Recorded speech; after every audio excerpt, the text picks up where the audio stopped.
And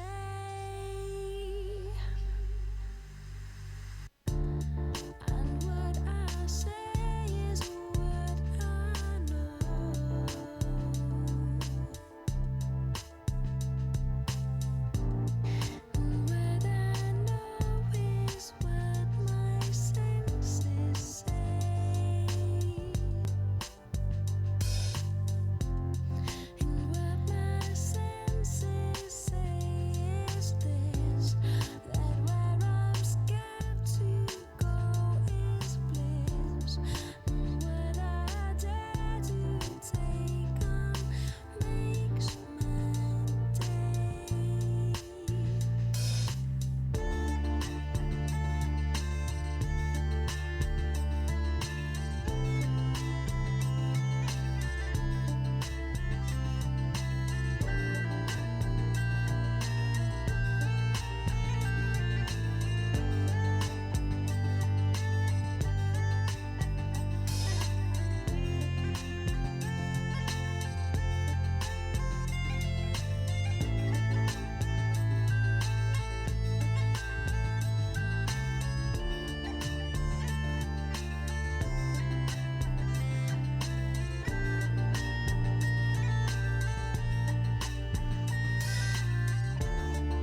One. One.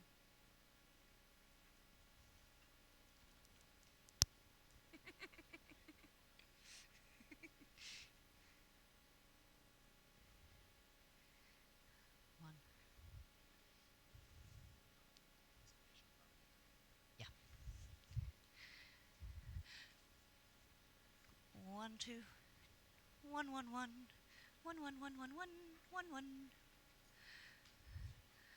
Don't worry, I'm not going to sing. There we are. Good morning.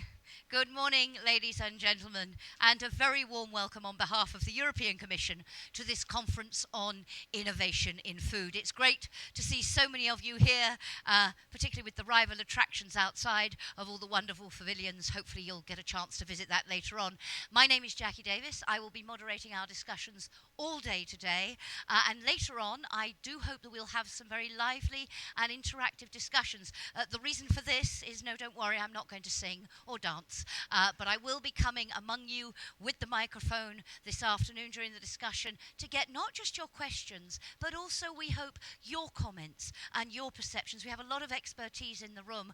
The Commission really wants to hear from all of you, as I'm sure you'll hear in a moment. So we'll be doing that later, and we'll also have some time for questions during the session this morning. But to kick us off, let me introduce our hosts and opening speakers. Michael Flew, who is Acting Director for the Safety of the Food Chain in the European Commission's Directorate General for Health and Food Safety, better known to Bruxellois as DG Santé. And next to him, Wim de Buccleuch, Head of the Sector for Food Improvement Agents, also in DG Santé. Gentlemen, thank you for having us. Thank you for organising today and bringing us all together. Michael, over to you to kick us off more formally. Thank you. Before starting with the formal things, I will take out my jacket very soon, so feel free to do the same. But remain formal for the beginning. So I also would like to welcome you all here to the conference, Innovation on Food, in Food. And I would also like to welcome you to the Expo. Maybe many of you have already been here before, but for me it's the third time. The Expo is under the motto or title, Feeding the Planet Energy for Life. So that's I think it's a well-chosen topic for this Expo. We have to take in mind also when we discuss today about innovation that we have to increase substantially food production within the next 40 years, expecting 10 billion people living on this planet. People, or the FAO is estimating 50%, 50 to 100%, the figures are varying, 70% increase of food production is needed to feed this population in future. So therefore, we thought it's also important to have an event here at this Expo on innovation in food.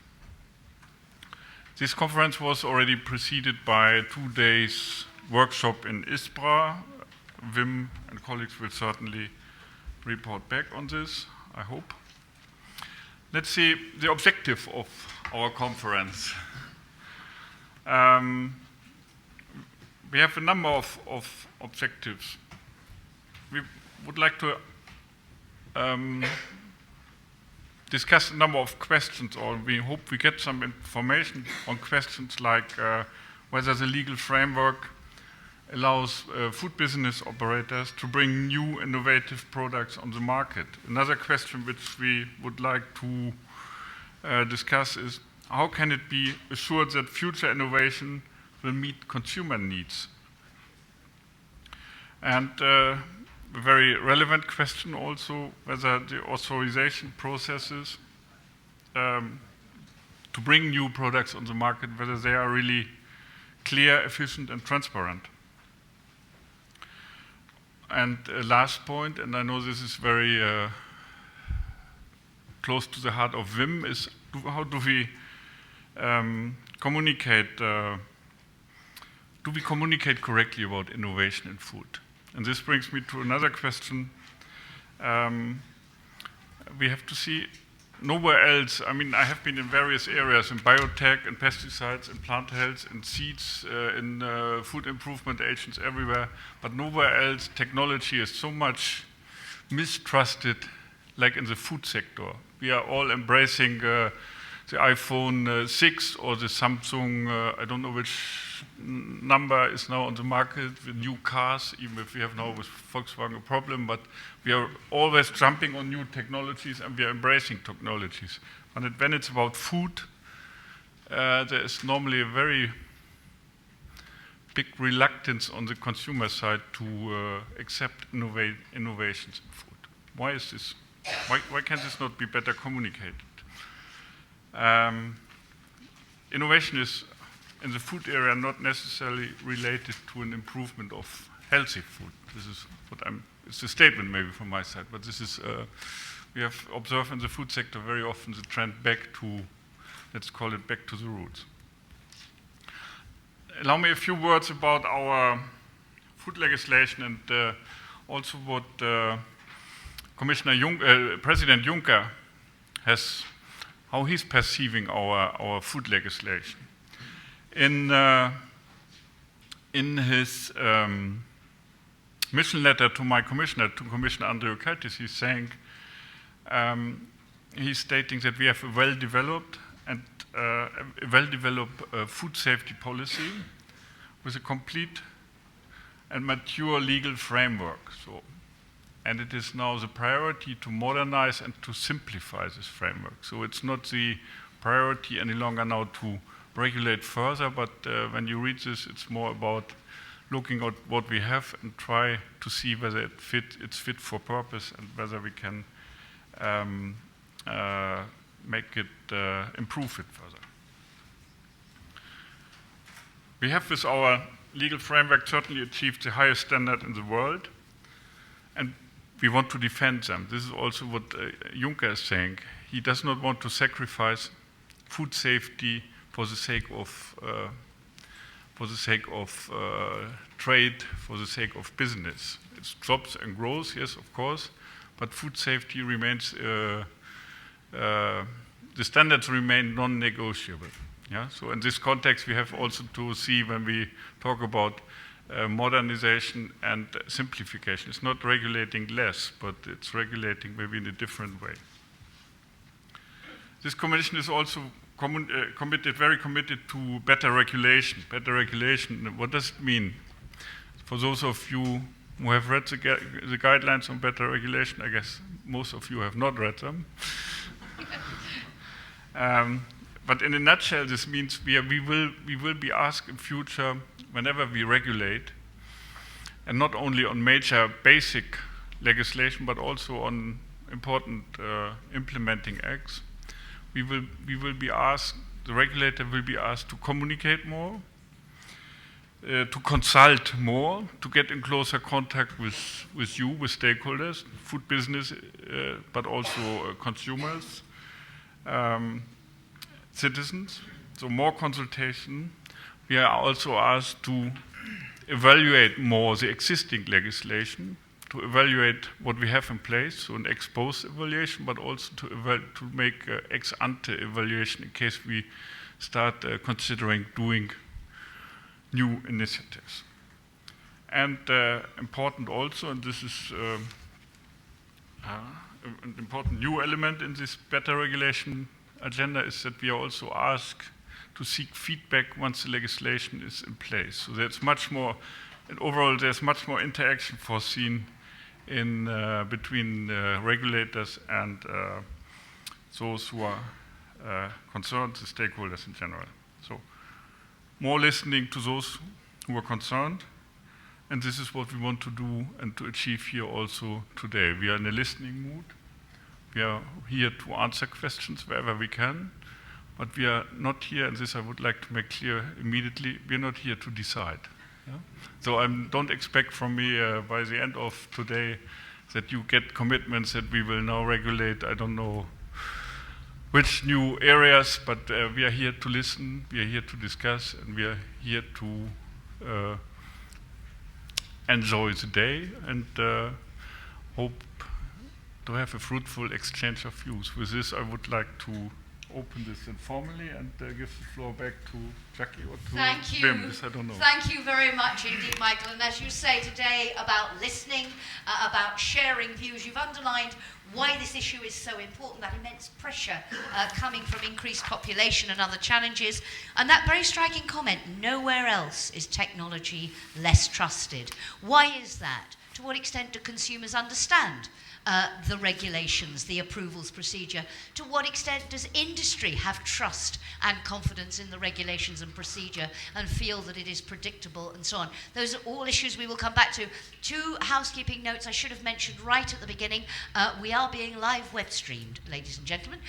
If you want to, you could go onto the Commission website and watch this virtually as well as actually in the room. And all the presentations will be uploaded onto the website afterwards, assuming none of the speakers have any objections, so no need to scribble lots of notes. So thank you very much, Michael. You set out the challenge for us, and as you say, it's all about that interaction, and we're bringing together here researchers, regulators, the food industry, and representatives of all of us as consumers, because of course we're all consumers as well, to have that unique interaction. Before we begin to delve into the topic more, I'm delighted to hand over to Wim de Buccleuch, who's, among other things, going to tell us a little bit about the 2-day workshop that you've been having out at ISPRA, Wim. Thank you, Jackie. Maybe just this tree. It's not an earthquake, which is ongoing. The Tree of Life. Yes. If you've not been to Expo before, once I think every hour, on the hour, it bursts into song, and you will hear various announcements by sponsors, and then some lovely music. You can, if you want to, dance in your chair, but just don't be alarmed. That's what it is. We just carry on. But well mentioned. Thank you, Wim. Okay. Thank you, Jackie. So yes, I just wanted to give you but a very brief feedback of what has been discussed in the workshop which we had yesterday and the day before.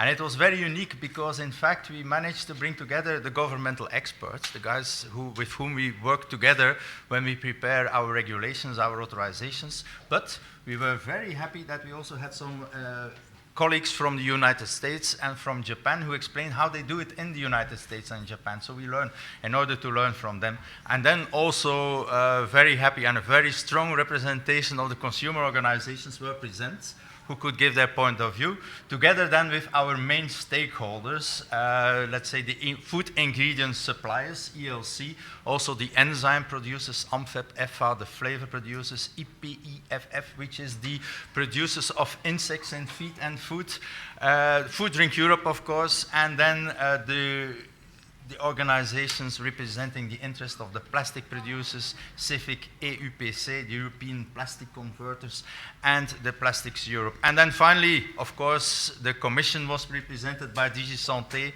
DG Joint Research Center, and also the colleagues from DG Research and Innovation. So we made some presentations. I'm not, of course, going to repeat all the presentation, but what was a very interesting one was the presentation made by our colleagues of the DG GRC, and it was their famous foresight study on delivering food safety and nutrition in 2050. And in fact, what they have done, they were thinking about the future and how the future may be. And they were, in fact, indeed considering, as you say, that we are by 2050, there will be more people on the planet, more people will need to be fed. There is climate change, that is also something which is a given, and there will be depletion of natural resources. And then other things may change in the future, that is uptake of technology, other things that may be changing is economic growth and things like that. And based on that, they made different scenarios, and with these scenarios, we started to play. And then, in fact, we started to play to think, if I may say so, as a regulator, as an industry, as a consumer organization, or as a small and medium enterprise. And what we learned in the different scenarios, what we learned there is that, in fact, for us, the Commission, because that's why we are here, there will be quite a lot of challenges. And one of the main conclusions for us, in fact, it is that we will need to be flexible. We will need to adapt fast, and that there is no one single solution. The solution is not more regulation, or is not a single one, and probably not the best one, but another one maybe we may have to support the industry, support R&D, but also support the applicants, for instance, when they're introducing applications. We may have to coordinate, we will have to negotiate, we will have, maybe indeed, we may have to regulate. So, and that was in fact what we have learned, that is that we should try to understand taken into account the different scenarios, try to understand that we as a commission, we will have to be flexible and take into account how the future will evolve. So that was, in fact, if I may say, one of the main and quite interesting presentations that we have seen. Also, that was quite interesting also, our trade partners, our main trade partners in the US, they have systems for the authorizations of additives, but for instance in the US they have then another system which is called the famous GRAS system, generally recognized as safe, which is in fact a procedure when there is a consensus about the safety. Okay, it's fine, you can use it, no restriction, go ahead, here it is, fine for use. In Japan, they have, for instance, a specific system when ingredients are used as an additive, for instance, which is a system which is not following the normal traditional approach for the authorization of additives. So we have learned from that, and that's something we can maybe also think about for us. Then, what are the main conclusions of the workshop? And I think I can tell you, Mr. Junkers was right. In fact, indeed, we do have a good framework legislation. We do have a solid, and there was like a general consensus that yes, we have a good framework legislation. And also, I'm now looking at you, Claudia, it was acknowledged, the role of EFSA was acknowledged. Indeed, safety first, so we should not compromise on safety. That's clear. But then, of course, then comes more, let's say, what are then the concerns? And one of, let's say, main concern is indeed that the procedures for authorizations are not clear, apparently. SMEs in particular, they do not have sufficient guidance. So there is an issue there. Another issue, oops, not so fast. Another issue that was and well, we could have imagined, but it was something that was quite I'd say was quite well stressed, namely that the delays, there's an issue with the delays that sometimes our procedures take too long, and a new innovative product has been developed. The producer, the developer wants to bring it on the market, but he has to wait too long before he can start to sell it and in fact get feedback, get his investment back for his research. So that is something that we have learned from that discussions. And then, of course, as indeed has been said already, there is a need for transparent information. That was in particular the consumers who are saying, okay, we want the procedures to be transparent. But, and that was something I really liked from the consumers, that they said, the feedback to the industry, be proud of your innovations. Talk about it. Talk about your innovations. So don't be afraid of us. We are open. We can accept that, but we need to know. You need to be transparent. And if indeed all the conditions are met, it is safe, it is justified, and things like that, we are open-minded towards this. And then finally, I mean, as let's say more general conclusion, indeed, and that is apparently also what Mr. Juncker says, indeed we should improve the dialogue among the regulators, the producers, the innovators, and indeed the consumers. So this is, let's say, the main conclusions of the workshop, and I'm looking forward to that dialogue. So thank you very much. Thank you very much. Thank you to you, Michael, and thank you to Wim. And you may now return to the listening corner to hear what people say. We will hear from Michael again at the end of the day, but as he stressed, today is about listening and reflecting, not about coming to concrete conclusions about where we go from here. So thank you very much to you both. If you'd like to return to your seats while I introduce our presentation. So, that positive dialogue, talking about the need to listen more, to involve stakeholders. That's what today is all about. And the key question, as our opening speakers have said, is to what extent are the regulations that we have now in the European Union governing food additives, enzymes, flavorings, novel foods and food contact materials, are they, to use a very English phrase, fit for purpose, to allow the industry to develop the safe innovations that are needed to meet the challenges that have been outlined by our speakers? To what extent do consumers have trust in the system? And if they don't, if this technology is less trusted than in any other area, why is that and what can be done? And crucially, does industry have faith in how the system works? Do they feel it is flexible enough, but also predictable enough? Do they feel it is proportionate? We'll come back to all those discussions. We're going to have now, to give you some context this morning, a series of presentations, just so we know and establish what it is we're talking about. And then this afternoon, we're going to hear from some of our stakeholders giving short viewpoints on how they see the current state of play, and then we'll have a discussion with all of you about what can and should be done to make sure that the regulatory regime really does work, both in terms of making sure, as Michael said at the beginning, safety is non-negotiable, but that safe innovations can get to market quicker. So, our first presentation, I'm delighted to welcome Dr. Suzanne Kettler, who is Director of Scientific and Regulatory Affairs at the Coca-Cola Company. But today, I believe, Suzanne, speaking on behalf of the industry as a whole, you are their chosen voice at this event. So, over to you to tell us about innovations in food. Thank you very much, Jackie, for that nice introduction, and welcome and good morning, everybody, here at the Expo, and a beautiful day. So I hope you all have a good walk into this nice venue. As Jackie said, I have the big pleasure to tell you what we heard the last days in terms of scientific developments on innovations in food and beverages. So what I'm presenting is also in recognition of a number of colleagues who have shared that the other days. So also later on, when you have questions on particular innovations, I would also maybe pull in some of the colleagues in the audience who on some of the topics are much more the experts than myself. Starting off, I just would like to give you a little bit of the background. When we talk about innovation, who is behind the innovation when we talk about the food and beverage sector in the EU? So here you have a number of figures from the turnover to the value added to the employment. And maybe for the food and drink industry, to keep in mind two aspects is they are the largest manufacturing sector in the EU, which I think is considerable, but also the largest employer. So when we talk and hear about jobs and growth, this sector has quite an importance there to contribute and also to deliver. But also for trade perspectives, you see here the exports are higher than the imports. So also the innovations are relevant, you could say, for the global scope. When it comes to innovation, of course, investments are key to that as well. And how do we perform there in our sector in Europe? And I wanted to draw your attention to the left bottom side of the slide. I know it's a bit busy and it gives lots of information, but I also thought for you to take it home and read it later on in detail. All those data can also be found within the Food Drink Europe data collection, which is available on their website.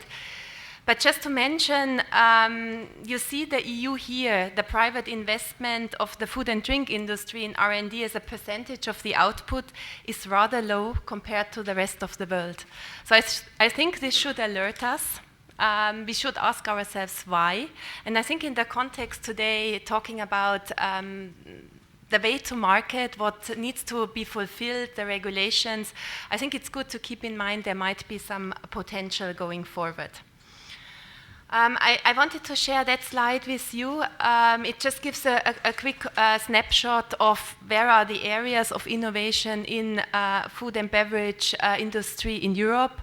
So you have a majority of sectors, areas, starting from soft drinks, dairy products, semi-frozen products, ready-made meals, etc., where you find innovation. For sure, there are also some niche products which we need to watch out, but there is a range of product areas with which innovation are delivered. So I have, on the one hand side, talked about the food and beverage industry, but I just also wanted to draw a quick snapshot here on the specialty food ingredient sector, which we also heard a lot about in terms of innovation, new ingredients. You see the different product areas they cover, from enzymes, minerals, food additives, of course, down to vitamins, cultures. And a lot of innovation comes from there as well. You see they have an over 40 billion EU annual turnover. a number of the industry there comes, or the developments comes from SMEs, so an important aspect to keep in mind. And I think here you just heard the R&D investment in the food and beverage industry, which is below 1%. I think it's interesting to see here. For the ingredient side, it is higher, it's 4%. And we also heard the last days, for example, for the flavorings, it's even higher, it's up to 10%. So you can see there is different steps of innovation and investment across the food supply chain. So now moving on, setting a little bit the context. So innovation, why, for what purpose? And I think one aspect we always have to keep in mind when we talk about innovation, innovation can be blue sky innovation, something completely new, a new technology which we could not have thought about, down to innovation, even in the day-to-day business, different flavors of products, a different variety. So also in our discussions later on today, something I want us to keep in mind, because it can have different dimensions and maybe not one size fits all. And to the flexibility that Wim mentioned, maybe also there we need to have different ways of achieving innovation. But at the end of the day, innovation is for the consumers, is for all of us, because we eat, we drink, and we buy the products. So why innovation and what does it bring for consumers? In that context, I wanted to share those two aspects with you. On the one hand side, often when we maybe ourselves go to the supermarket and go shopping and we see new products, we wonder why we buy them. What is the driver? What makes us believing in a new innovation? What makes us getting interested? And here you have a list on, what is it, on the left-hand side? Well, pleasure definitely is still the biggest driver, which is followed by health, convenience. I think this is something which we see growing over the years. But then also physical and ethical aspects. So on the ethical side, sustainability. On the physical side, of course, well-being, often also weight management could be aspects.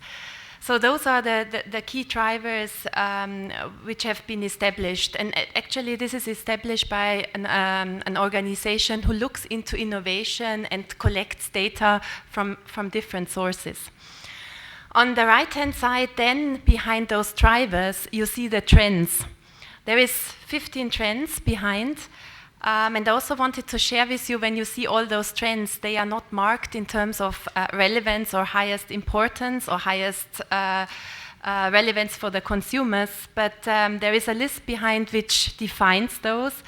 And number one are sophistication and variety of senses. So again, the pleasure, and also easy to handle, which comes with the convenience. So when we see new innovation, often they might be targeted to such trends and be driven by such drivers. But besides those maybe more personal aspects, of course, there's also global challenges and global drivers which come along in the context. And the one, of course, the growing population requires new production of food. How do we feed 2015 the more than 9 billion people on the earth? Then along with that, food security, sustainability are aspects which concern people. And then last but not least, public health. We see a race on obesity. So also these are kind of considerations, and in the frame of more wider drivers, those which influence the development of new innovations.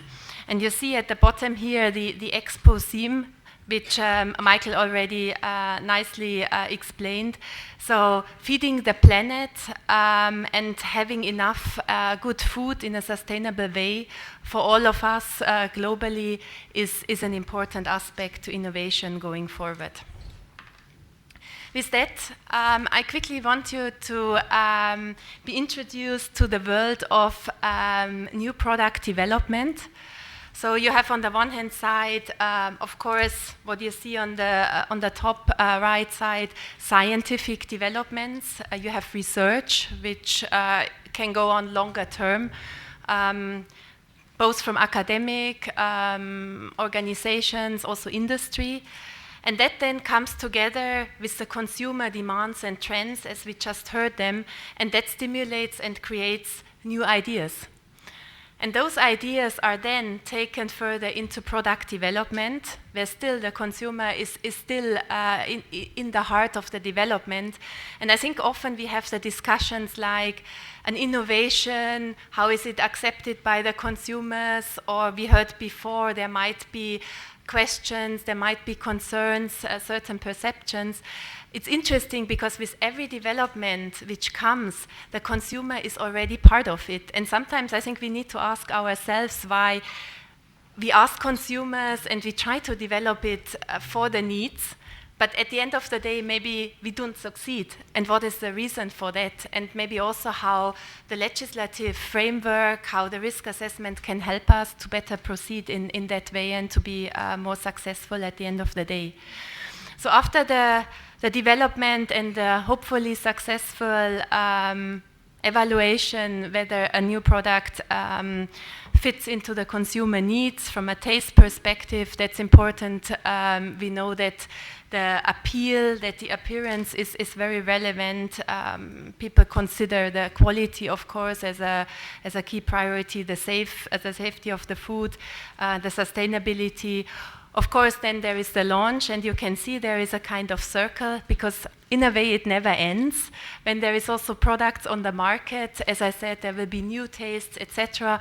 Innovation continues. So it's not a kind of one process which finishes at the end. It goes on continuously. So now I'd just like to highlight a couple of innovations and trends to you. And by far, let me put that as a disclosure, they are not complete. They are selected by interesting themes which are out there on the market. But just to give us a stimulation for the further presentations and the discussion this afternoon to see, you know, what could those innovations trigger and what is needed from a regulatory perspective. So here, a trend is called health minus and plus concepts. What does that mean? Well, we see quite a number of developments at the moment where products are kind of free from. I think the lactose-free area is a growing one. More and more people have lactose intolerance. So also, I think when you go shopping, you see in the shelves more and more space is available for such products. Similarly to gluten-free. Also, we have salt reductions going on in many countries around Europe. And also, you know, reduction of sugar, of calories is an important theme at the moment. When it comes on the health plus side, there it's more about fortification and enriching products with certain nutrients and minerals in order to make them more valuable for the certain consumer group. So you have on the one hand side, you can take things out of your products, or on the other hand, you can add, just to give you a few thoughts. Then when we talk about other news and novelties, just to highlight some areas on the food ingredients, also manufacturing side, which obviously might trigger thinking in terms of could those be novel foods? Would these need to fall under regulations like the novel foods regulation?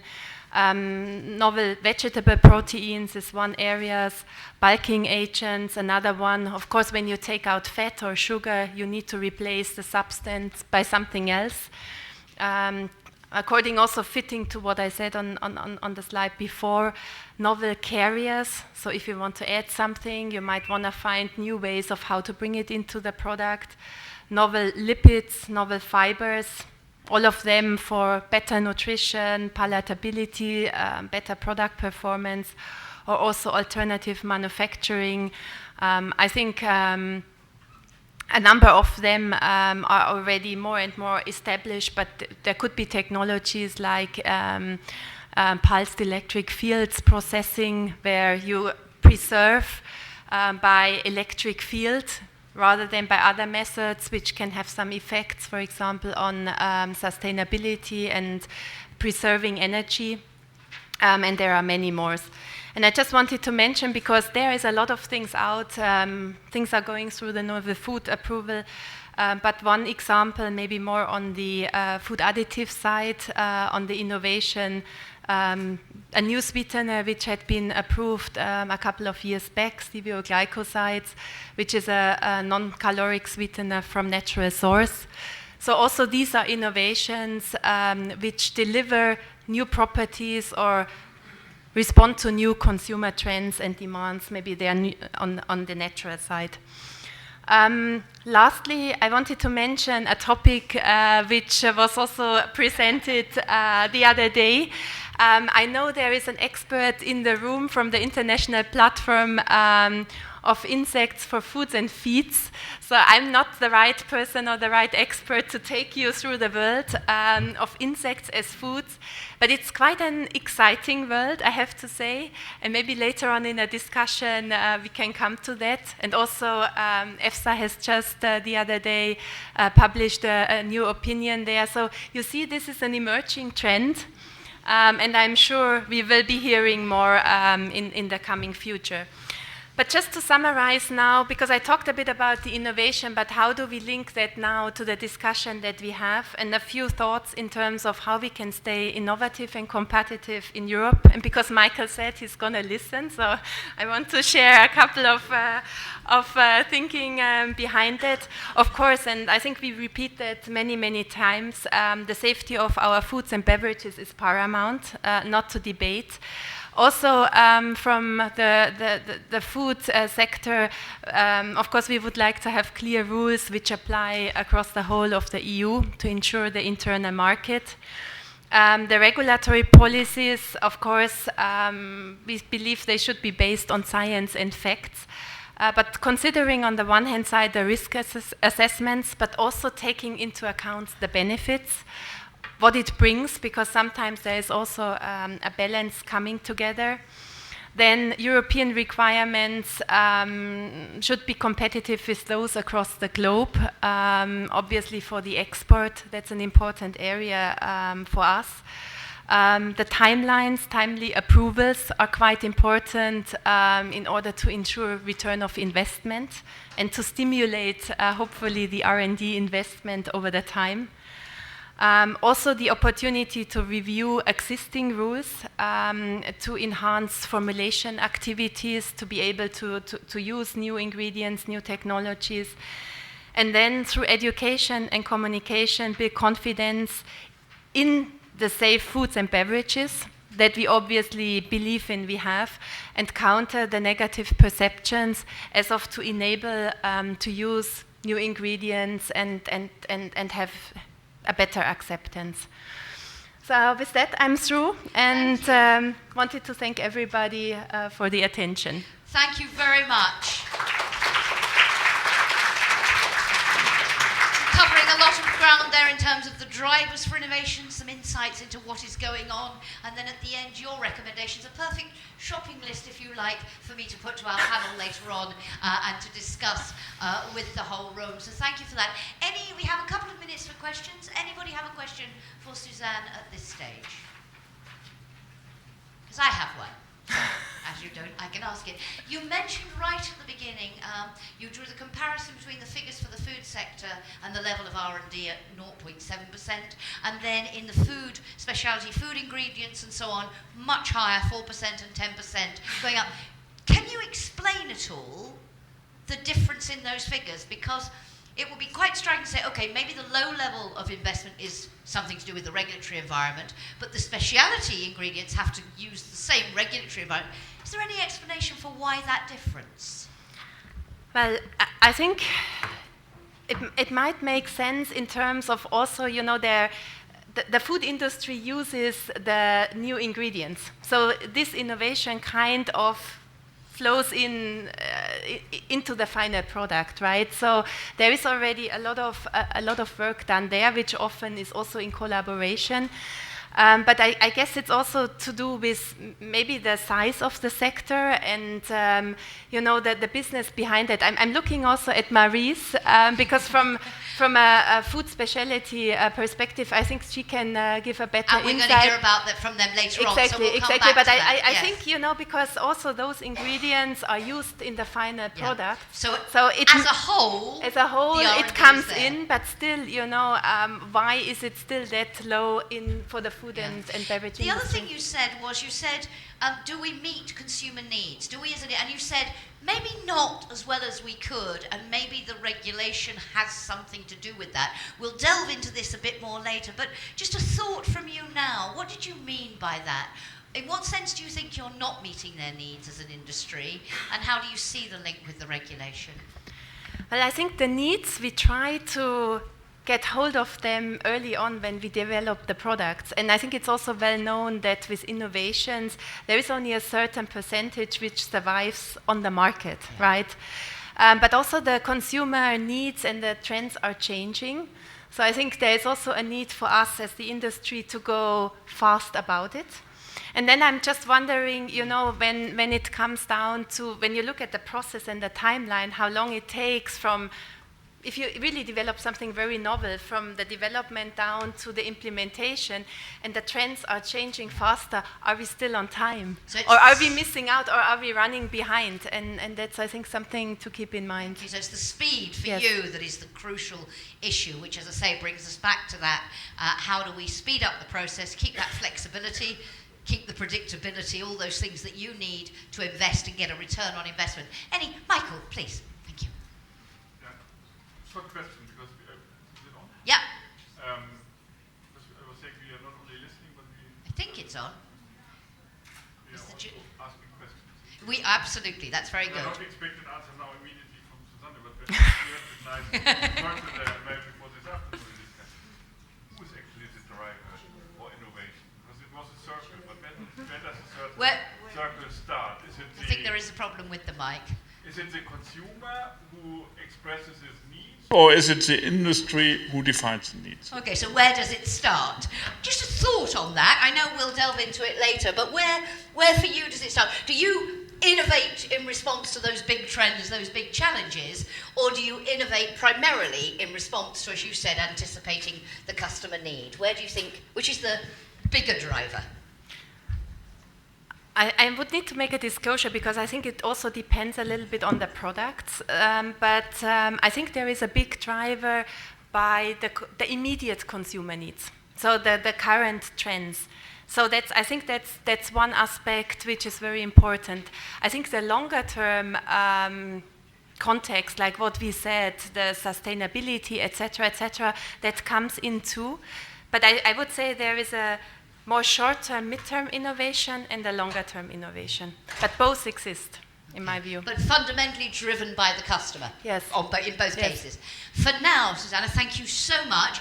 You will be with us, I think, all day. And I do hope, I've said to all our morning speakers, I do hope they will also join in the discussion this afternoon. So if you have any other thoughts or questions for Susanna, we can come back to it later. But will you join me in thanking Susanna very much for getting us off such a great start? So that is the environment, that is the way the industry operates, and we'll come back on her shopping list, to-do list, if you like, of what the key elements are of a framework that for Susanna, for the industry, drives innovation. We're now going to turn to the regulatory framework. So let's put the next piece of the jigsaw puzzle into place. The regulatory framework for innovation. I'm delighted to welcome Sirku Heinima, who is a policy officer for novel foods in DG Santé, to give you a little bit more, put a bit more flesh on the bone of our regulatory framework with the question mark, is it fit for innovation? Over to you, Sirku. Well, first of all, thank you very much for giving me the floor for a while. I hope I don't bring down the high feelings after Susanna's innovative presentation and, come back down to reality of framework of legislation, the reality a lot of people live here every day with. So let's try to keep spirits up. For the title, we were a little bit ambitious. We thought about talking about regulatory framework for innovation, and then we went through the presentation. So this is a collaborative exercise with the colleagues from the Commission. We put a question mark into the end of our presentation title. Is our framework really very innovative? Anyway, I will just try to make some sort of an overview summary of the 5 specific areas that have been and are really the focus of today's conference, which are the food additives, food flavorings, food enzymes, novel foods, and food contact materials. And I try to look at them from I'm not giving you a lesson about legislation. I don't think you need one, but try to look at it from a common perspective. What is common with them? What is different, and also why is different? And most importantly, also some reflections. What we think are also challenges for the regulators to do what is asked to do. So I put them here in the order of age. So just one word about history, that food additives has always been a subject for discussions in the EU. So actually that's, although we now have more modern regulation from 2008, actually it started in 1962. So very, very soon after we even had a European community established. Food flavorings and food contact materials came along in 1980s, end of 1980s. Novel foods, they tried out in 1992 for the first time, but they got a new regulation that from 1997 on. And then finally, food enzymes is actually a baby in this club. Only 2008 there has been some EU regulation on the subject. Now, what is the purpose? You know, I can tell you something that I discovered some time ago. The novel foods regulation, I'm the policy office for that now. It has no purpose. The current one has no purpose. If you read the regulation, I'm not really sure why they did it. What? All the others, they do have a purpose, and also the new regulation, we do say it clearly, and we are always about functioning of the internal market. We are always about health. We are always linked to somehow to consumers, protecting them or their interests. But why the internal market is so important from our perspective is that actually only when there's problems at the internal market, in the barriers for trade, then Commission is asked to step in. The European Union is asked to step in. So innovation is not mentioned. We are not for the purpose of innovation. That's not a driver for us, let's put it this way. So today what have we got? We have got actually a full harmonization in food additives, flavorings, novel foods. I have heard from stakeholders saying, you know, one EU, one legislation. So we have achieved that quite well in that areas. But then in food enzymes, we are still working on it. We are still some years away. And food contact materials, I think we will never get there. We are partially harmonized already today, but the area is very specific on its own. So this is just the starting point. Then how are our procedures? How do they compare? A lot is EU-based. So EU-based means that the applicant has to interact with the Commission the first phase, to come to the Commission with their applications. In food contact materials, they are always special. Actually, you go directly to EFSA with your applications. There's no Commission, doesn't have a role, but it's still a centralized procedure. Then there's always a request for the case-by-case risk assessment, and it's always done by the EFSA. That's very clear.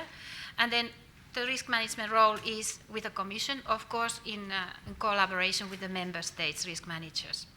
And this is actually happening for everything else except novel foods, which it will happen hopefully within 2 years now, so in the future. So we still today have to live with, this is fine, we are flexible, we live with anything, with the member states procedure. that applications on the novel foods, they go to the member states, they do the risk assessment, they do the first initial assessment of this, then they are consulted, other member states are consulted via the Commission, and only if there's a need, we go to EFSA, so we do not go always. And even the risk management decision, in the end of the day, it can be from a member state, which is then valid for the whole EU, or it can be from the Commission. So this is still a specific sector, and it has brought certain difficulties in the functioning and in clarity and efficiency, let's put it this way. So there's a reason why Commission made a new novel food proposal. Anyway, so what do we need to think when we authorize? Because we are supposed to think. We are not just supposed to copy-paste. The safety, it is so fundamental. People are always concerned, maybe it's not safe, but it is just so fundamental that this is, all risk managers know you do need to consider that. Of course, you can have different appreciation of safety, but it's still everybody's first thought. And the second one is much more tricky. We need to care about what do we need, that we don't mislead the consumers. But again, here you can also already have variation. How do you handle this? Somebody can just say, fine, we label it, we don't mislead, consumer knows. Somebody goes further away and says, no, you need to think further that this is not enough. But all these 5 sectors have the same considerations, even the food contact materials sector. But then, that's not enough. We need to be different. So there is specific criteria for different areas. And the first one is really so typical for the food additives, and it is also for food enzymes, for the type of work or the reason why you put them in food. And it's this, I love this word, reasonable technological need. Because there I think we and colleagues have plenty of discussions. What is reasonable technological need? So they have to do extra thinking before they go ahead with the authorization. Furthermore, in additives, we are really asked a lot, because we even ask that you need to think about what is the advantage and benefit for the consumer. Mm-hmm. And we actually give guidance in the legislation that it is okay to preserve the nutritional quality, and it is okay to provide necessary ingredients for the food, especially for special food. I'm thinking of foods for special medical needs, for example, which are very specific type of food. These are all okay. So, why isn't it just enough that you fulfill with this condition and off you go your authorization? And then in the novel foods, which is it's again a specific area, you also have nutritional considerations, which you don't have necessarily elsewhere, because novel foods should not differ from a normal food, especially which is intended to replace another food. So this is even EFSA, every time when there's an opinion from them, they also need to address this. Is there possibly a nutritional disadvantage using the novel food? So there's a set of criteria, and you can see how you are already deviating with your ingredient under which framework you happen to fall in. So how do we do risk management then? Well, basically for us, we need to understand the safety, and then we need to control that. And how we do it? By seeing that under conditions which the food is used, the risk, there should not be risk. And again, the legislation has gone more for the generic authorizations, meaning that this risk management decision, who gets the advantage of the authorization, actually it's applicable to any food business operator. So there's an applicant who does all the work, but everybody benefits.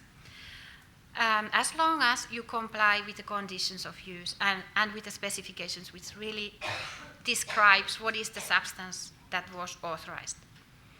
And this union list, we have them in additives, we have them now on flavoring substances, on flavoring substances on food contact materials, on plastic materials, and then food enzymes in the future.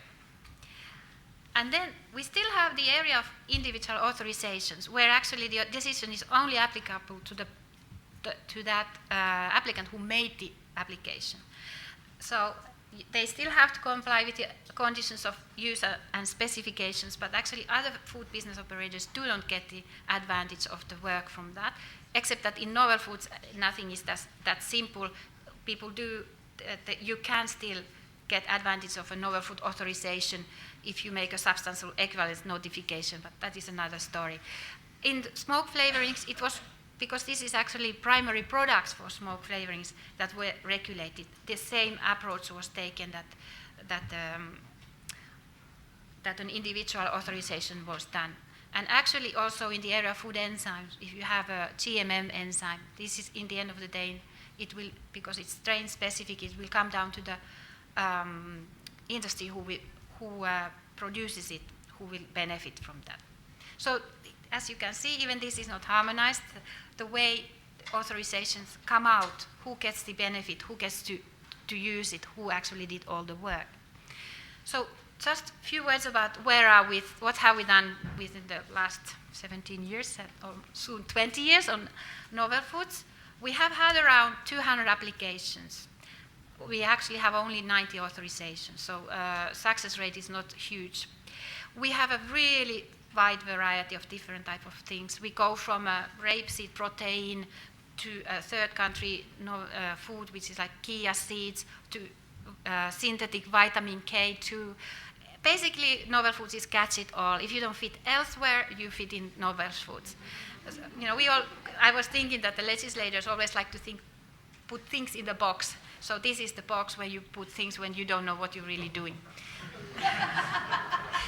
So okay, and we also have about 300 substantial equivalent notifications. So actually, in addition to these 90 authorizations, we have a lot of other applicants who have put the same product on the market, but then also a few other substances like Inca Inchi oil from Peru, which is substantially equivalent to linseed oil, so which just went to this substantial equivalent procedure. So it is a fair amount of things still that have come to the final stage of authorization. So why hasn't everything? Why isn't that not all authorizations go through? What's wrong? Well, there's always, unfortunately, problems with the dossiers. They are not complete. They are not suitable for risk assessment. There is a safety concern. We have also those cases, definitely. Or even the product status is not clear. We have recently had a case where an applicant really wanted us to consider the product as novel foods, and we refused because we thought it is not novel. There was nothing novel enough in that application. So even this can happen, and we have also had experience of applicants disappearing. So we are not able to finalize, basically. So there's all kind of interesting constraints for the regulator. Now for food additives, which is the most mature legislation, I would say, in these topics today, the big change was in 2008 when we got a new procedure, so you don't have to go to Parliament Council anymore to ask for a food additive approval. Instead, Commission was empowered to do the authorizations. So Wim did some reflections, okay, what has he achieved since 2011? And he's very proud that he has got 51 new authorizations through. They are new substances, but also what Susan was talking, reformulations, so extensions of use of authorized substances. But then he was really bothered about the 27 requests that are not progressing. And again, why don't they progress? Because the technological need is not clear, it's not maybe explained, dossier is again not complete or not suitable for risk assessment, and benefit for the consumer is not clear, and since it is one of the authorization criteria, it has to be addressed somehow in the dossier and in the considerations of the risk manager. And of course, safety concerns and the status is not clear is a good example of what happens here too. Now on the flavorings and enzymes, we know that in the flavoring regulation itself actually allows innovation, because not all flavorings are listed in some list and have to be approved, because a lot of flavorings, if you do flavoring preparations from food, this is you are free to do what you want, because you are basically still dealing with food itself. But the big work has been the union list on flavoring substances, the re-evaluation and the evaluation program of flavorings, which has taken considerable time and effort from EFSA and from the Commission. So anyway, there is a list that exists now and can be exploited. And then there's also the list of smoke flavoring primary products, from which you can then make derived smoke flavorings. That is also, so there is a framework, there is a list, there are hopefully clear lists, and there's an ongoing update of these new products coming in, some may be going out depending on the evaluations.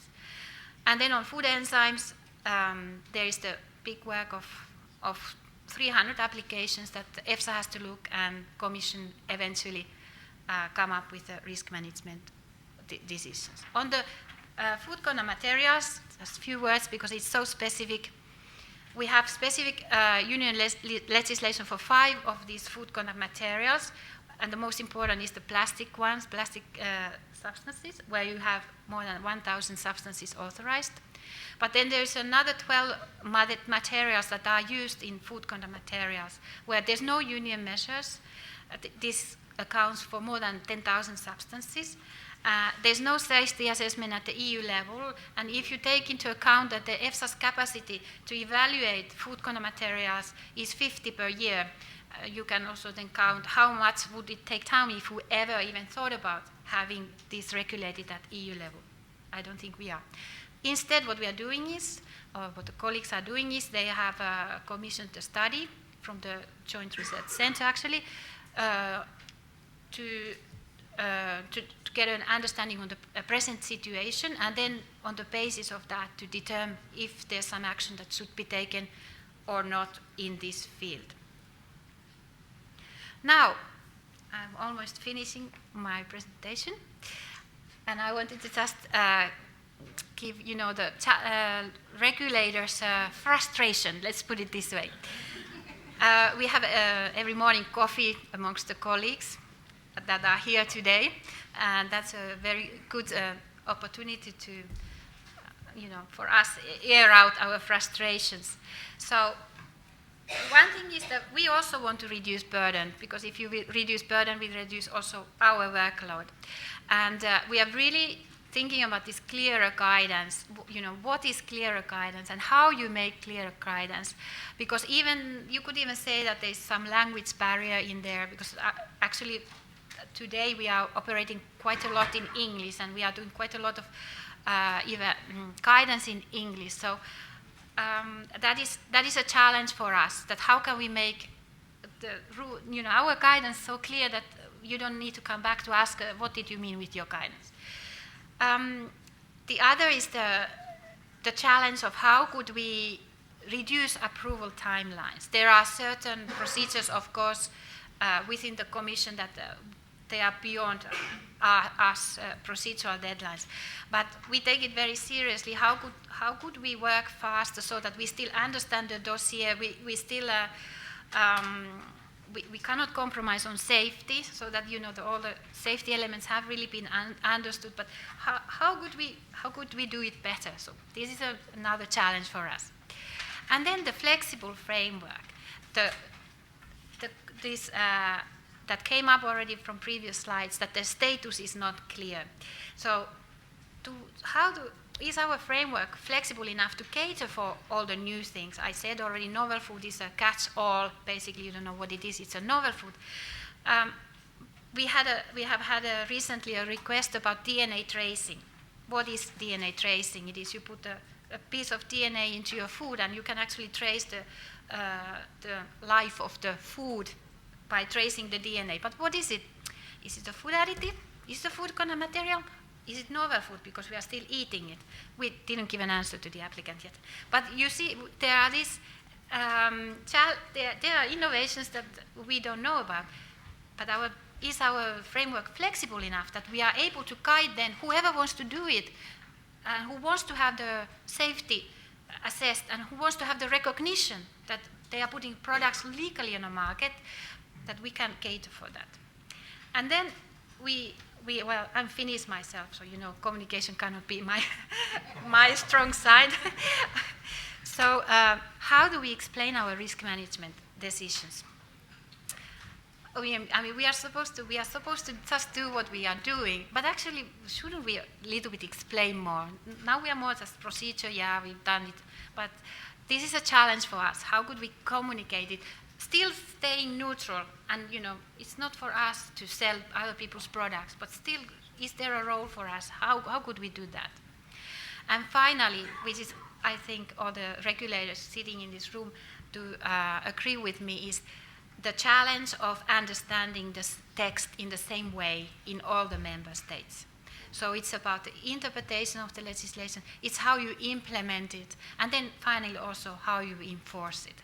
So this is the very common challenge for all of us. And if we were better at that, I think our legal framework already would probably serve the needs of those who need it better. Thank you very much you. indeed, Serku.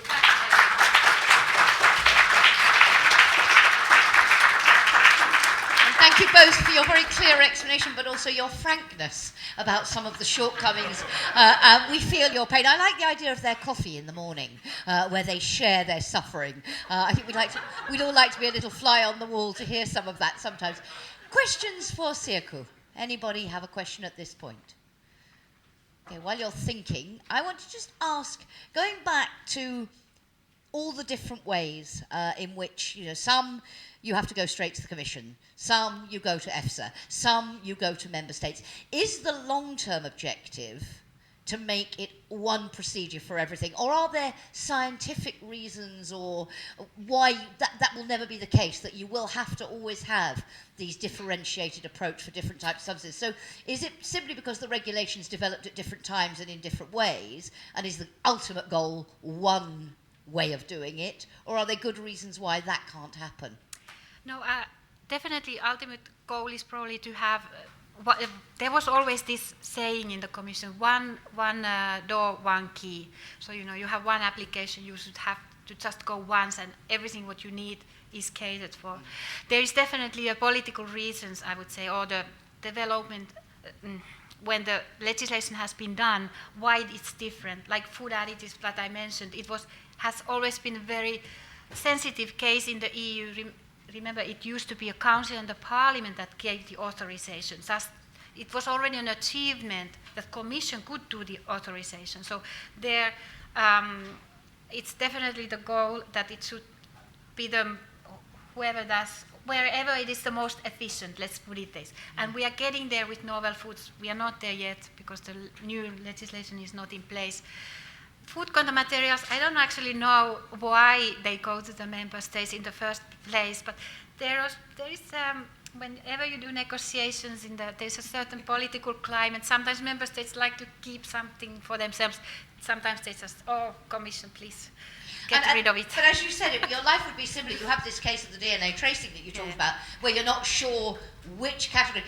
Going back to what you said about novel foods then, you said that's where we put everything, we don't really know where it should be. Can that be the answer here? Or sometimes is that not the solution? When you want your flexibility, could the flexibility simply be to say, okay, we use this as the catch-all for everything we're not sure about? Yeah, it is almost like that. It is easier to eliminate that it's not an enzyme, it's not a flavoring, it is not a food additive. But you still have to have certain criteria under which you fall under novel foods. Yeah. So, any other questions for Serku? By the way, the disappearing applicants, I'm really fascinated by this. Is this because of does this link to the timeliness issue? Is it that sometimes it takes so long, they've fallen off the air? Do we know why they disappear? We don't know. I have a theory for that. You have a theory? Yeah. What's your theory? No, actually it's quite a sad one. It wasn't, the latest case, it was an application from it was a third country food, so something that is made in South America, and the applicant was represented by a Spanish consultants, and then actually at some stage Spanish economy went really down. So I think he just went bust and disappeared that way, and we were never able to finalize the Michael, you have a question. procedure. Only an additional, Sorry, we need an additional remark. I'm not sure if we're on yet. Yeah, there we are. Maybe also on the disappearance of the applicant. You mentioned the timeliness, but maybe it's also the safety of the product which was due to his disappearance. Good point. No, but one point, and this is also important when we talk about our legislation, one of the issues, one of the priorities is also enforcement and implementation of our legislation. And Tseku mentioned this on her last slide.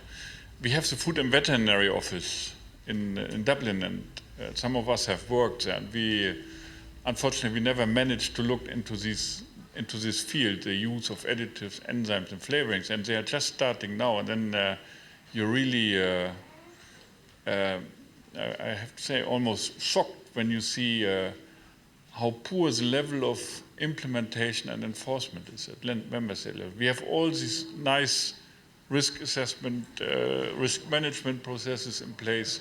We claim we have the safest system in the world, and then when you actually go to the field, you have the impression all this is paperwork and this is not done in practice. So, and this is something on which we will have to focus as well, so that we are not only ending up with a nice legislation, which is then later on not applied. So applied. question there, perhaps for our discussion later, to what extent, and we're talking about using and working and dialogue with stakeholders more, to what extent the stakeholders can help you to identify where action is needed in those areas, maybe something we can come back to. Any last points for Tseku before we move to our last presentation before lunch? Okay, so for now, because I hope, Tseku, you will join in the discussion this afternoon, thank you very much indeed, ladies and gentlemen.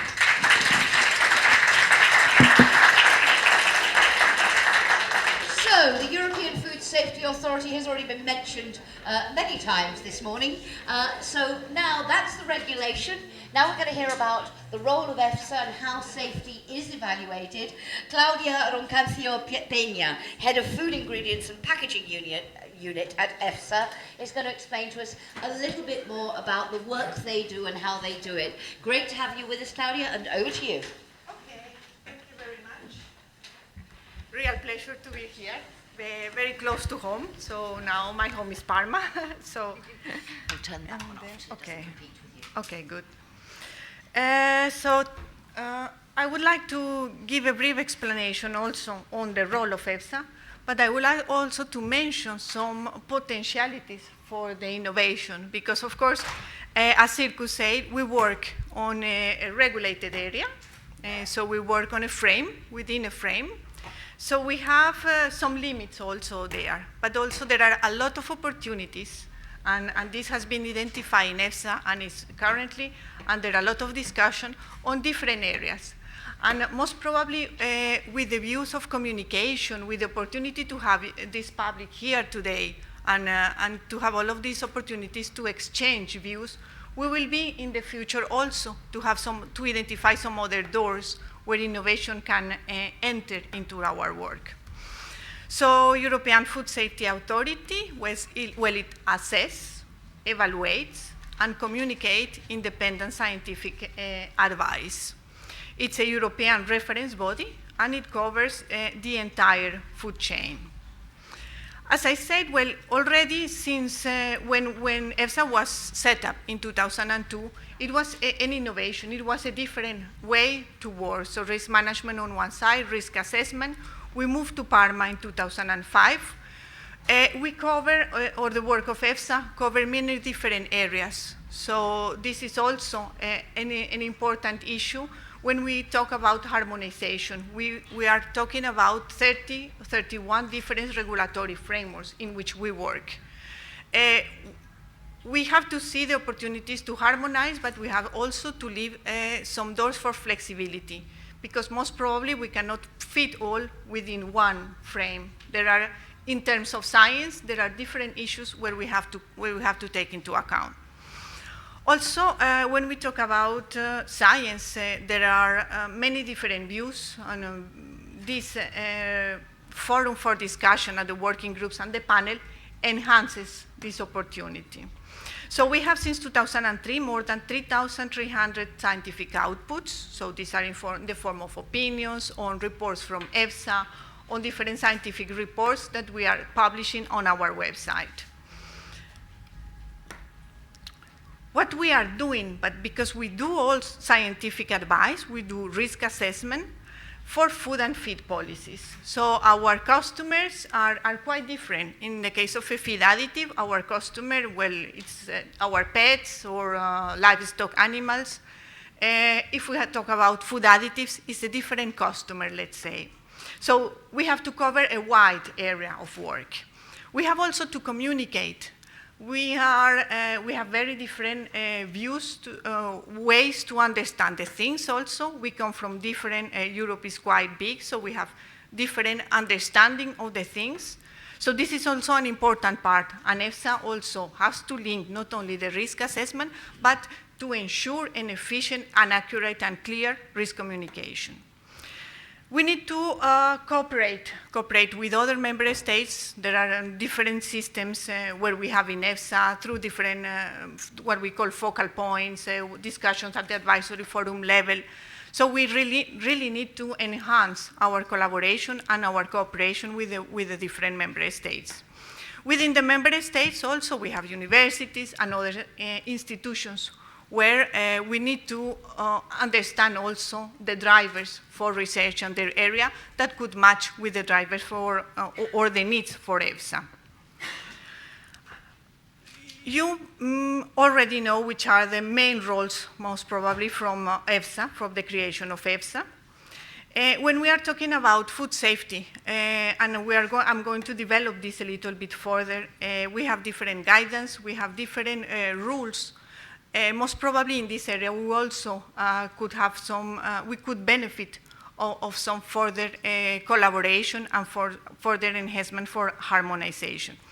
Then we have an important, very important contribution is the rebuilding of the consumer confidence in the EU food safety, and also for trading partners with the EU food supply. So these are the main drivers for the creation, or were the main drivers for the creation of EFSA. When we talk about risk communication, well, it is important to understand the consumer perception. As I said, we are quite different in Europe. So what we want or what we need and what we understand is different also. If we take an example, an everyday example, let's say, when we want in our breakfast the eggs, in areas like Italy, we like very yellow yolks. So also for the pasta, the idea of the pasta, very nice, almost red eggs. While in the north of Europe, we prefer white. We prefer it a little bit whiter. So it's a question of perception. We have to understand what is behind. This is also linked, of course, with the use of feed additives. This is also linked with the organic production. So we need to put this gap together and between the science and the consumer, with the aim to do a coherent communication. A coherent communication, we have been working in our website. We try to clarify issues, not only in the opinions, but now also we have something that we call layman summary. I acknowledge that sometimes our opinions are quite difficult to understand. So we like to provide some further information in a format that is easy for the general public. Also, when you go to our website, we have something what we call the thematic areas. So under a thematic area, under a specific place in the web, you can see all the history or all the different paths or areas linked to a specific strategy, let's say, in case of or a food additives or a feed additives or antimicrobial resistance. So in this way, we try also to clarify which one is the role of EFSA together with which one is the outcome of the different opinions. So these are, let's say, the two main issues when we talk about the work of EFSA. As I said, we have many different consumers. We have different end users, let's say. Well, we have also different panels going from the area of plant health. You will see also plant health, plant protection products, the genetically modified organisms, animal feed. animal welfare and their diseases, biohazards, biological hazards, contaminants. Then we have all the area of food additives, food flavorings, enzymes, food packaging. So this is a wide area in which we have, again, many different regulations. And then the last one here is the dietary, nutritional, and novel food.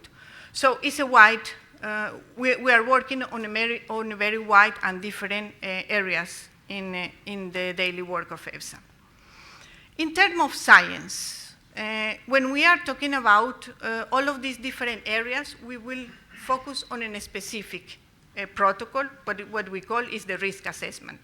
So the risk assessment, it has, and this is already, most probably you have seen this slide many times, we have these four main areas of work. So the first one is the identification of the hazard. Then the second is the characterization of this hazard. How we can characterize this hazard through different studies, toxicological, toxicokinetic, pharmacokinetics studies. We need to derive health-safe guidance value. So also, there are different ways to do it, depending on the type of substance that we are evaluating. In this area, yes, there are still a lot of room for innovation, room for research to provide EFSA with new studies, with new data. We have to be careful also because we need that the data, we need to extrapolate the information from the research studies into regulatory area. So also there is still a space or a time where we need to transfer this and to validate all of these research studies into something that we can use it in our regulatory area. But this is also foreseen, and EFSA, with the purpose of doing this or introducing this type of research, we also used to produce guidance. The guidance documents are documents where we try not to, let's say, update so often, because of course we will lose totally all direction, but we have to include in those guidance documents from time to time some new scientific developments. And this is also something that EFSA is working on this. We have, as you know, guidance from the different scientific panels, so these are in general vertical guidances, but we also have some horizontal guidances provided by the scientific committee. In these horizontal guidances, we have, for example, concepts like the QPS, Qualified Presumption of Safety, something similar as it has been mentioned before on the GRAS. So all of these guidance provide new ways to inform applicants on how to provide information for specific cases. So there we have, yes, in fact, an area where we can introduce new information through research. Then we have the part on the exposure assessment. In this area, we count, and we really need the support from the industry and for the third parties to provide us data, accurate data on exposure. And when we put these two components together, well, we can do the risk characterization. I know that sometimes these sound a little bit one piece there and the other piece on the other side. But when you maybe if we take a simple example, or if we think that if we have a hammer at home, so a hammer is a hazard, we can characterize that hammer. Well, we can put it in a shelf, or it's big, it's small. We characterize. We know which one is the hazard. Which one is the exposure? If I take that hammer, my risk will be high. I will be exposed to the hammer, and the risk will be high, because most probably I will finish at the hospital. If my husband is going to take that hammer and do a work, I will have something well finalized. So it's a simple analogy to the work that we are doing, but it's a way for us to, or for me to let you know how these different components work very well. And when you are reading a dossier, when you have all the data, because we work only based on the dossier, based on data, we can see that all pieces assemble very well. If we have good data, then we can assemble, and then we get a conclusion on the characterization of the substance. If we have the data on the exposure, then we can put all these elements together, and then we can produce a good opinion. So for us, what is here extremely important is to have good data, to have good dossier, to have clear dossier. So this one is, let's say, the aim, the final aim will be to adopt this opinion, that it will go then to the Commission. There are, of course, different systems again. We have consultation with the member states, and at the end, we will have a legislative act. But the opinion there is the base of all the rest of actions that will come. So the opinion needs to be clear, needs to be informative, and needs to contain all elements which are covered under a specific regulatory framework. So if we think about some other areas for harmonization or for support to applicants, well, we have clear indications, we hope, and we maybe need to work more on to have better guidance on how to inform the applicants on how to prepare the dossier, how the system works, who are the actors. So in this case, we have the applicant which send the dossier to the member states. In other cases, the applicant will send the dossier directly to the Commission or to EFSA. So you see, we have many different regulatory frameworks and many different ways to do the thing. So it's important that EFSA provide the public with clear information and clear guidance on where road needs to be taken. Then we go through a process of validity. So this is a verification of the completeness of the dossier. If the dossier is not valid, it will go back to the member states or to the applicant, depending on who's the initiator. Then we go back to the working groups. This is an example for the food contact materials. And then we have the discussion and the possible adoption by the panel. It is important to say that in all of this process, we have also it's new since more or less, well, not new anymore, since 2 years, we have the application desk. So it's our front office to the applicants, to the external parties working with us in the preparation of the dossier. So for the application desk, they are in charge of doing the first part, so the validation, the administrative verification of the dossier. And then they have also, and I will show you later, all the different ways or systems to approach EFSA that have been created during the last years, again, to be able to provide further information to the applicants. When we go to the working group, well, we receive a mandate. We create a working group between external experts and members of the panel. They discuss based on the dossier, in case that we have a dossier. In case that we don't have a dossier, we will need to make literature search. This is the case, for example, for the reevaluation of food additives.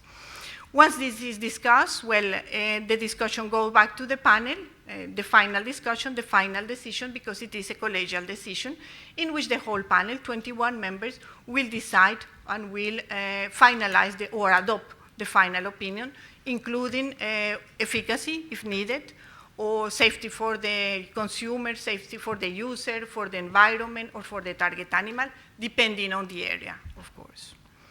So this is how the opinion, how it works, and how the opinion finally is adopted. If we go back 2 minutes to the legal basis and to the guidance documents, well, we have a legal basis, so we have a big frame in which we work. Within this frame, we will provide further support to applicants through administrative guidance and through EFSA's guidance documents.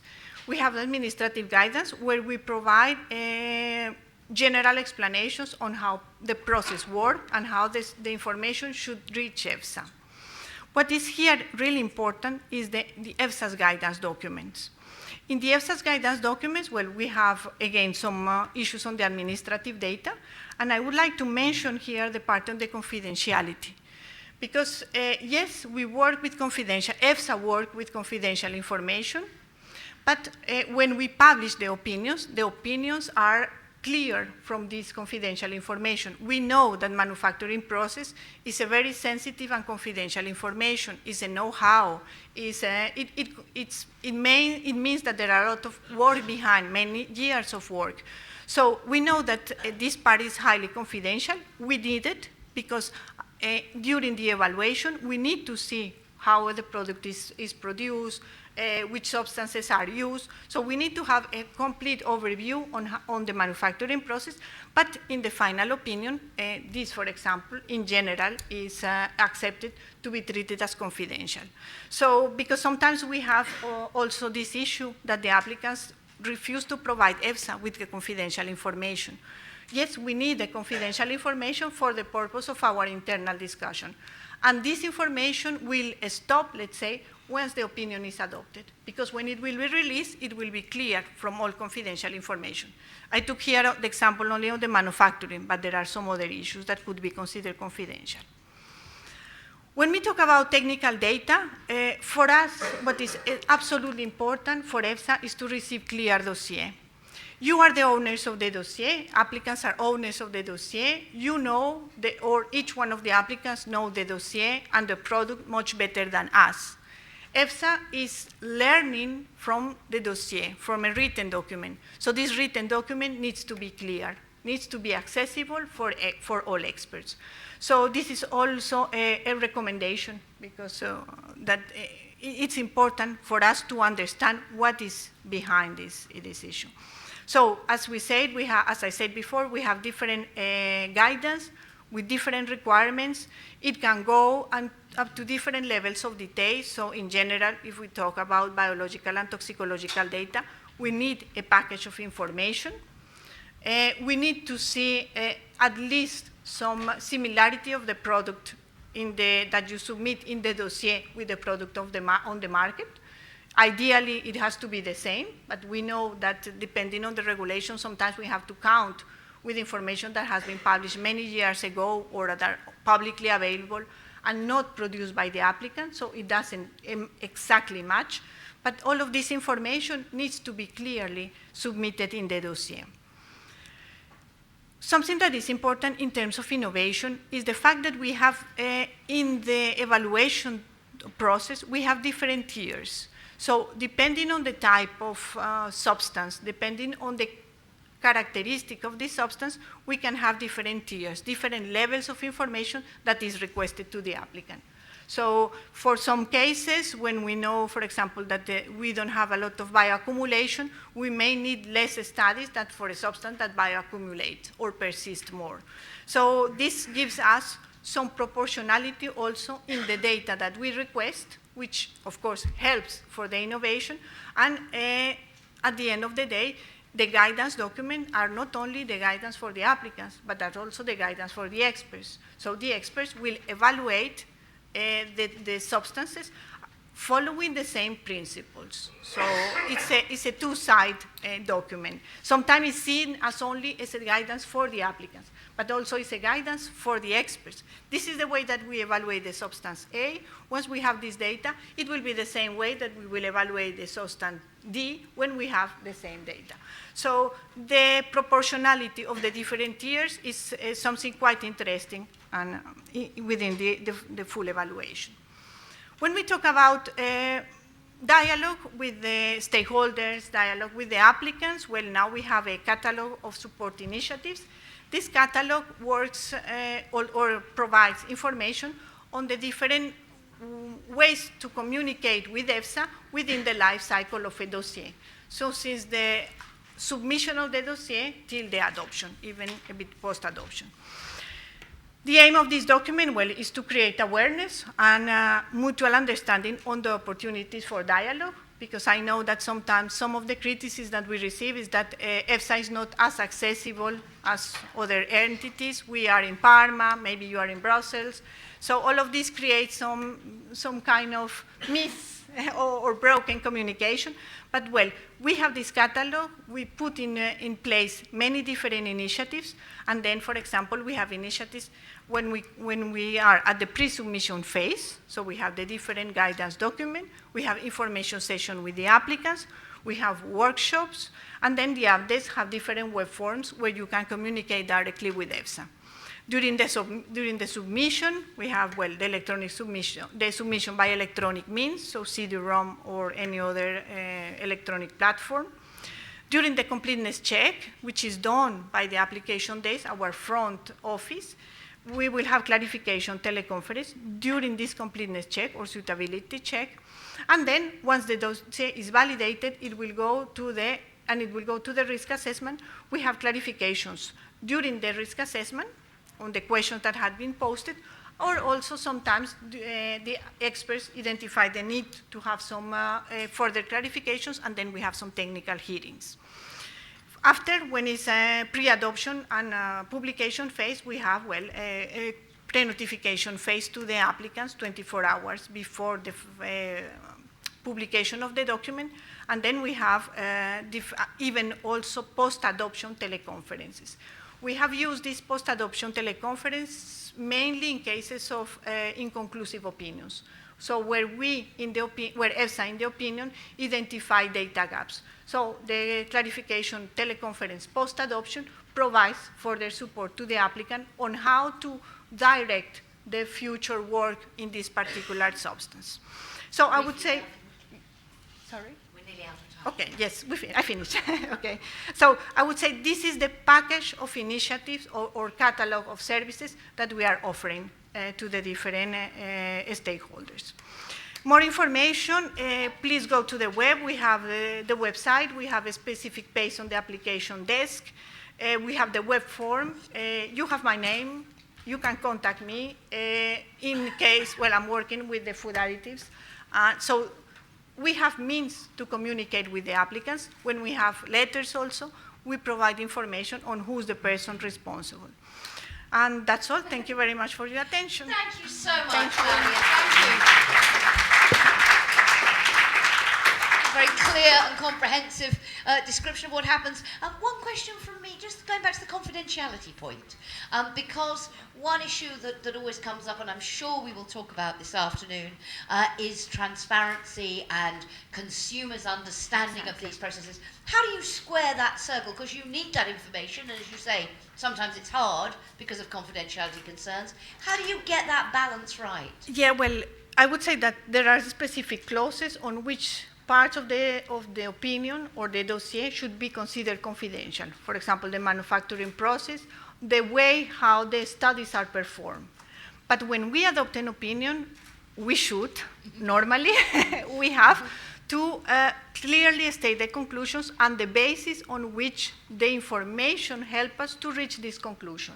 So this part, in terms of transparency, should be present in all opinions. Is it sometimes a tricky Yes. balancing act, though? Yes. Yeah. Yes. And It's just very on tricky. your support initiatives, your catalogue of support initiatives, something I'd like to discuss with everyone this afternoon, whether you talk about your help desk, and I think you have a sort of one-stop shop when you go in. There is one desk that Yes. helps you with the reception of your application, the registration of it, and so on.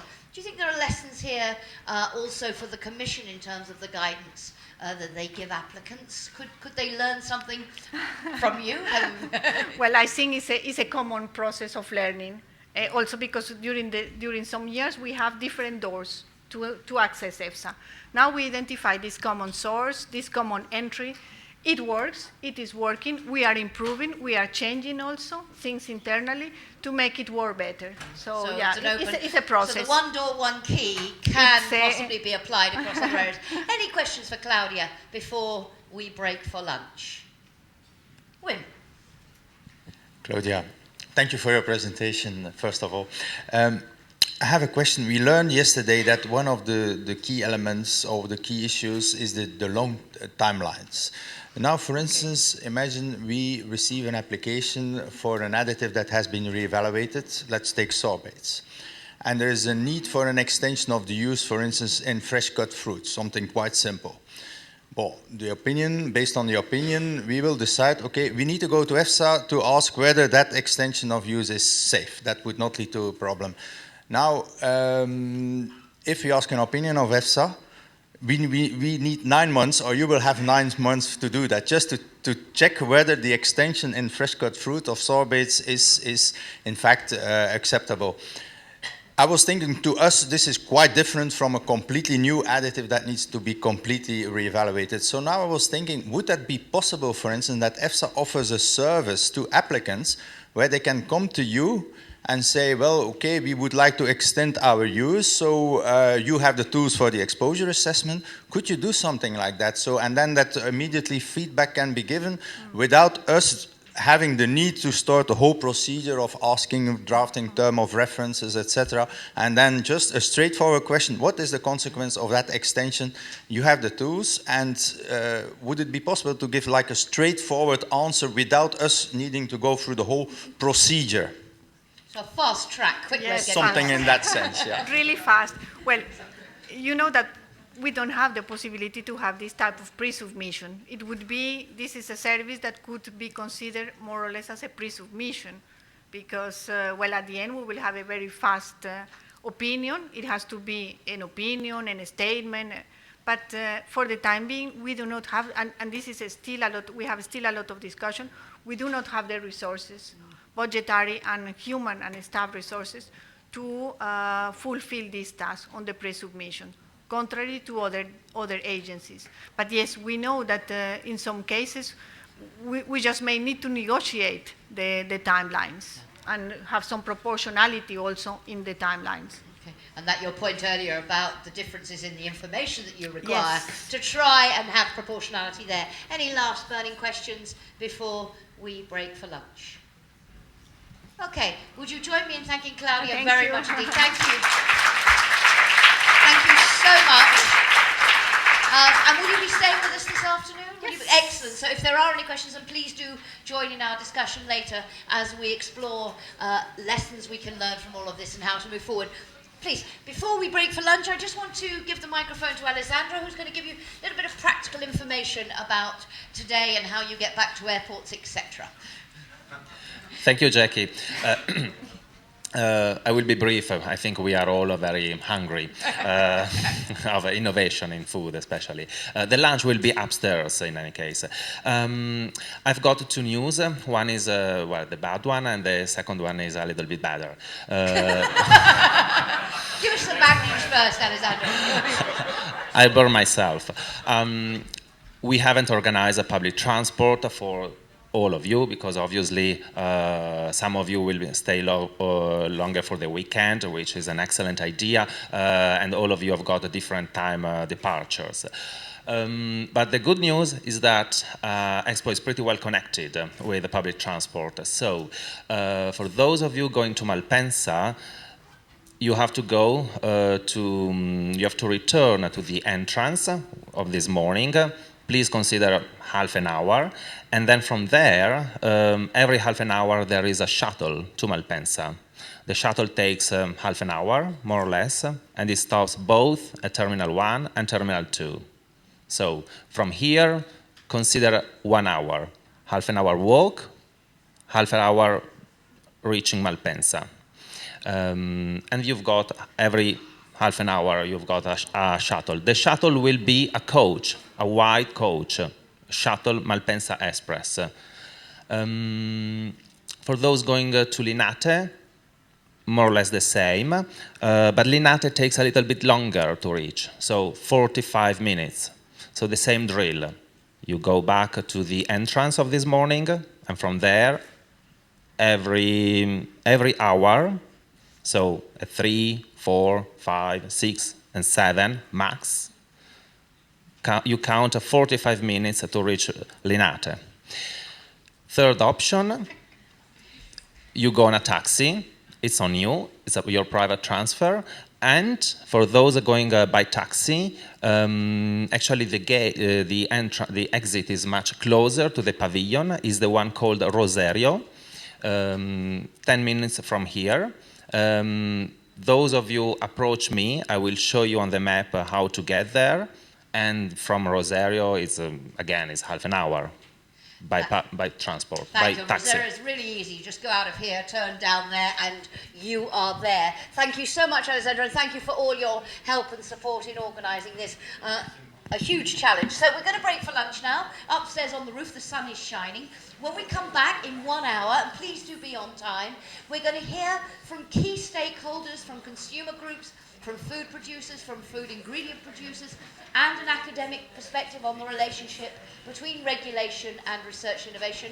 We're going to have very short statements from them and then a discussion with all of you. So I'll see you back here in an hour, and buon appetito.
Okay, I'll find you. Don't worry, I'll find you later.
Me.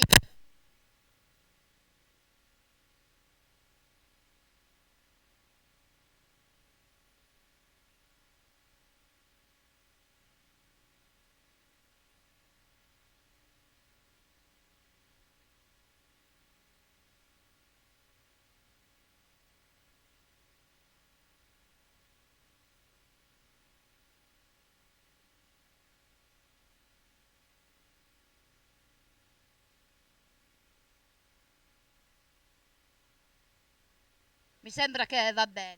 Può dare un po' di volume? Perfetto. Okay, we are starting now, ladies and gentlemen. Okay, could I ask you please now to take your seats as we do need to get underway.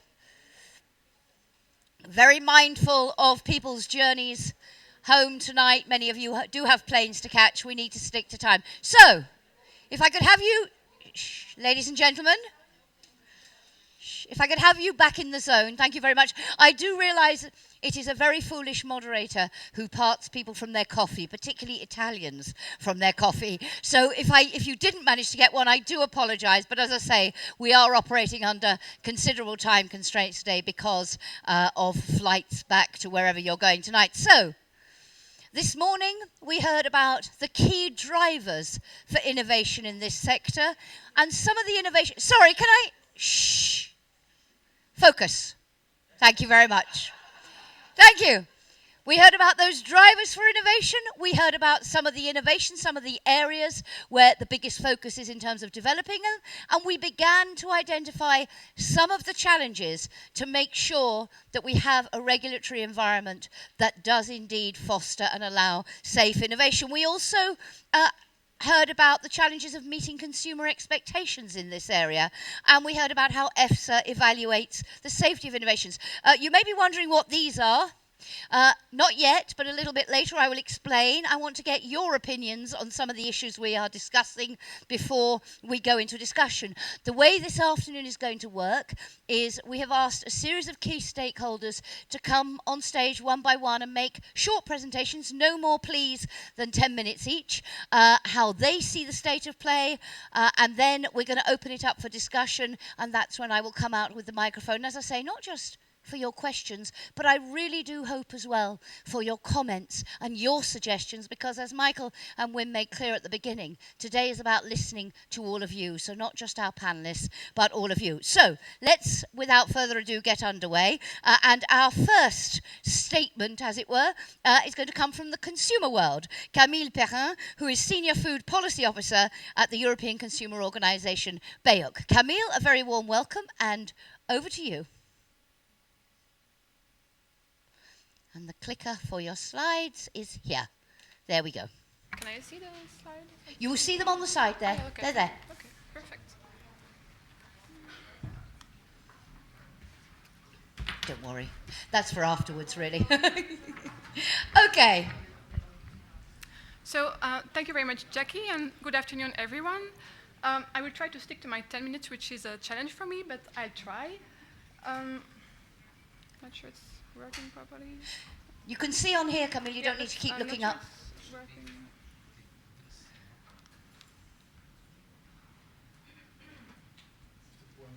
It's not working.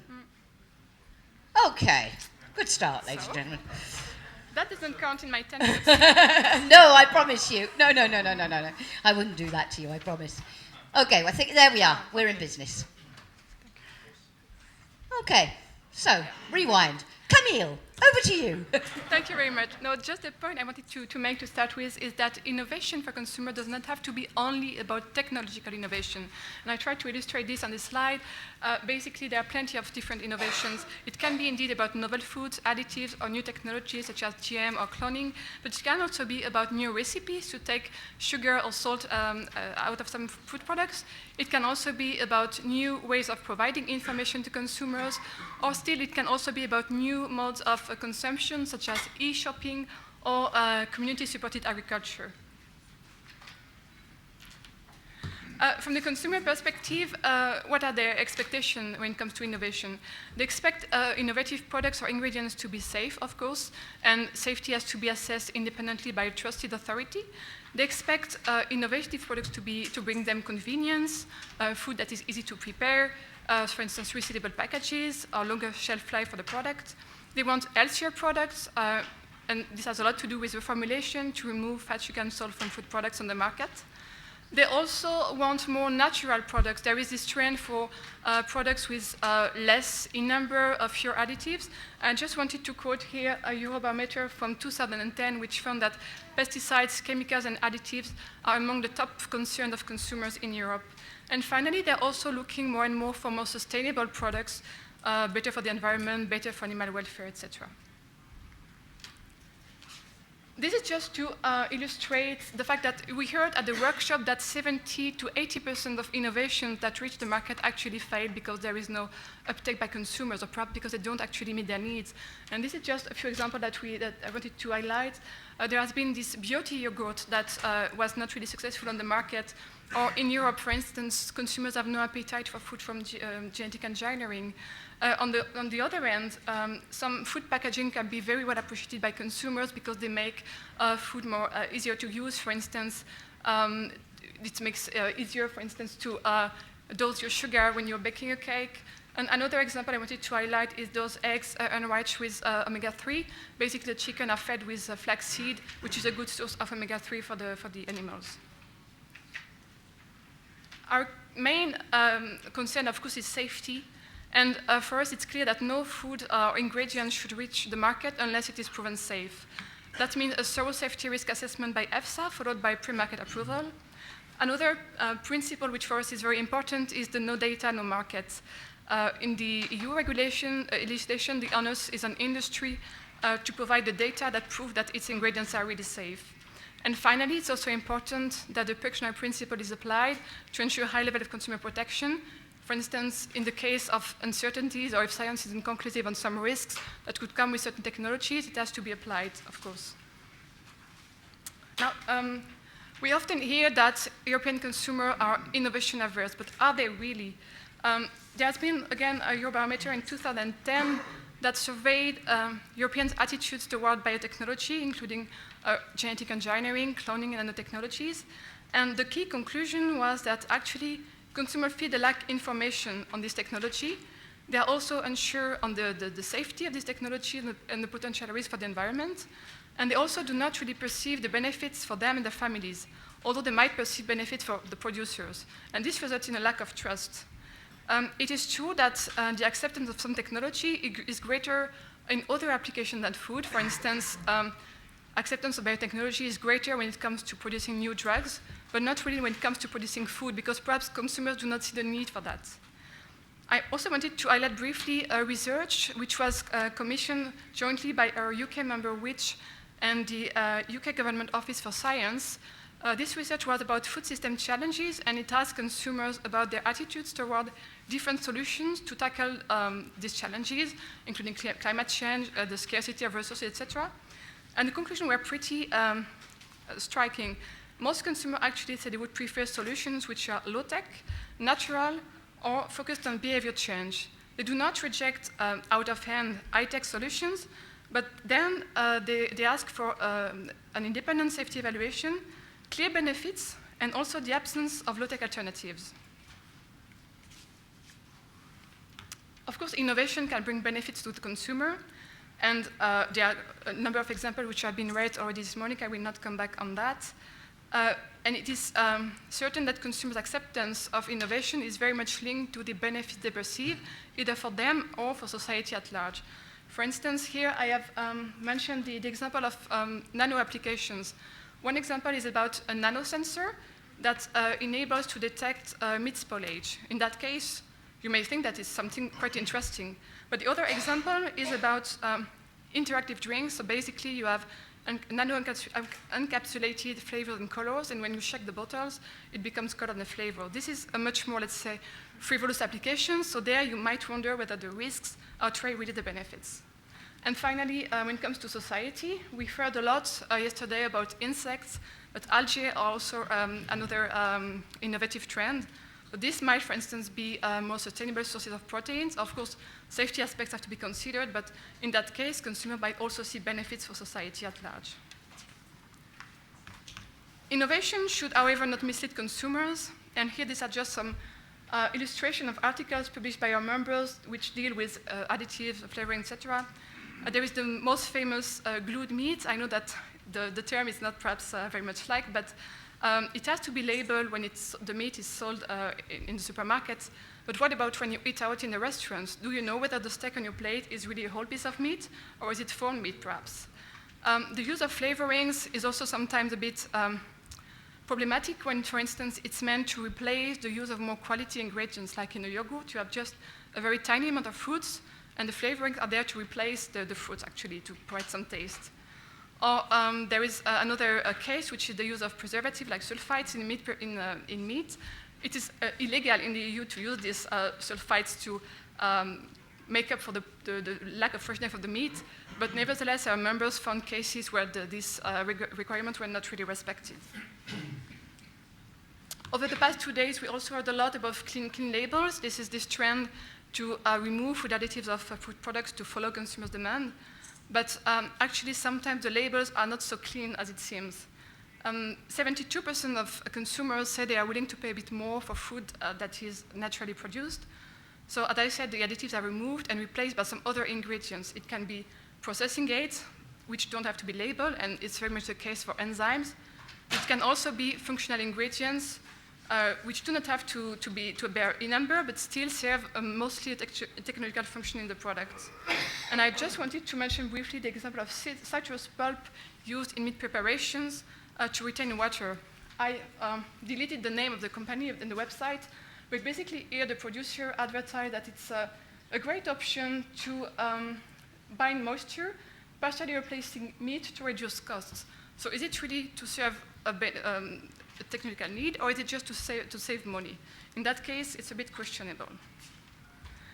And finally, I hope that I stuck to the time. You're doing very well, thank you. That's my last slide, and I would like again to insist on transparency, which has been raised a lot over the past days. We really believe that it's important to engage with consumers on benefits, but also on the risks of innovation. It's also important to respect consumers' low acceptance of some technologies while trying to, of course, to explain. But very often, educating actually is a synonymous for forcing consumers to accept food they do not want. It's also important to consider alternatives. There might be technologies consumers do not accept, but also alternatives that they might be willing to accept. And I give an example here, I will perhaps develop later. And also allowing for an informed choice via labeling, which we have in the EU for GM, nano, and which also would like to see for cloning. And finally, acknowledge consumers' voice and take it into account. That would be my final words. Thank you very much. Thank you for giving us such an eloquent consumer's voice there, ladies and gentlemen. Camille Perrin, thank you. And Camille will be back with us in a little while for the panel discussion. Lots of issues to discuss there, and that interesting distinction you draw between being innovation averse and simply not seeing the point of it. Question, is that, we talked earlier about communication and education, explaining why there are certain advantages with technologies, is that part of the answer to this trust issue, to this consumer acceptance issue? Or is it a more tough nut to crack than that? We'll come back on that.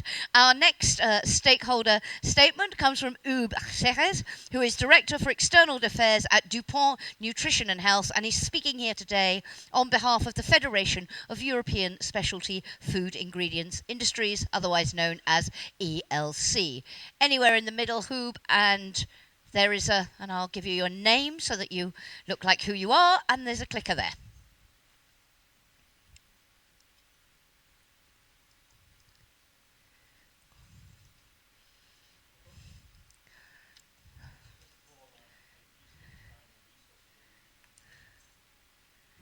The European Commission is spending on this, on our business, which is important. We are proud of our innovation, and we also open our doors many times also for governments and consumers to show how our ingredients can improve the products that consumers can see at the shelf of the supermarkets. So about ELC, it's the organization who represents the manufacturers for specialty food ingredients, and that's a broad scala, which you can hear. You can see, I think also Susanna showed that slide this morning, but it was a smaller picture, from enzyme, minerals, vitamins, so it's a very broad scala. There are many regulations that we have to deal with, so I think innovation and regulation go hand in hand here, next to the safety aspects that have been mentioned before. So for us, it's important that we have a predictable timeline, and we come back to that, because for all these products we need a lot of investments, and not all products reach the market, so it's important that for those who reach the market that we have a predictable timeline. So where is the food ingredient business? And that's maybe coming to your point, Jackie, about the communication.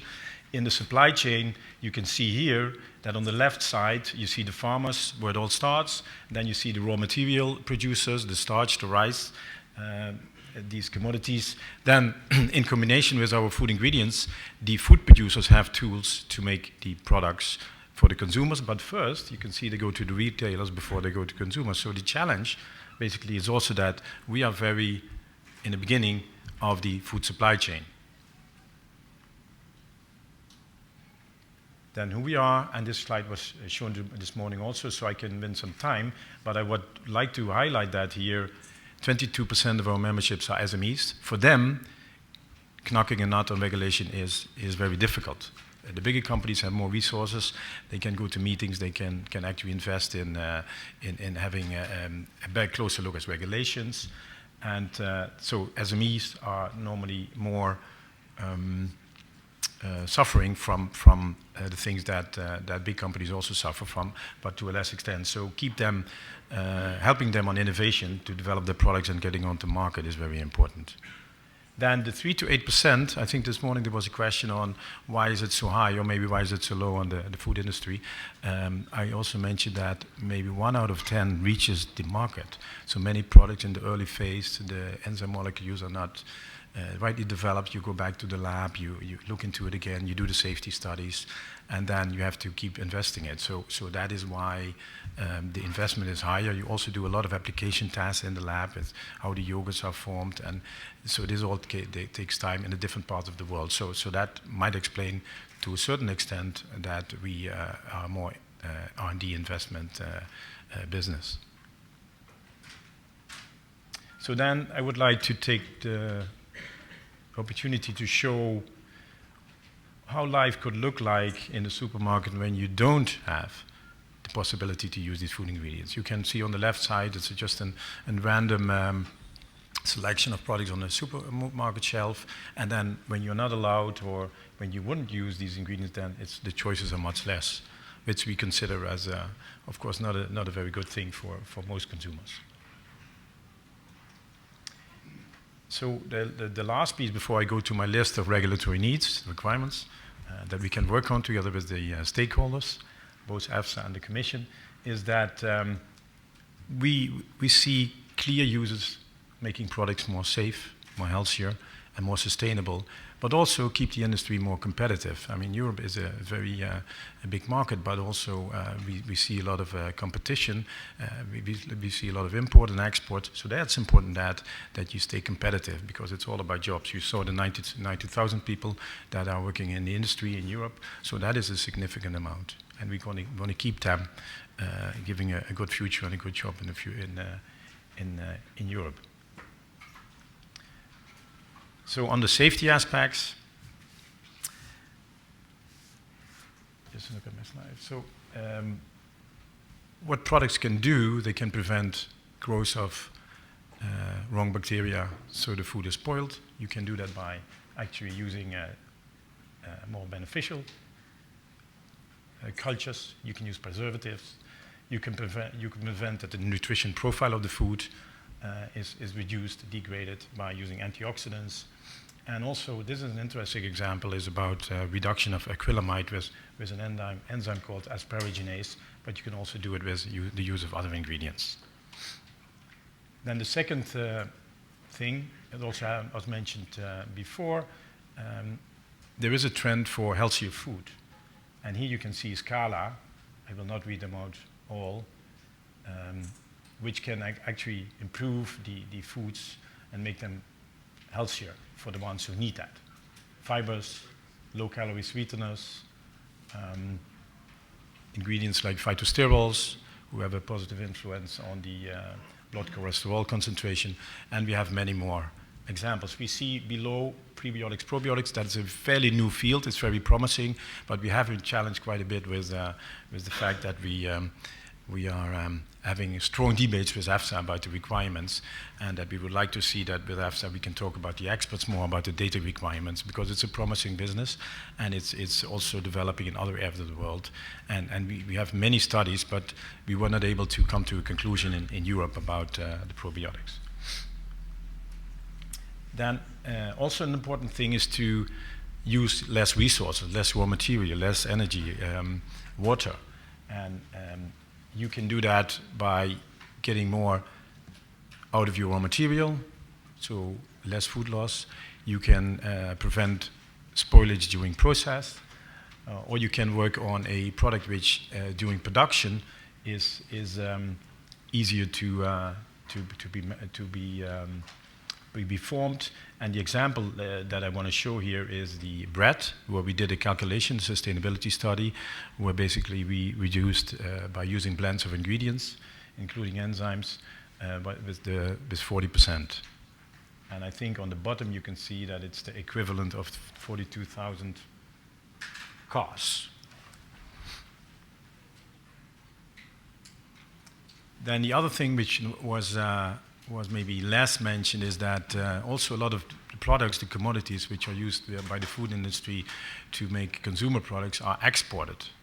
So it's also important that the ingredients that we use for making products for export, making Europe more competitive, are available. So that, I think that's something that is maybe not getting the right attention, but international and globalization has been mentioned, but this is where you see it. So our list, I think Mrs. Silke Heinemann mentioned this morning already that the innovation as such is difficult to find in the regulation. We would really make an attempt to say, okay, can we have regulation? Maybe it's more difficult for the existing one, for the new one, where we look at innovation from a principle point of view. We say, okay, if you have innovation, also see what the impact is on the innovation for the companies, the developers. So is it really so? What are the predictable timelines, data protection? So that is important for us.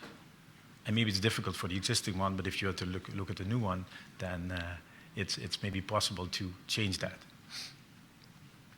And I think this is almost my last slide, Jackie. Indeed.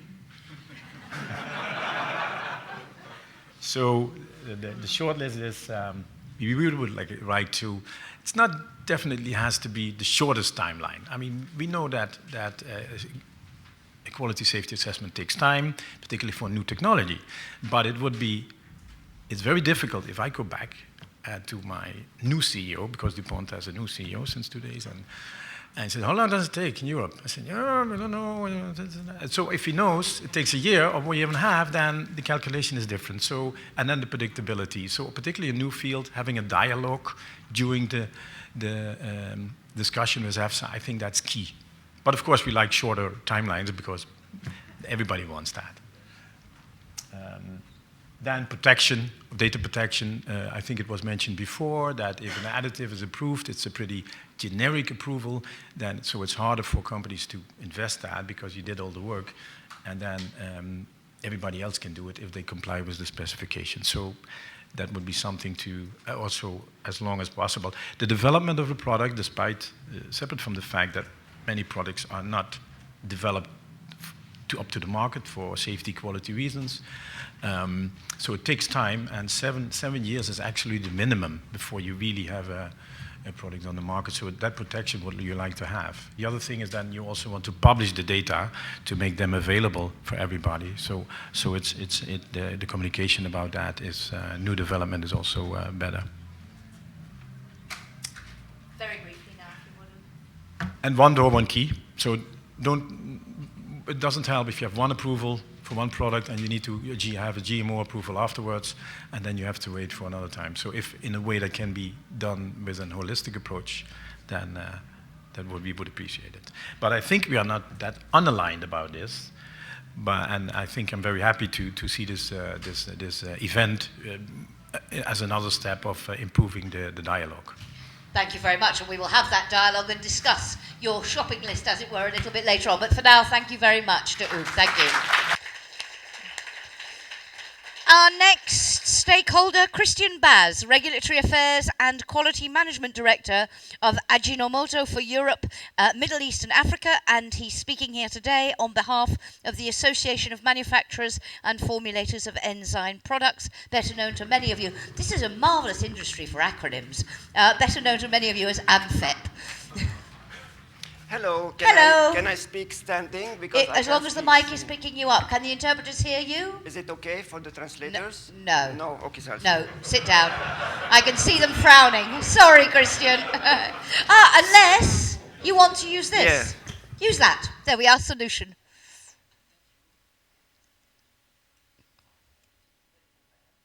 I lean to sit, so too much. So I'm very, very excited to be here and speaking in the name of AMFEP, the voice of the enzyme manufacturer and formulators. Now, what is AMFEP? I have to change the slides? Yes. So AMFEP is, as we said, the association representing all the formulators and manufacturer of enzymes, preparation and products in Europe. And we cover 90% of the enzyme industry in Europe. And the majority of our members are small and medium members. In the enzyme industry, my company is a small member with just one enzyme. And still, I'm speaking in the name of the enzyme industry today, which really shows that the SMEs in this association have a big role to play, yes? Another point, before going about AMFEP, is that this is the voice of the European industry. I'm not European at all. I come from a small Asian country, which shows that if I speak in the name of this European association, meaning that they are very open, extremely open people, yeah? Now, what are enzymes? I didn't expect to spend a lot of time on this one, but after having seen the glue in the presentation before, I think I have to spend a little bit of time because some people may think that it is not what it is, you know? So I'll spend quickly, what are enzymes? As you know, enzymes are like water in the sense that without enzymes, you wouldn't have life. Enzymes have been present in the living cells of all living beings since the beginning of times, beginning of life. Now, you all know that in our human bodies, to take the human example, we have biochemical reactions occurring all the time. And those biochemical reactions would never occur without enzymes. Enzymes do not take part in the reaction, they just catalyze it, accelerate it. Without those enzymes, it would not happen. So the enzymes, at the end of the action they do, is still present. It doesn't glue to something or is there, it can do another action. So I just give you an example to have an idea. What is the rate of speed of an enzyme? One enzyme, very common in our bodies, is the catalase. It works at a rate of 5 million action per second and maximum 40 million action per second. I try to understand what does this mean, 5 million action per second. So cutting, binding, doing different kind of biochemical reactions. So if you take the fastest robot on Earth that does a reaction, an action, he can work at 4,000 action per minute. Now the fastest centrifuge in the world works, the nuclear ones, 120,000 stroke per minute. So very, very far from the 5 million action per second. I think it's difficult to really understand, but what you have to understand is that since it does so much actions, you don't need to add a lot. So a small, minute quantity can do a huge job. That's why we have very, very small quantities that are added. That's important not to forget. Now, of course, enzymes have been used in the industry since decades, knowingly. But as well, in the ancient times, enzymes were used without knowing. In the past, for example, to produce cheese, they used to take the stomach calf, and just put it in the milk, and then next day come and discover that they have something interesting to eat, cheese or fermented yogurts. It was, no, but I mean, safe use for centuries. We are still living, so it was okay. Huh? Now, what do enzymes do? Why do we use it? So, we use it for several things. First of all, to improve the processability of the products and improve the food properties, consumer benefits as well, and healthier foods, and of course, environmental carbon footprint to improve the environmental burden of the industry. So the enzyme can help a lot. We will see quickly an example. Jackie, please, how many minutes do I have left? 5. Okay, good. So, I will not take again the example that were seen before, asparaginase, or etc. So, I will just give you a few of ones. For example, something really interesting to understand, because often I hear consumers saying, no, but this benefit is for the industry, not for me as a consumer. But I think that it is also for the consumer. I'll give you an example. In the production, when we use enzyme in the food industry, if we don't use the enzymes, we have to use what? Acids, alkali, heat, cool, heat, cool, heat, cool, to obtain something. Mainly, I'll give you an example. This is the amylase. The amylase. So you have milder process production parameters.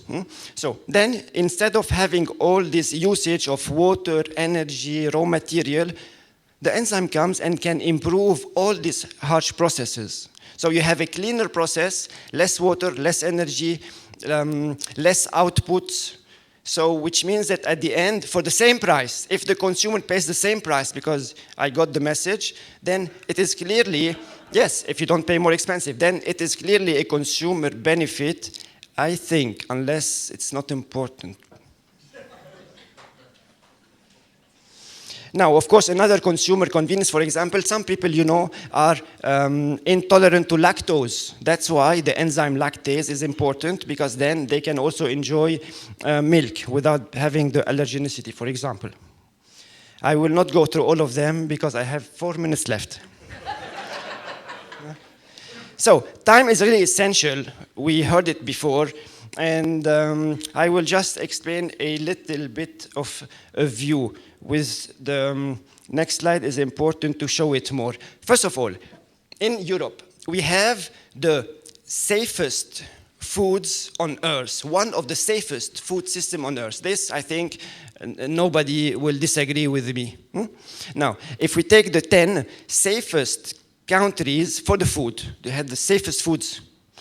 Where does the EU stand in the terms of approving products? That's important. So, in terms of predictability, I think we are not so bad, frankly. We can always complain, but it's not so bad. It's all, the procedures are there, we know how much time it takes, etc. And obviously, the second point, it takes a little bit longer than the others. A little bit longer means if we have the top 10, we would be around the last 70%. But on the predictability, we are in the best. No one is as predictable as us. We are really from the best here. This work would not have been possible without the help of the frontliners from the EU Commission and EFSA, of course. So I would like really to take here the opportunity to thank warmly Wim de Beukelaar, Rafael Perez, as well as the colleagues Jiri Sohor and as well Miguel Angel Garnero for the flavorings, and also some others. This is really important because without them, it's impossible to get where we are now.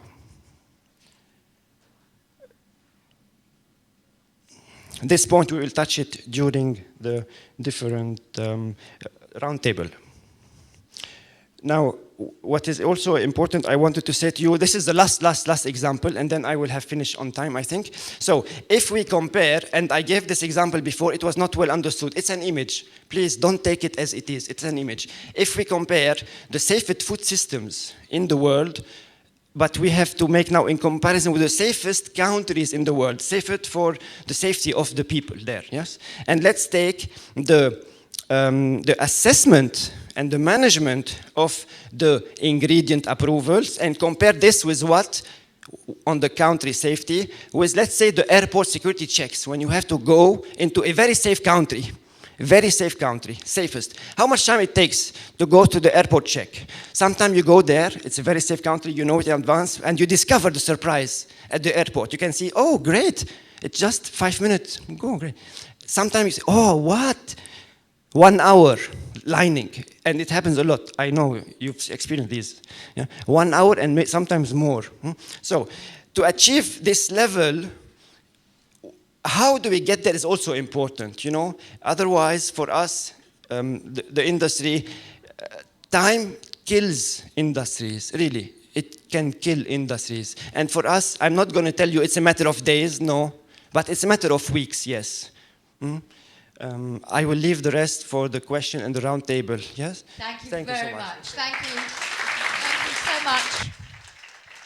Christian, so we have an emerging paradox, ladies and gentlemen. Consumers, but both our industry speakers so far have outlined the benefits to consumers in all sorts of areas, but we've also heard that consumers simply don't see those benefits. And Camille plead earlier for you have to accept that. That is where they are. Why do we have this mismatch between the benefits that they offer and consumers' perceptions of it? Come back to that in the discussion.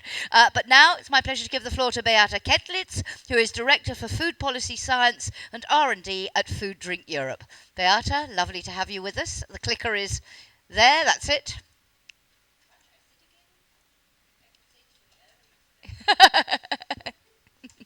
More comfortable. Microphone, yeah. Also from my side, on behalf of Food Drink Europe, we would like to congratulate the European Commission and in particular DG Sante for having organized this event. I am here in Europe quite a long while, but I have never seen any such event from DG Sante, and I really thank you for this. And since I am not allowed to make proposals, but I would have one proposal before I start, each legislation of DG Sante should be improved to introduce the terminology, it's good for innovation. That is one wish that I would have up front. But let's start a little bit. Some of the slides that you have seen, I repeat, you have seen this slide presented by Susanne Kettler earlier this morning. Why do I present this slide here again? I would like to highlight here once more the European food industry, also really a giant. The majority are small and medium-sized enterprises. Everybody has said we have a lot of small and medium-sized enterprises, but when we look at the food industry as a whole, more than 90%, even 99% are small and medium-sized enterprises. How can we make certain that also these small and medium-sized enterprises can live up to speed and can actually innovate. Here a slide about our organization. That is some things that you can take home. I do not need to repeat it here. But what is important on this slide, that you see that we are actually represented everywhere. We do not have all European organizations in all member states, but we have also observers. Some of them are quite interesting. We have, for example, an observer from Turkey. It's quite an interesting member, having a lot of questions, a lot of demands, and a lot of challenges. Now, when it comes to innovation, one thing is clear. The food industry is always striving to innovate. I think that's normal. And of course, we have talked a lot. We are striving to innovate to respond to the changing interests of consumers. We were challenged on this, rightly so by Camille, because some of the innovations that we might introduce are not immediately visible to consumers. Of course, we improve technology, we improve our production system, you would not see it. But this improvement of production system can, of course, improve the quality of our products. Of course, you might be most interested in maybe reducing prices. But we would also need to say, how do we compensate for increasing raw material prices? All these things a consumer does not see, but it's important for us to look at this. Of course, when we say striving to innovate, we are usually big constructs. We have those bringing the money. And then you have the researchers trying to get the money and trying to innovate. There's one thing. The moment that you decide to innovate, I think you need to have a certain guarantees that you have over a certain period of lifetime of the products, the return in investment.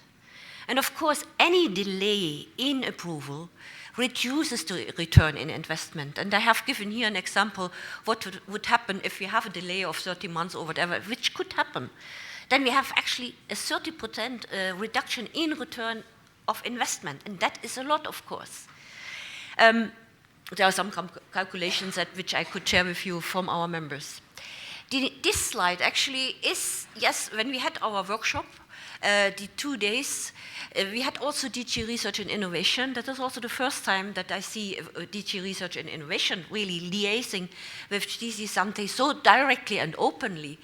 These two strategic priorities of the European food and drink industry are actually coming from the European technology platform Food for Life.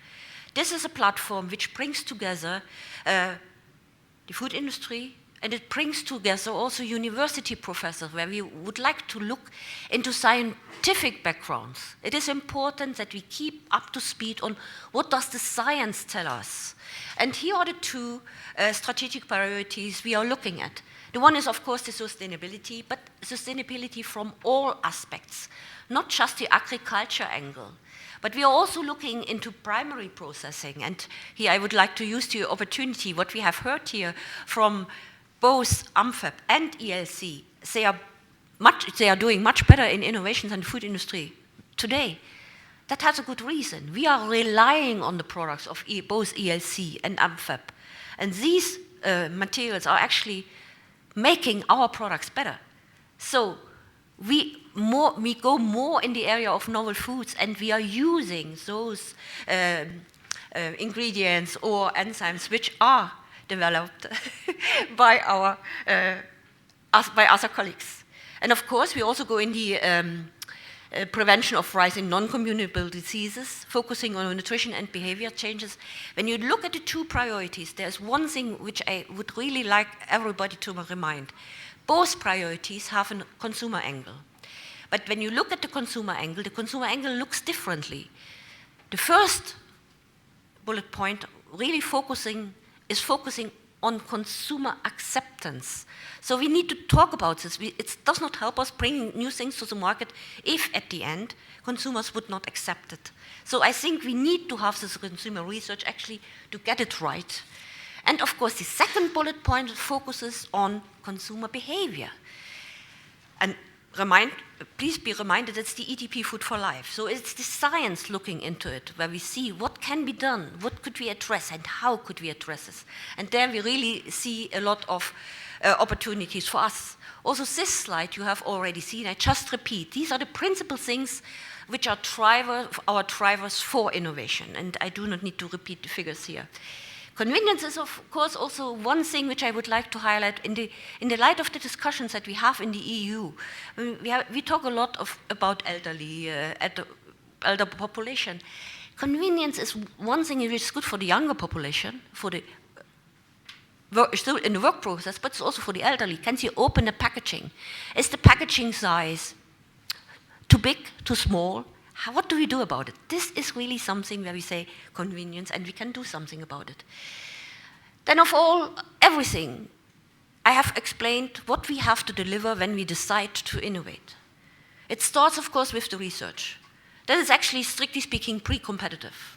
You have an idea, you try to see what you can do about it, what do you need to look at, what is the regulatory situation, and then you have the development phase. There, of course, we enter a competitive phase. So I think that's the moment when the food industry would not necessarily talk to each other anymore. But in the pre-competitive research, we do. And now, of course, the ultimate aim is always have a better product. Then, of course, it brings us immediately to the question, are there bottlenecks to innovations? If there are, what are the bottlenecks to innovation? Then, of course, we have heard it nicely presented this morning by Sirko. Actually, I do not need to say it anymore because you have said it, everything. But it is the interpretation in question. Before we actually decide to go in one or another direction, it's the first question, is this novel? Is this new? Does it need an approval? What do we need to do? And this is a very important decision to be made. And therefore, it is important that the regulation which is in place is clear, non-ambiguous. Sometimes a word, a comma or whatever, can make a legislation really ambiguous, where we then, at the end, do not know anymore. Should we interpret it like this? Should we interpret it like this?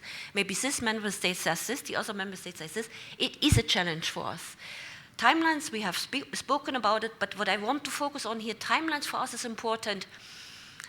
It is important before submission of any dossiers that we have actually clarified all uncertainties. So with other words, the time counts for us the moments that we have submitted the dossier. Then, in fact, our marketeers or our CEOs want to see when does the product come to the market. And it is for this reason that it is so important that this clarification takes place before we submit. That would also prevent actually having to stop the clock situation often enough. Well, of course, then the full application, you get the decision, you bring it to the market. This all is important, that everything here is clear. Now we have said more than 99% of our members are small and medium-sized enterprises. While the big companies, the large companies, might have special departments just dealing with innovation or being aware of all the regulatory information, definitively not all small and medium-sized enterprises would be in the same situation. Some specialized in SMEs are, of course. And of course, when we say there is a hurdle, there's a bottleneck, you cannot say that is 100% the case for everybody or every organization. You need to look into everything as an individual particular case. And of course, what is extremely difficult for the small and medium-sized enterprises is to understand the administrative burden.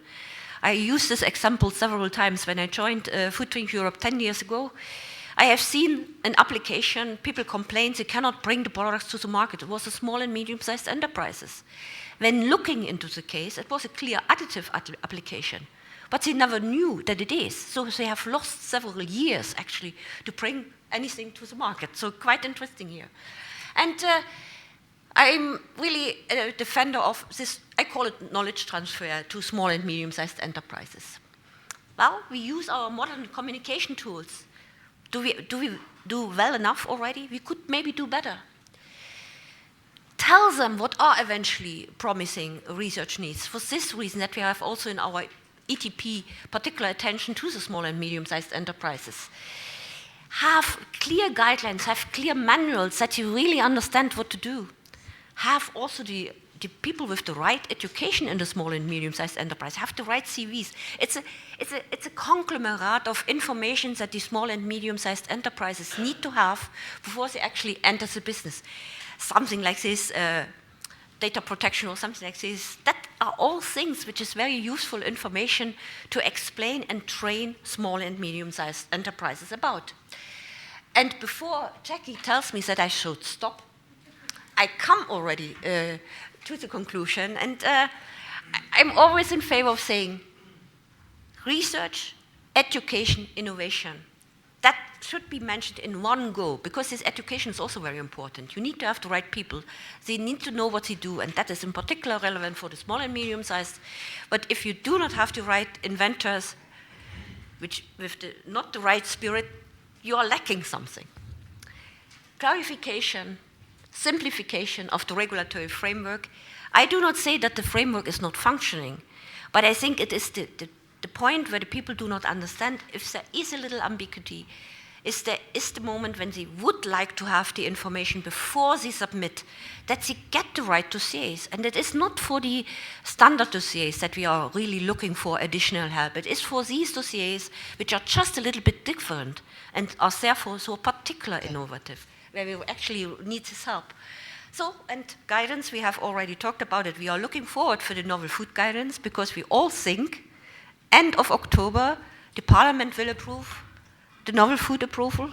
That is the first,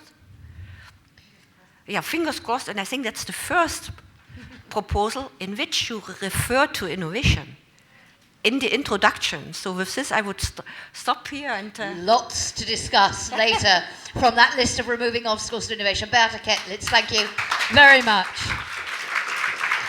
And our last intervention before we open this up for discussion is from Dr. Roland Franz, who is the head of the Department for Product Safety and Chemical Analysis at the Fraunhofer Institute for Process Engineering and Packaging in Freising in Germany. A very warm welcome. You want to tell us a little bit about that link between the regulatory environment and the innovation, I think. Broadly. Maybe. Broadly. Okay. Thank you for this kind introduction, Jackie. Good afternoon, ladies and gentlemen. First of all, I have to say that I'm not a stakeholder representing food producers or the consumer organizations. What you see, what you get now is an intervention, a standpoint from a research institute, as you can read here. Where can I click it forward with that? I think. You just press that's it? Yes. First of all, it's trivial, but we have to please keep in mind what the purpose of food packaging is. You can read it yourself. The best food is at the end of the day nothing without an appropriate food packaging application. That's very important to keep that in mind. And this goes down to even to avoid reduce food waste. That's very important. It's not only safe food, but only to save food. Unfortunately, it is a natural law that as soon as the food contact material comes in contact with the food, the substances are starting to migrate, they move. It is entropy, the substances want to go everything where they can go. And the degree to which this happens depends on some factors, on the type of the food contact material, type of the food, and also of the storage conditions. So we have to live with it. There's no way around it. And even if you would have glass, you would have a release of substances from glass. Migration from food contact material is very complex, and I click through it. The message of these three paragraphs or lists is you can have at the end, when you take all the combinations into account, starting with food contact materials, which can be polymers, which themselves is already have a high variety, over sealing layers, adhesives, etc. And taking into account that you have chemical substances, all of them are listed here, additives, polymers, monomers, non-intentionally added substances, oligomers, etc. To make it short, we have to do with a potential migration potential of several hundreds or a few thousand of chemical substances which can potentially migrate into packed foods, but not all at a time. That's clear. What is regulated and what is not regulated? This was already mentioned in the morning. It is important to note that all substances fall under the Framework Directive. The Framework Directive has really the very keen objective to regulate all these substances. Is that possible specifically?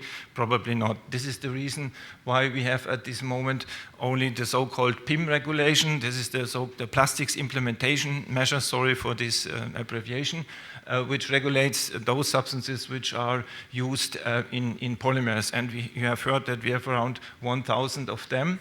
And this regulation provides also defined migration test conditions. It's also important to note. Non-PIM regulated substances, this is anything else than those used in polymers. And this includes adhesives, this includes printing inks, and all non-intentionally added substances, impurities, reaction products, oligomers. All of them are fall, as you see from the first mention, under the Framework Directive, but we have no clear-cut and no sharp migration test procedures for them, and nevertheless they need to be safety evaluated somehow. This is only to show you the practical consequences from the demand that you have to do a safety evaluation, that you have to migration tests. This shows you it's a schematic of a migration test. You start with samples, you have to do migration tests, you have to analyze the samples, you have to do sample workup, you have to evaluate the data, and you will obviously see that this is a very time and cost consuming issue, and you would do that for all of the substances. Nobody would be able to pay that anymore. And from this, there is clearly obviously that there is an urgent need for a more economic and screening tests, and this goes then to migration modeling, which we have developed in the past as a consequence of this dilemma that we have on the one hand so many substances to be controlled, but not enough validated analytical procedures. And here this picture shows you a little bit the science behind. I do not go into detail. These parameters which we measure here and which we use to establish models, they tell you at the end of the day how quick and to what extent a substance is migrating into food. And it's important to note that this model has found acceptance for regulatory purposes in Europe, and the other great advantage, don't overlook that, we can mimic with the model long storage conditions. These type of bottles, they are stored up to 1 year or so. Nobody can do a simulation, a test up to 1 year. These models will allow us to do that. The models have also been extended to new applications. Here you see the case of nano composites. Here you see a TEM image of titanium nitride in the polymer. The primary particles are in the size of 20 nanometer diameter. This is clearly, according to the EU definition, a nanoparticle. And we have done, in the meantime, a lot of work and studies. They are also published to investigate whether these particles can migrate or not. We have never found any detectable migration with our techniques, but we were not happy with that result. We developed a model to see what happens below of the analytical detection limit. The results were very conclusive. The results showed us that we have here to do with a zero migration.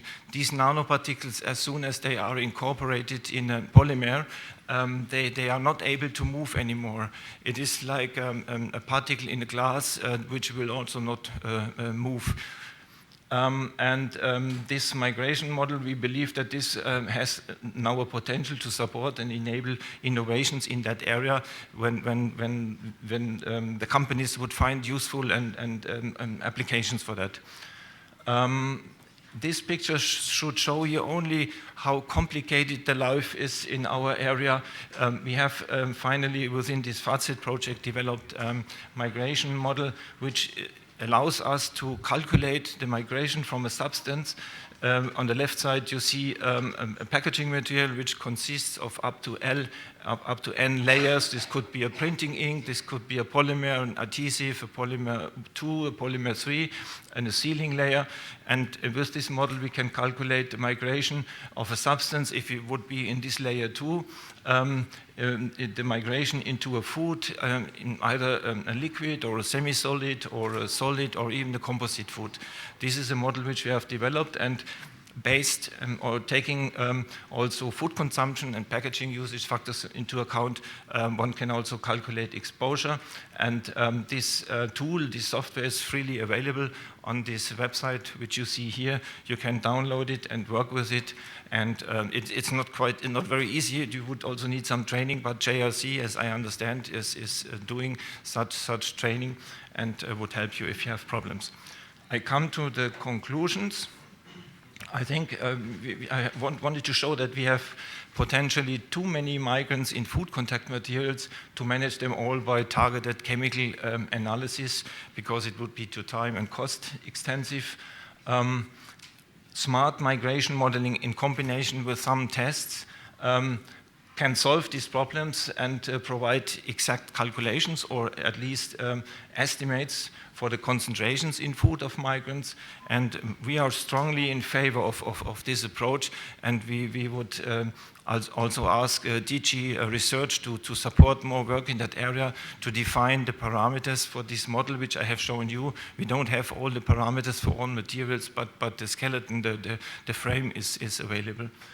As a consequence of such a smart approach, this will be supportive to new developments in the food contact material area.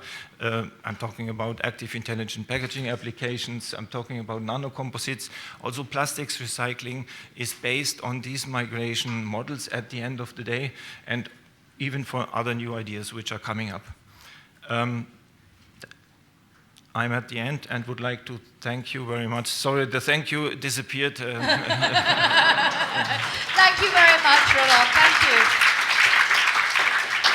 Thank you. So as you say, that smart approach that we're talking about. Please do return to your seat for a moment, because we're going to do a little bit of voting, and then I'm going to bring our panel back up, a plus one additional speaker, to discuss all of this. But as I say, would like to just get a quick snapshot of opinions in the room. So if you could take this item in hand, the very first thing you do is check that it is on. There is a bottom. On the bottom on the right, I'm very bad at left and right, but that is correct. So it is on. Then we're going to bring up the question. You very obviously press the number corresponding to your answer. If you change your mind while the voting period is still going on, and there is a time limit on it, if you look on the second row on your left, there is a delete button. So you can go back, cancel what you said, and put in a new answer. I will warn you when the voting is about to expire, so your time to change your mind has ended. And that is as simple as it is. So check that you're on. If everybody's machines are on, we will get underway. So let us see the first question, if we could. Se possiamo vedere il primo.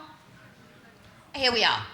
So, do you believe that the EU's regulatory framework is currently fit for purpose to foster innovation while ensuring that consumers are adequately protected? Press 1 if you think the right framework is in place and we just need to use it properly. That point about implementation and enforcement that has been made over and again.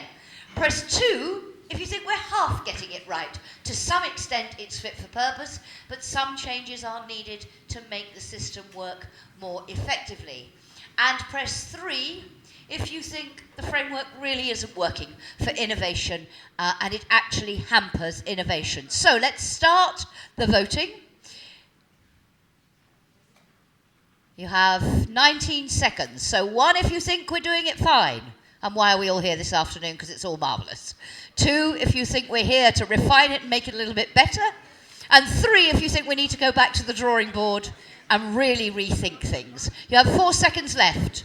The voting is closing now. So I hope you all voted. I realise it's quite stressful. And here we have the results. Okay, 56% of you see the point in us being here, thank goodness. 39% of you, actually we can all go home, it's all working absolutely fine. But seriously, but we need to use it properly. Well, I think for many of you would have been the key words in that first question. And 5% think we have a serious problem.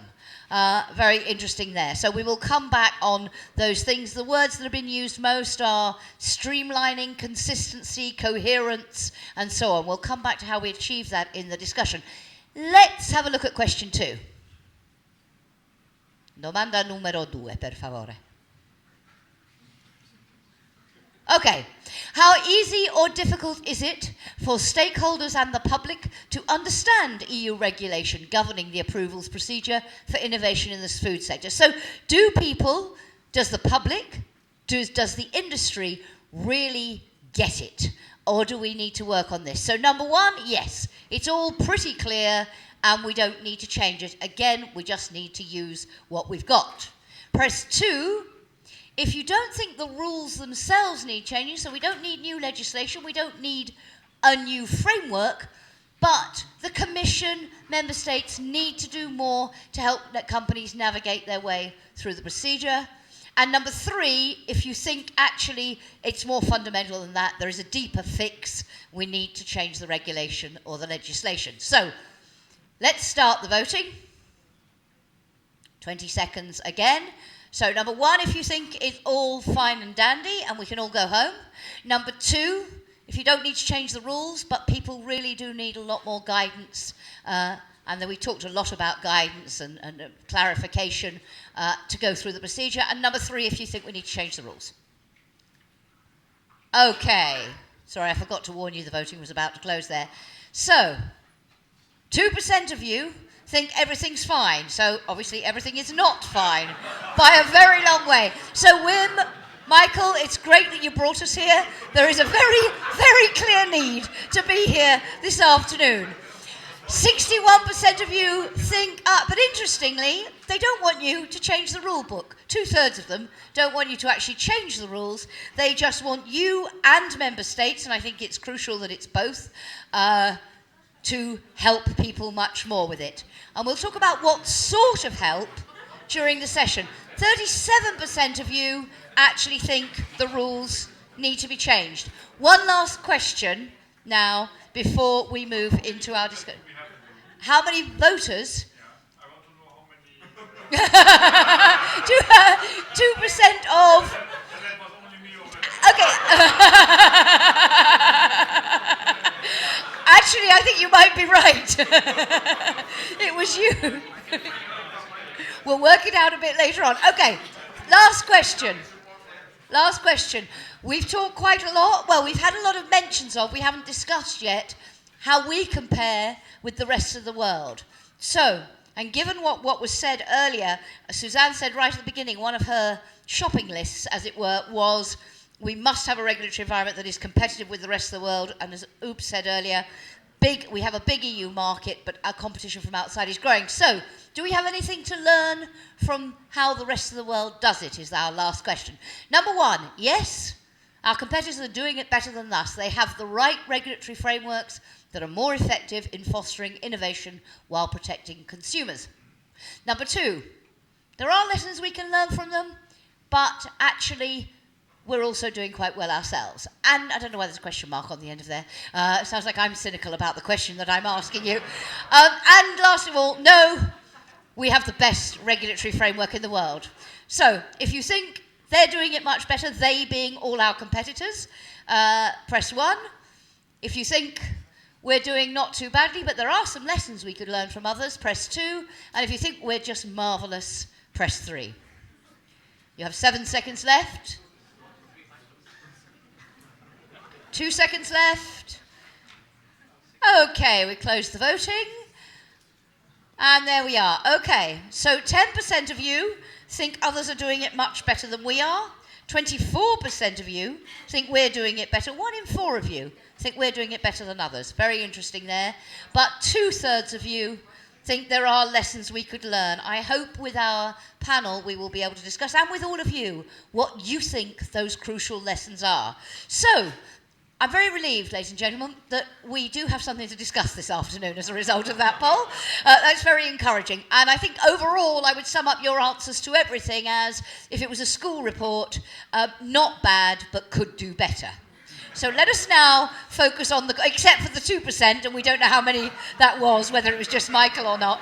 Let's now turn to our attention to that. Now let me bring back up all our stakeholders who we just heard from, and also Mark Willis, who is Team Leader, Food Additives and Flavourings and Contact Materials Branch in the Food Standards Agency in the UK, so we have a member state perspective as well. Please do all come and join me, and we'll spread out the name tags so you don't all sit on each other's knees.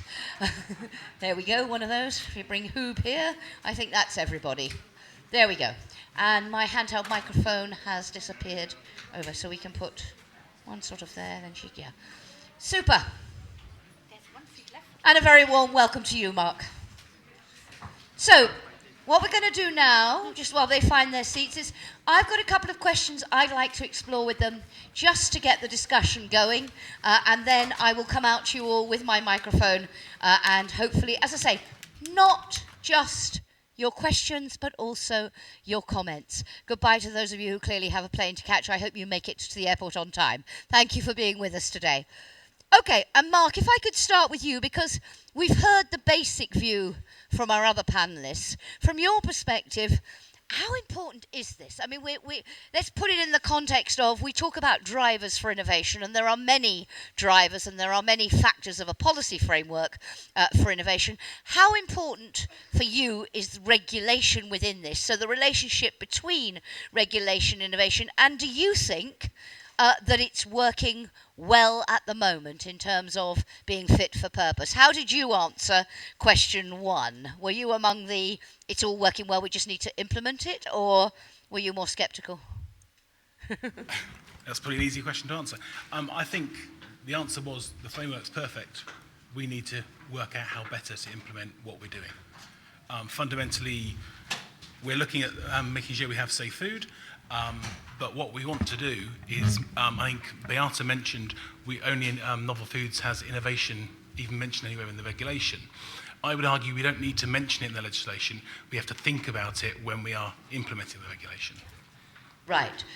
So it's sort of changing mindsets. Really, is the. Would you introduce, even if informally rather in rules, a sort of innovation principle to go alongside the precautionary principle, so you actually have, that becomes a test or not? Well, I think all of our legislation, I think it was mentioned earlier today, is about protecting the internal market and making sure that food can move around. That means innovation is already covered in that principle, I think. It's something we are thinking about as well as being safe. I think it's educating everybody, and it's not just regulators, that we have to think about innovation whilst allowing things to happen. We regulate when we need to. As long as it's safe, we should have some flexibility. Okay. I would guess, listening to what you've all said, that for the rest of you, your votes came somewhere between, probably most of you listening to your remarks, probably were in the to some extent category on whether it's fit for purpose, that you think the approach is okay, but there are changes needed. Or did any of you say, actually, it's not about changing the rules, it is about implementing what we have better? Where did you fall down on the vote? Christian, you were implement what we have. You don't believe we need anything new to answer your objectives of speed and timeliness. Thank you. My view about it is the following, is that regulation in general is not a final destination, of course. Regulation is always evolving. We will never achieve a stage when we say we have the perfect food regulation, let's freeze it for the next 50 years. This will never happen. So, if you look back 10 years ago, 20, etc., we didn't have FIAP. We didn't have a regulation for labeling. It was a directive. We didn't have a regulation for the additive. It was direct, etc. Many things we didn't have. So it will never be perfect. We always need to fine-tune. You know, we are among the best, but we need to still fine-tune it, I think. We can criticize it, but I think it's not bad. My conclusion, people around the world, countries, consider us as the reference. We should never forget. Yeah? You can go somewhere, tell them, I have a GRAS approval. Do you accept it? They will look at you. Do you have a EU approval? No, come back with an EU approval. A lot of them like this, yes? Okay, to establish whether Michael is the 2%, who voted that there was no change in the rules required. Where do you believe it's a question of enforcement, implementation, and streamlining within the current framework, or do we actually need to fix some of the elements of the framework in order to achieve this timeliness, this streamlining that you've all talked about? Thank you. Yeah, I feel myself a European and proud not only on innovation but being a European. And to travel the world, I must agree that the opinions of EFSA are very well read. When I'm in Codex Alimentarius meetings, there's always something like, okay, EFSA came up with this and that, and then we know that the quality is definitely very, very well established. Having said that, if you start copying the good systems from the EU, it's also something which has a risk, because we are the EU and we have the member states, and some legal entities or regions have an easier way to communicate between the different parties. We have member states, and I think that would be my question. Harmonization would be very important for us in the EU. So and I see there is an attempt within member states to come closer to building compromises. We see incidents where GMO-free labeling or GMO-free systems are set up, which drives us, you can say it much better, but we don't like it. Bonkers. Drives you bonkers. And there is something about levels of vitamins. It's also, these are things that the internal market will not work. And I think so you don't think the words I've heard a lot from all of you, consistency and coherence, you think that unless you have that greater harmonization of the rules, we can't get that consistency and coherence?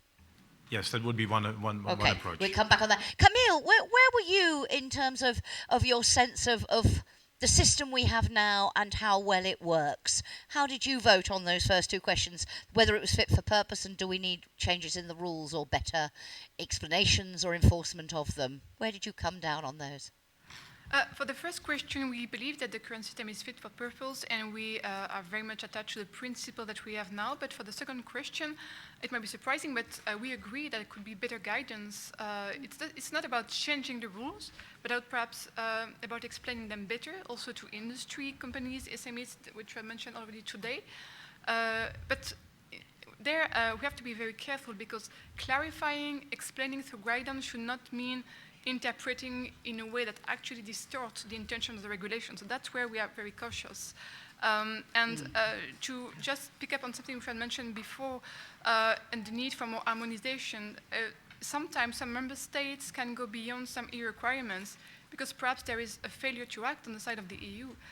So then we believe from a perspective it's good that some member states actually take action to protect consumers if it's needed. And we would actually favor harmonization, but upwards and not downwards. Yeah, absolutely. Beata, you talked about clarify, but you also talked about easing the rules. So that implies to me that you think some changes would be required. Am I right or am I wrong? What areas would you focus on in terms of changing the rules? In fact, my vote was number 2. So I think we have rules in place, but I think the interpretation of the rules is not clear to everybody. So how should my dossier look like? Do I need this in addition? You mentioned, a colleague from EFSA mentioned sometimes you have to change guidance because of new scientific knowledge. Give you an example. This is extremely critical to us when we have sent applications, and while we have sent the applications, in between the rules would change. That is a challenge in itself. So here I really think, now I go a little bit beyond what is the regulation about, and I use the opportunity to also speak about the assessment. And when I say changes, of course, I mean easing things. And there we had also, we have talked about comparison with other legal frameworks outside Europe. We have heard the FDA talking, we have talked about CRAS. Is this maybe transferable to Europe? Yes or no? There are certainly always pros and cons. But one of the things where I would say changes are maybe important, it came out that the system, the CRAS system, or the American system is particularly interesting when it comes to consultation prior to finalizing decisions. And that was for me an eye-opener once more. There, I think it's maybe a point where we could agree. So what can we learn from legislation outside Europe? Is there something which we could easily implement? I mean, implementation. And then one word which I cannot resist to say, we are talking Europe, but we are not just Europe. I mean, many of our companies are, we have seen the export figures. Many of our products are exported. So I think it would be helpful if we would see the overall context and not just Europe. Interestingly though, and I was quite surprised about this, 1 in 4 people thought our regulatory framework was the best in the world. Only 10% thought others were doing it much better. That middle group again that says, okay, we're doing well, but there are lessons that could be learned. We come back, it'd be interesting to know those who thought ours was the best versus those who thought others were doing it much better. Roland, how did you answer our first questions about the degree to which the current system is fit for purpose and whether the rules need changing? I can speak only for the food contact material side, and here I'm quite happy with the situation as it is at this moment. To me, it was always important, and this was always what we were fighting for, that the legislation, then the particular one, the specific one, should have room for scientific approaches, for alternative approaches. I appreciate very much that we need concrete verification tests, but it is much more cost efficient to have this room for alternative tests, and for this, this is what I have shown you. Migration modeling is one example which can help. So I'm happy with the frame, because we speak about frame and have room for some flexibility here, but which must be science-based. Please allow me a second to comment on the comparison between the European system, EFSA, for instance, and FDA. I have sometimes the feeling that we are comparing apple with pears. The American system, the FDA system, is completely different. They are doing the pre-notification consultation, that's clear, but these are full-time officers working fully in the offices in Washington, so they have all the time, or they can manage to these meetings, whereas EFSA has a completely different system. They are working with a few thousand experts in regular meetings, for which you cannot always bring them together for a pre-consultation. Nevertheless, I'm German. I'm working also for the German BFR, where we are doing petitions for the paper additives. In there is the modus vivendi such that the companies have a chance to come to the meetings and discuss, after the internal discussion of the dossiers, to discuss with the experts the situation. So we can put questions.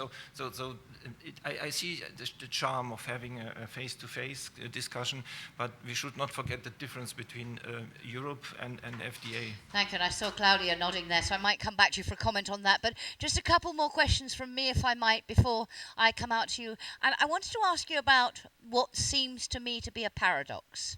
Because when we listened to Camille's presentation at the beginning, and she talked about that low level of exception, I was very struck by what Michael said at the beginning. There is no other technology that has less trust of the public. And yet, most of you have enumerated and shown us wonderful slides for all the fantastic things that can be done, for example, to eliminate food waste that many people are very concerned about, to prolong shelf life, to improve the health benefits of foods. Why is this going so wrong? If for all of you the benefits are so evident, why aren't consumers accepting it? And I think, to take up Camille's point, I think she was saying it's no good industry just saying, well, it's good for you. If people don't buy it, and I mean accept it, they won't buy it, as in hand over money for you. Camille, do you have an explanation for that paradox? Is it just poor communication? And if it is, who should do it? Is the problem that industry can't be the ones to communicate this? Because I think it was Christian said, oh, they just say you're doing this because it's good for industry. Is it policymakers? Why the paradox, and how do we fix it? Big question, I know. I think the paradox comes from the perhaps different interpretation and meaning we put behind innovation. As I said, innovation for consumer does not have to be only about technology.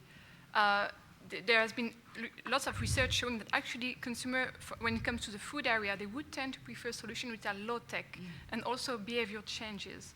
And this, it's not the same in some other areas. For instance, if we think about our smartphone, there have been also research showing that perhaps there could be a risk with the Wi-Fi wave.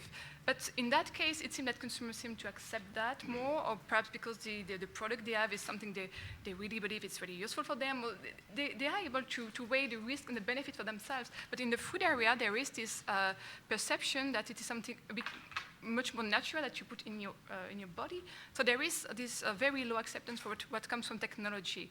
And when it comes to communication, indeed, there is also sometimes a lack of trust because it is perceived that industry communicates more on the benefits than the risks. So there is this kind of perceived imbalance. Beata, and just if I could add to that, because looking at we're focusing here on the regulatory environment, is there also an element here of the public not understanding how these things are assessed, how the safety is evaluated? Is it that when we talk about clarity, I think you were appealing for it for industry, but is it clear and transparent enough for that? Is that the key issue here? What's the key to unlocking their acceptance?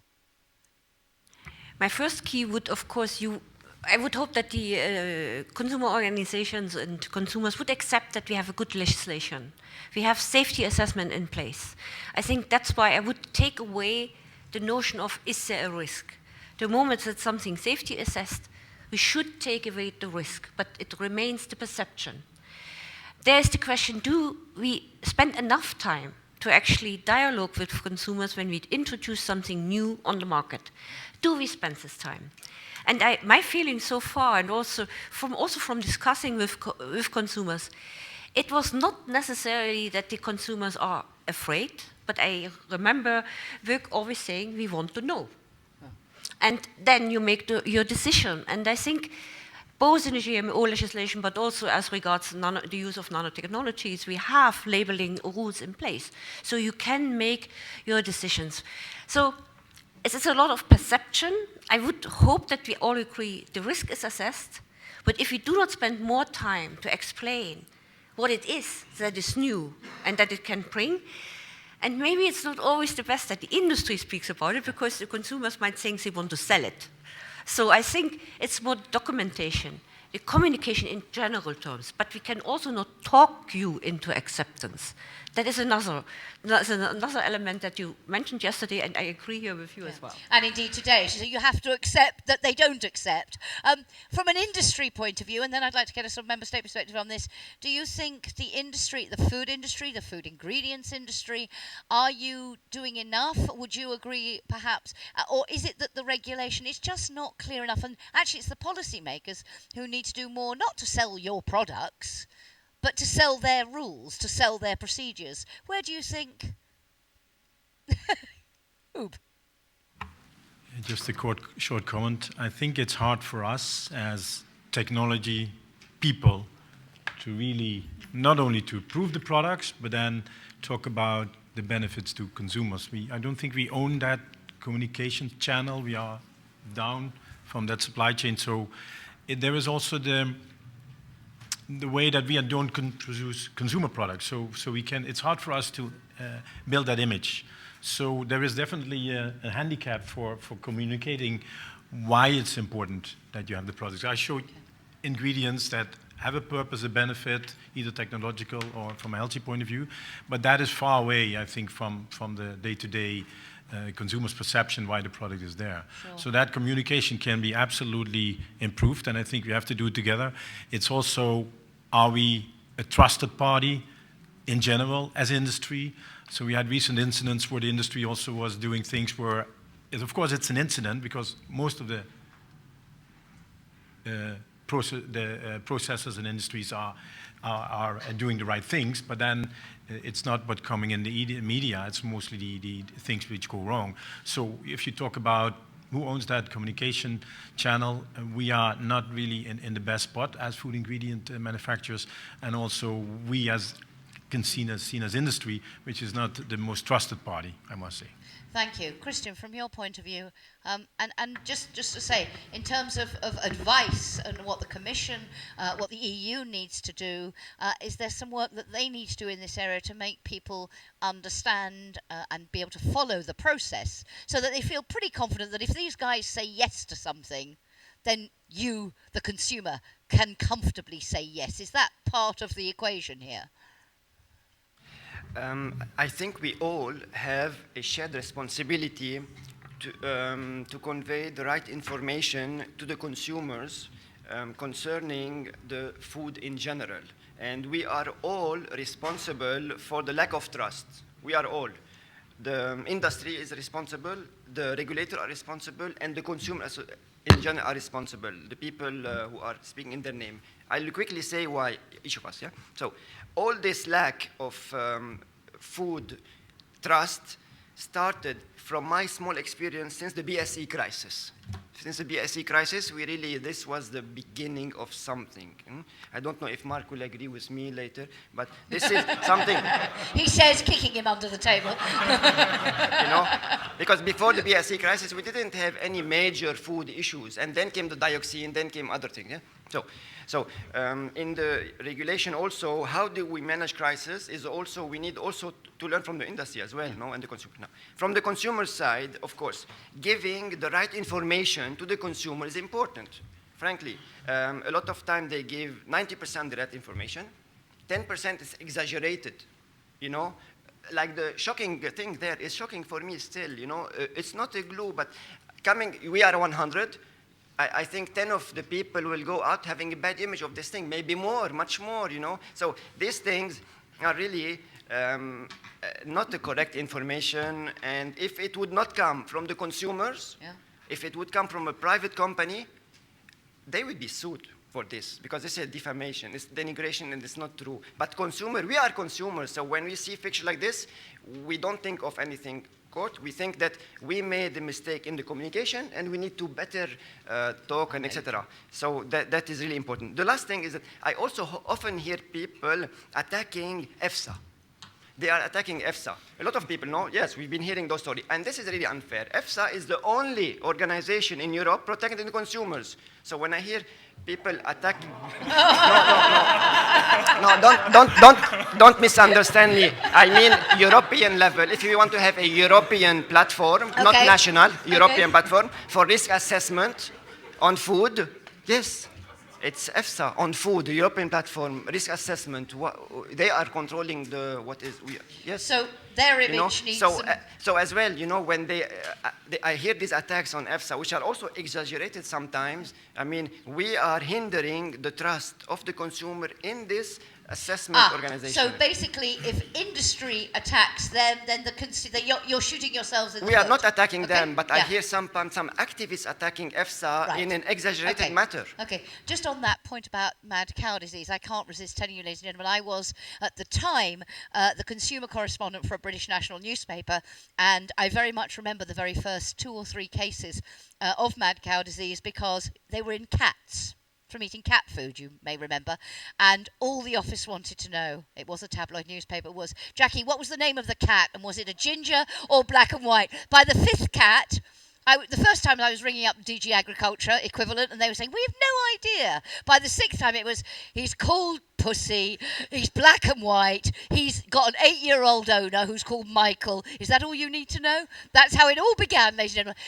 Mark, from your point of view, this consumer issue, and linking it back to whether they understand the procedure, whether they understand, why do we have this paradox, do you think?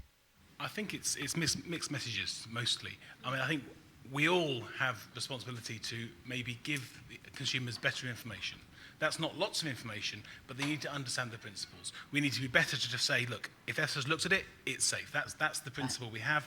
But we all need a better understanding of those other elements that we've been talking about, the misleading the consumer, the benefits to the consumer.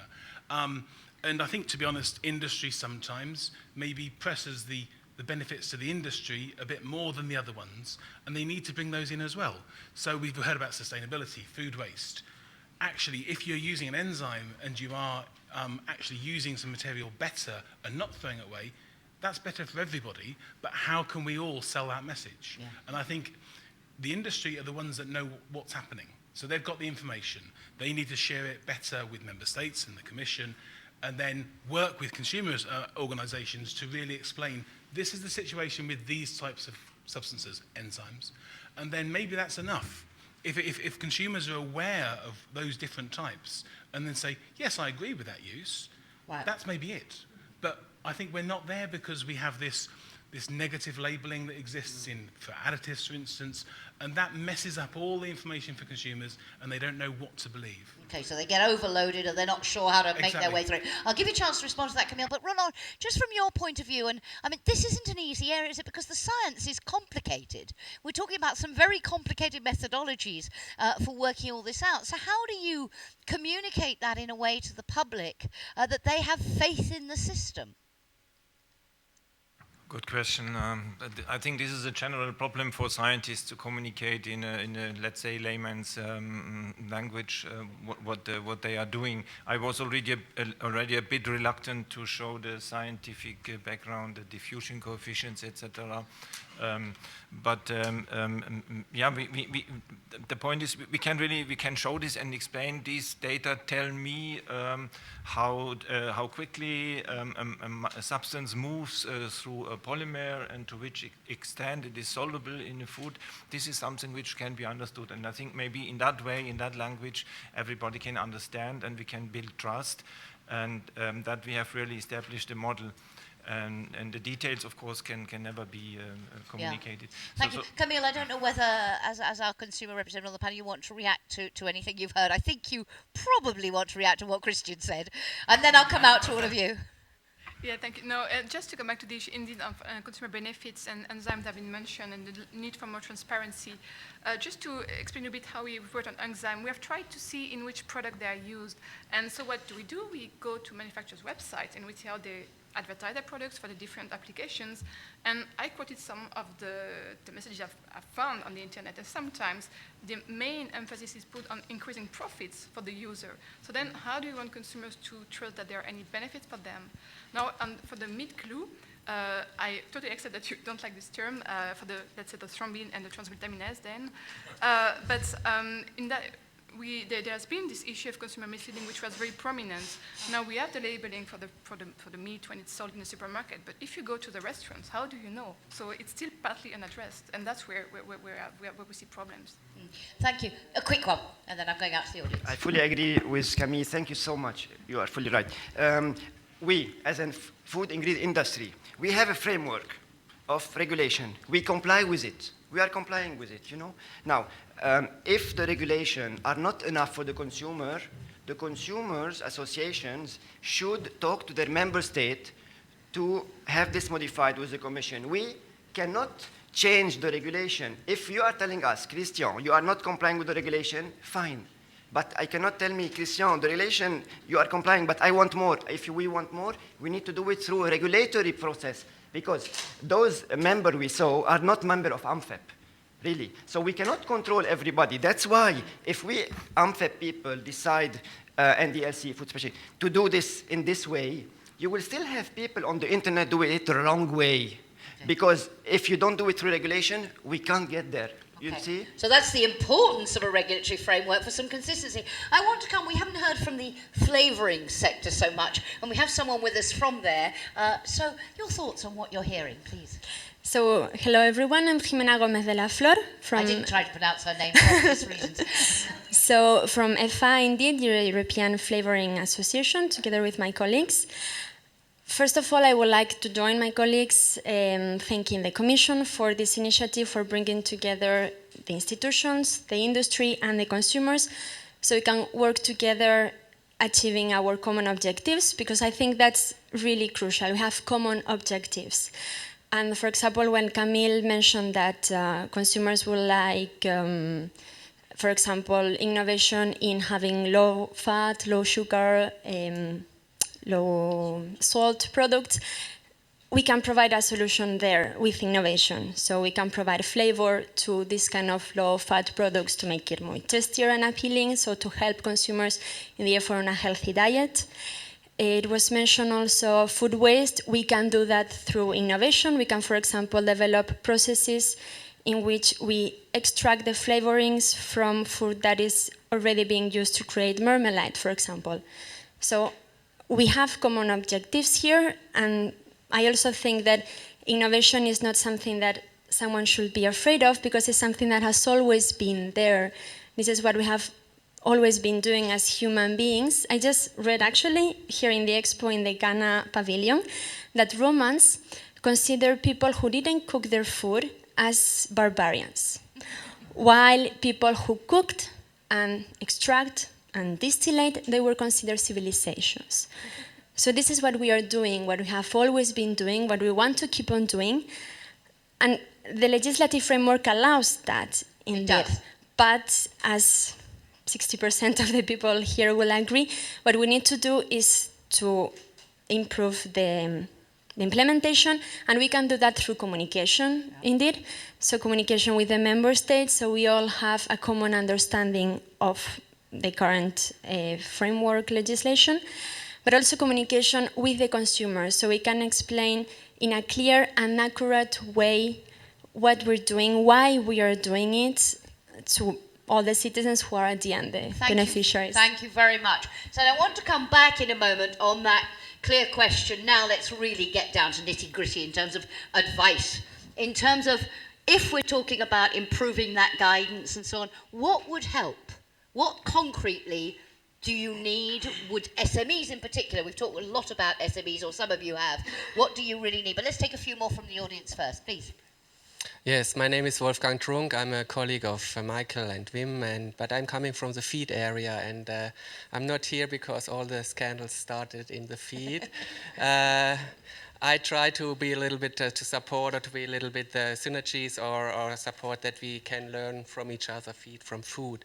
I would like to come back on this paradox, and the paradox, it's obvious that the consumer, the citizen, he doesn't trust in the industry's publicity or claims that we have miracle products, please buy it. And therefore, we in the Commission, we focus very much and try to strengthen the trust in EFSA, in the risk assessment of EFSA. But in all our mandates that we send to EFSA, it's just a risk assessment. So at the best, EFSA can say the risk for a certain product, for dioxin in a certain product, is at the best negligible. So you only have, let's say, in the best case, you have an EFSA opinion saying that you have a negligible risk. Yeah. But all the benefit, that is not in the remits of EFSA. And EFSA is our, let's say, our neutral, independent body where we want to have a certain trust in. Yeah, thank you very much. So it's not their job at the end of the day to sell it, it's their job to come up with this very neutral assessment. Any other comments or questions before we come back? And I will ask all of you if you have suggestions as well, but we'll start with the panel. There are two issues here, really, and they are linked, but one is the speed issue. You've all talked, the word timely has been used a lot. That figure that you gave, Beata, of I think you said a delay of 30 months costs you 30% of your return on investment. So when we talk about incentives to invest and why the sector's investment is low, clearly for all of you very important. But how do we speed it up while, and bearing in mind everything we've talked about with consumers and so on, making sure that people don't think that we've thrown the baby out with the bathwater, to use, sorry, a very English expression, but that we are going for speed over certainty and giving people confidence it's been done rigorously and properly. How do we fix it? You've all called for it. You talked about, I think, very concretely, the guidance, which is where I see the link, must come earlier so that we can give you the right things so that you don't have to come back. Is that, for you, Beata, the key here? What sort of guidance, then, would help? I think I have given an example. When you have dossiers which are not necessarily standard dossiers, there are some, let's say there is the pre-decision, it has to go for an approval. That's the first decision. So, would also be interesting to learn, hey, you do not need to undergo approval. That is also a very important decision. Then you, of course, you speed up time, you bring new products quicker to the market. But let's assume you have decided it is, do we have the right studies? Do we have the right studies acceptable for EFSA, for example? That's very important. And this can speed up the process because, yes, we have time limits. We have also time limits in future, for instance, in non-food legislation. But the issue is when we come to a situation, stop the clock. this adds time to approval. And if we could this stop the clock process, then we are doing better. Okay, thank you. Claudia, I will give you a chance to respond on this, but let's get some more thoughts on the timeliness first, and then we'll go to the other areas of guidance that would be helpful. What would you do, any of you, to fix the timeliness problem? Oob. I think it's important to finally get a dialogue when you are submitting dossiers, because particularly for new technologies, not for the traditional one, it would be excellent if we could have an opportunity, like in other countries in the world, Canada, US, where you can discuss this so you know if it's difficult, impossible, or it's going well. I think it's a pledge for that dialogue. Almost like a traffic light system at the beginning. This is going to be tough, this is relatively straightforward, and then you can prioritize. Any other thoughts before I give Claudia a chance to react? Mark first, and then Christian. I think, to be honest, working smarter is what we need to do. And I think this is more for the innovation around the existing areas, like additives, enzymes, where there's not that much new coming on, but there's new types of those substances happening. And we need to have a clear and better expectation of what we as risk managers need and what the risk assessment people in EFSA need from the applicants. And if we can do that, that will also help SMEs, because they're the ones that struggle at the moment, and they're the ones I think would be able to actually... So can I be clear, you're not entirely clear yourselves sometimes what you need from them? I think, to be honest, I think EFSA knows mostly what they want, and I'll let them off. I think as risk managers, I think in some of the areas, and I'm talking about the consumer benefits and the technological need and how much information do we expect, we could be better. As all 28 member states in the Commission, we could be more disciplined, and a little bit of work there, I think, would fix it. Okay. Christian, you wanted to come in and roll on. You were talking about a smarter approach in the modelling, so how you think that can speed things up. But Christian, and then I'll come to Claudia. So, in order to speed things up, I think without inventing anything special, reinventing the wheel, very simply, if we have been doing something, anything in life for 20 times, the 21st time, we can do it shorter. It's normal, no? So if we have been doing dossiers with a certain deadline for 2, 3, 4 years, after 4 years, I'm sure people know how to gain a little bit of things. So change the deadlines. Give them less time to do it. We have to discuss together. I'm not here to say anything. No, we have to discuss together. But it's an interesting point. Because frankly, I'm also in the shoes of the Commission. Maybe the Commission would say, listen, we listen to you. We need together to bring it up to increase the budget of the Commission and have more people. Maybe. Maybe. Yeah. Okay. Roland, a thought on this? I think we should be fair. I have seen many dossiers so far, and I think I agree with you. You mentioned the term, the British term, it must be fit for purpose. Yeah. The dossier must be fit for purpose. And this may have two reasons. The one reason could be that the petitioner has not fulfilled very thoroughly answered the question, or has not provided the right information. Or it can be that there is an unclarity and inclarity in the guidelines. So either way is possible, and I believe we have probably both reasons. Okay. Clara, if you could bear with me a minute, I just want to bring Camille here on this point. And is there a risk, if we speed things up, Camille, that this will add to the consumer's sense or low acceptance and low confidence in the system, or do you think there are ways that we can do this? And then I'll come to you. I like the fact that, first of all, that EFSA already did quite a lot of progress. Now there is the application desk, there are the info session with applicants. So I think there has been a lot of efforts made already in that sense. Then it would depend, because there could be more predictability in the deadlines, but as long as it's not at the expense of food safety. And another area which is very important is, and it's been raised repeatedly by applicants, is the request to have a pre-submission meeting with EFSA. And that's also something which is a bit tricky, because it could influence the perception of independence that the society has about EFSA and the final output which is given. And another element to try and fasten the procedure would be also to try and involve consumer organization earlier, because sometimes when it comes to the misleading aspect, aspects.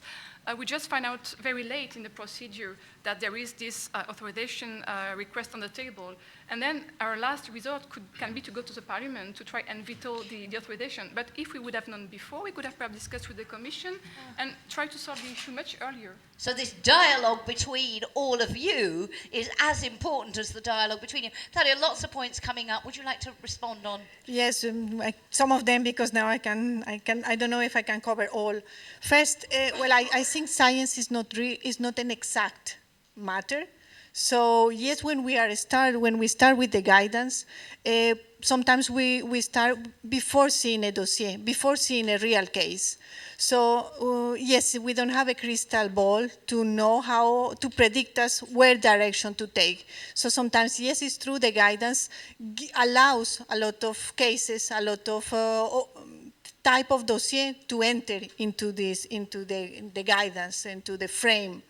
We have to be careful not to be too restrictive also, because yes, we have to give still some open doors for innovation. And in the guidance, sometimes when we say, well, you have a requirement, series of requirements, but some of them are not needed if you clearly justify the reason. So we don't need X study because it's X or Y product. So these are opportunities given in the guidance, and it's true we still have some room for improvement there. Sometimes we change now we have a recent case, we published guidance in 2010, then there are some changes. Yes, some science, new technological developments bring us to changes in the guidance. I think what is important also there is to have a very efficient communication with the applicants, so they understand why we are changing the guidance, which are the consequences for them, because also we should give the opportunity to the applicants to react to the changes, to bring new information. We have to say also that in EFSA we are a bit struggling because we need to produce fast, we receive a lot of data, a lot of dossier, and we have to do a lot of things. But in some of those cases, we will have negative opinions, we will have inconclusive opinions, as well as positive opinions. So also we should be prepared, the industry should be prepared to have all of the different type of roads, depending always on the type of data. Pre-submission, yes, is something that is coming quite often, but unfortunately for the time being, the decision is that we are not going that way. There are some problems of perception, and there are still some discussion on this issue. Probably I identify, yes, in the experience in EFSA, that there could be some language issues. So we speak Spanish English or German English in our letters. So yes, we have problems sometimes to understand each other's. So that's why also for us it's important, and now we are offering some clarification teleconference. For me, it's much better to have 5 minutes teleconference to clarify issues. Because sometimes when you read, yes, it's clear for me, but it's not clear for the others. So I don't know if we, at some point, we should consider the role of the associations in the different member states. How the associations in the member states for feed additives, for additives, different types of things, could also rely a bit the information from EFSA into their own language, because they know their own sensibility in their own member state. Okay, thank you very much. I know you're both in listening mode, but if you do want to say anything, you're very welcome to do so. No, they want to go on listening. Okay, in terms of the guidance, and we have already touched on some of it in looking at the ways to speed up the process, but SMEs, small and medium-sized enterprises, have been mentioned quite a lot by a number of you, and they face, as has been said, they can't cope with the administrative burden, and they may have a lack of understanding of the procedures or a fear of the procedures. What needs to be done for them specifically, but more broadly, and I'm thinking beyond better guidance and so on, do we need, I asked rather provocatively this morning when Claudia was talking about the way that the EFSA do it, and they have their help desk or their one door, one key, in you go, somebody will get you through the whole of that beginning of the process. Does the Commission need something similar? Do member states do enough to provide the guidance? Who needs to do what? I say with particular reference to SMEs, but more broadly.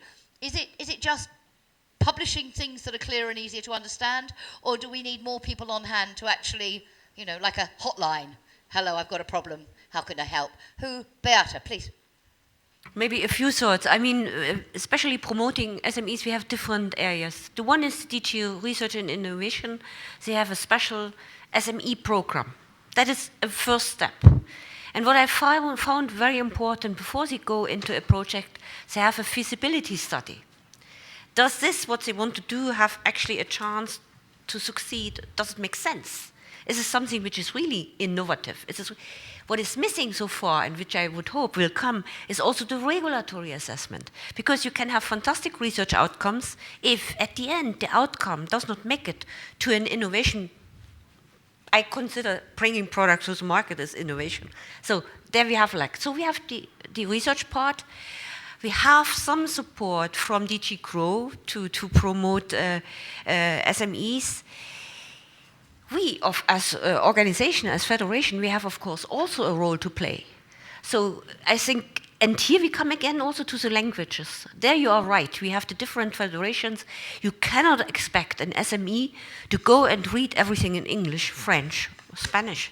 They need to read it in their national language, translate it in a way that nobody introduces another ambiguity via the translation. So we try to do it. For some, we have our federation as the multiplier.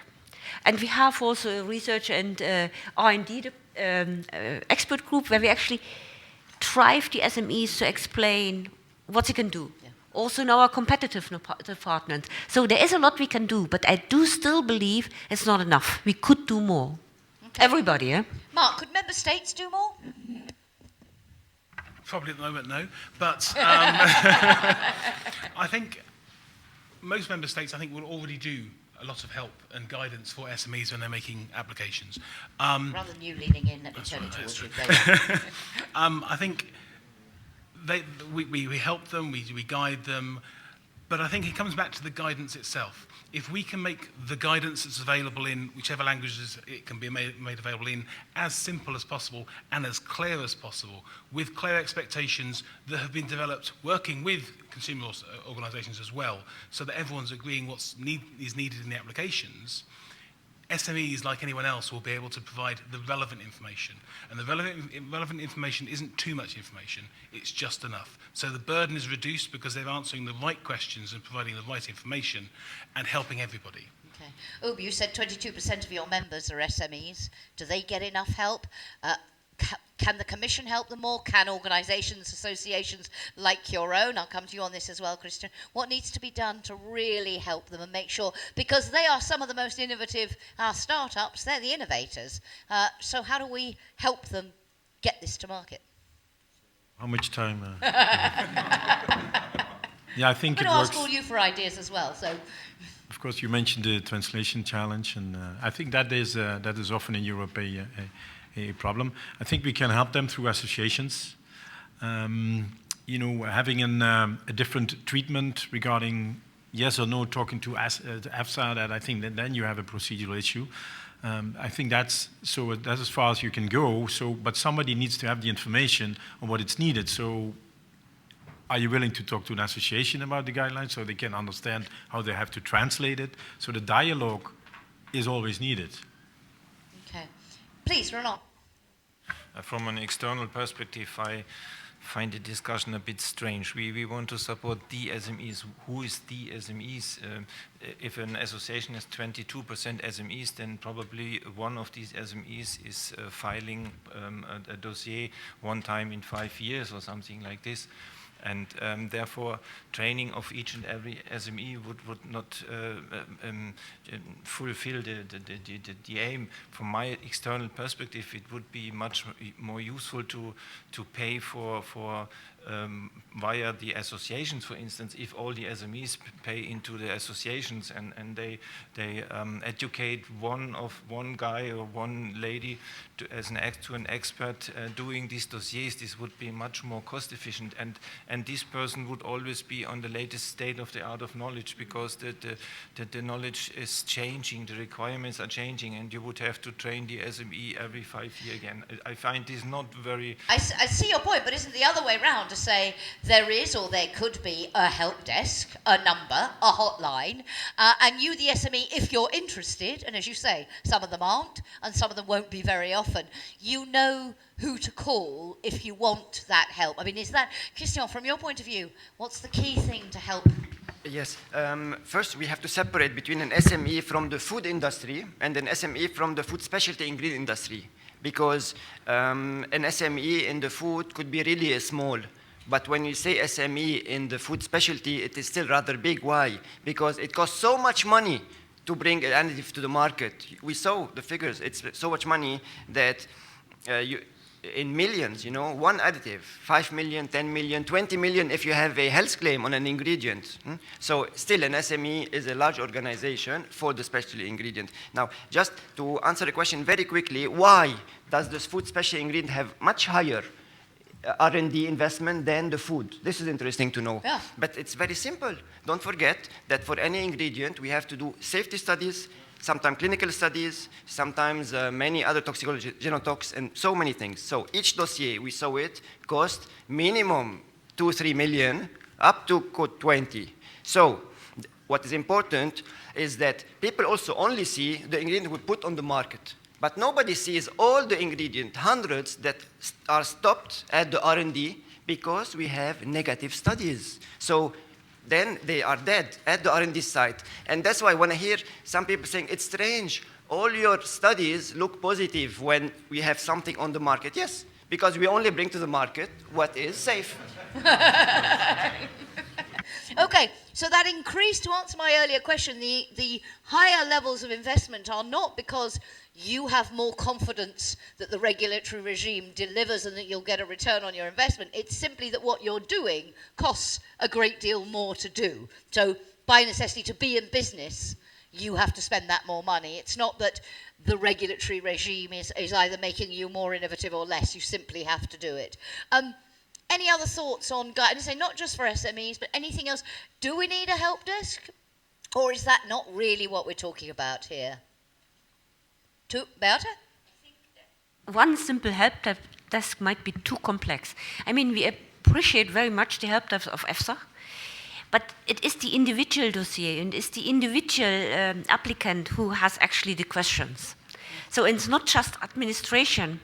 If a help desk ends up to be an administrator and to tell them, now you need to do this and need to do this, this is not the solution. You need this little addition. Okay, Wim. Maybe I would like to add something from my experience in this debate. It does happen quite often that finally somebody comes to us and said, oh, I'm so happy to talk to you because finally I know your name, I got it via, and I did not find no way to, because they have, and it's about simple things often. It's about a new use of, a new use of an additive because they have a product which they want to preserve a bit longer, etc. And they have been knocking on several doors, and Mark, also sometimes on the door of the member states where the phone, or phoning to the member states, I would say, and there's no answer to the phone. And then sometimes the advice is sometimes quite simple. You say, well, you do this, there are the rules, there is the guidance, etc. So, and then I was thinking, but how is that possible? And I don't think, we can do it systematically. But what I do know is that we are in Brussels, and Brussels is far away for a lot of people. And Brussels is also something which is considered to be a bureaucracy. And, so there is like a reluctance, and like the people are even afraid to come to us. And, and I would say that, but then on the other hand, I was also thinking, if everybody comes to us, Jesus Christ, we will, So we cannot do it on our own. We cannot absolutely not do it on our own. So we will need, and I think member states, we should really talk to the member states and see what the member states can do, and then clearly try to split or divide a bit the responsibility also in the relation. Because an issue, and that should not be underestimated, and for you in the UK, it's probably not a problem, it is the language, because mainly we talk in English, but for often it is an issue for people to come to us and then they do it in their language, and then it complicates again. And there I think think member states should really also can play a role. And then I'm also looking at you, Beate, and at the other industries. Yes, we should also talk to you maybe and try to see what we can do. And you're of course, again, you're a European organization, so you know me. But you have members who are then again locally active, and they are much closer to the SMEs than you are. It's that proximity that you think is absolutely key. Absolutely. So, just a thought on this, Camille, and then I want to ask, and particularly if I could draw in our speakers for this morning, who all talked about timely and clarity, etc., whether they have any suggestions. But Camille, is there a potential problem here as well for the Commission in advising industries on how to make this process work for them?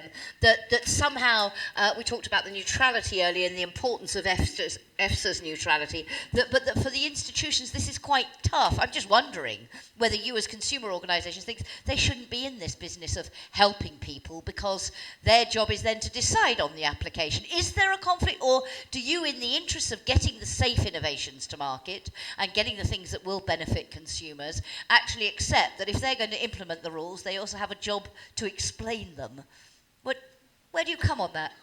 They actually already do that. They've developed recently quite a lot of guidance. I'm thinking, for instance, about the guidance on to distinguish between food colors and coloring foodstuffs. So it was very useful, I guess, for applicants to know exactly where they have to apply, if they have to apply. Is it useful for you as well, as scrutinizers of this process? We were consulted, actually, so we contributed. We sent comments. There are some also other guidance in development. There was one developed on the on food enzyme, whether they have to be labeled or not, and we contributed. There is another one on the labeling and flavorings, which is under process. So actually, we can contribute to this, and it helps create a common understanding of the rules. And so the Commission is already doing a lot in that respect. Thank you very much. Any other thoughts in terms of how the guidance can be improved, how the clarity, how the speed of the process, from your own experiences, if anybody has a tale of frustration to tell with how long it took or how complicated it was, does anybody have any suggestions? We've diagnosed the problem, we're just trying to give them food for thought for what the solutions might be. 61% of you said Commission, Member States. Do you agree? Let's do this by a show of hands rather than get the technology out again. How many of you think this is primarily a job, if you did say that the Commission, because the question said in the voting, Commission and Member States, how many of you think it's primarily a job for the Commission to provide better guidance to help people because they're the ones who will implement the rules in terms of if it goes to EFSA, doesn't go to EFSA, etc. And how many of you, so how many think it's the Commission, how many Member States? Commission first. Who thinks primarily Commission needs to do a better job at explaining it? Okay, only one. How many of you think the Member States have, partly for proximity reasons and so on, the Member States have the most important role to play? One. Two, I know, okay? Okay, and how many of you think the industry has the most important role to play in terms of providing guidance? Okay, so who do the rest of you think should do it? 61% of you? Consumer groups? No? Okay. All together? Yeah. Okay. I truly believe it's not one entity because it has different dimensions. And to your question on how we went through the process and experienced it, of course there is a preface when you think about putting the dossier together. There are guidelines, etc. There might be questions to the Commission, more practical. How do I submit it?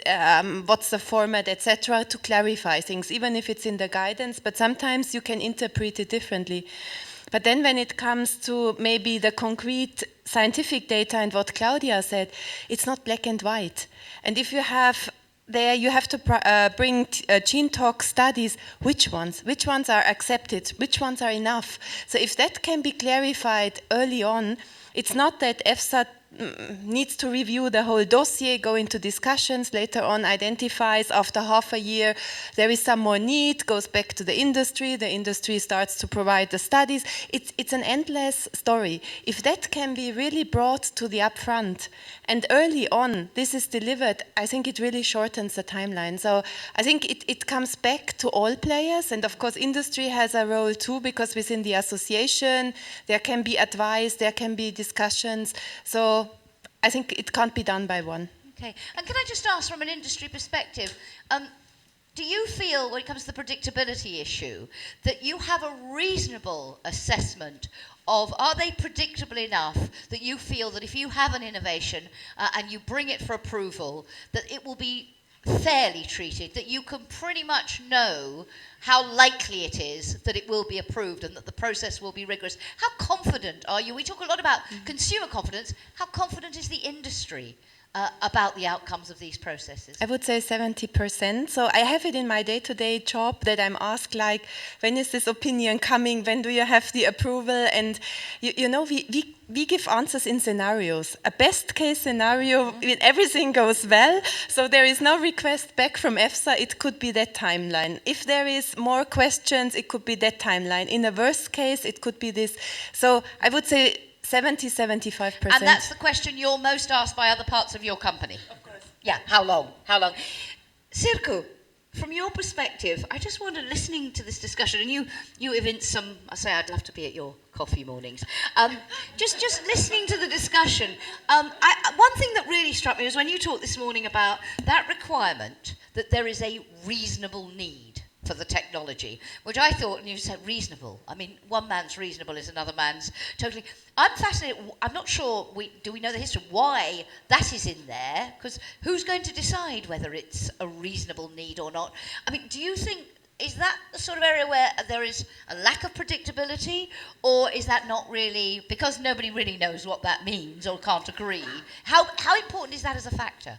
Actually, I think Mark already refer to this and answer to this, that if working better, working smarter is actually understanding or agreeing between the risk managers, what do we mean with reasonable?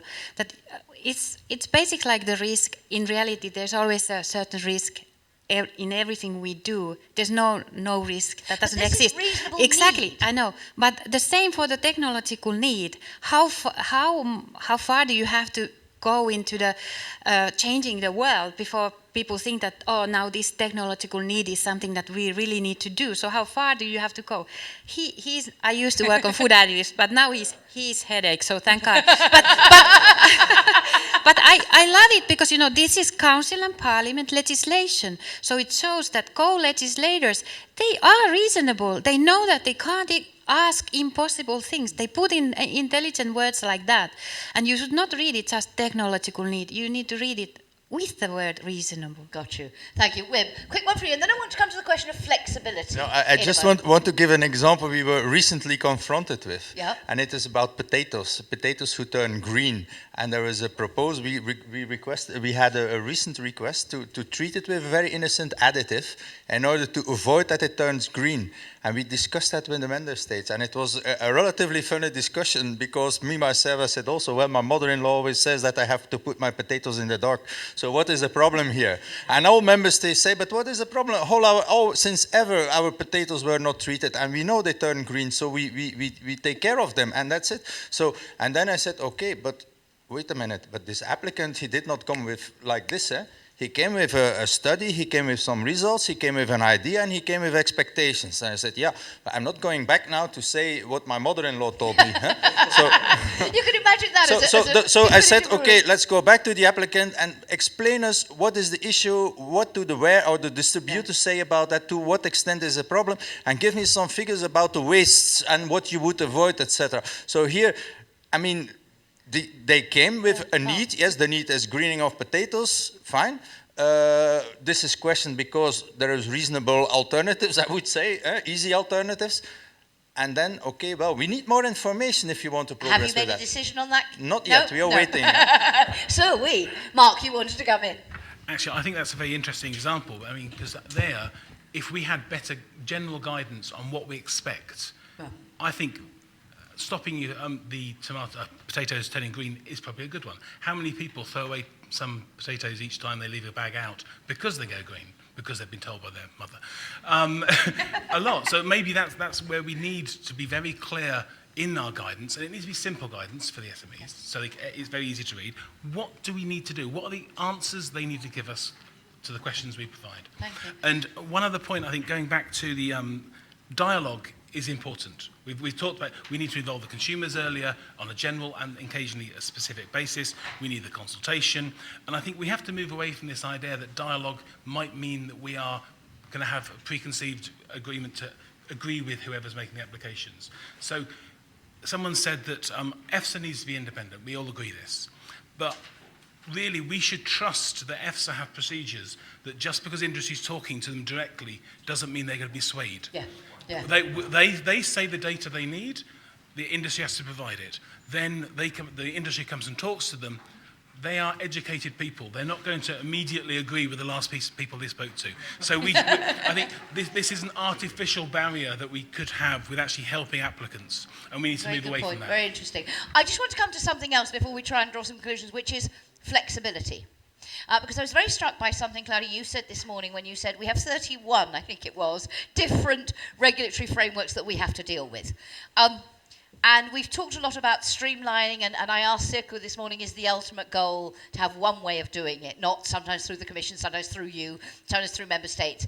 And you explained some of the reasons why we have these multiple ways of doing it. But you said, I don't think we can get down to one, because then we wouldn't have the flexibility. So my question really is, and I also want to link this to the predictability question. You've all talked about predictability, but flexibility in a fast-moving, fast-changing technological world, and predictability, knowing how they're going to assess your applications, can be contradictory. Streamlining, having less frameworks to make it easier, can contradict with being able to pick and choose the right sort of framework for different types of technologies. Just a thought on that, if you would. How do they get this balance right? How do they get the right level of flexibility with the right level of predictability and the right level of streamlining? Any thoughts on that, or am I raising a false conundrum? Christian. Very simple. By communication. By communicating together, we can often solve the three things you said: flexibility and also streamlining the process and getting it quicker, you know, because often they have some questions and we are only here to provide the answers we have. They are free to disagree, you know. That's a key point for us. Ooh. I would agree, and I also, coming back to what Mark earlier said in the beginning about mixed messages, I think flexibility, when you trust the one who is empowered to make that assessment regarding safety, then you accept it.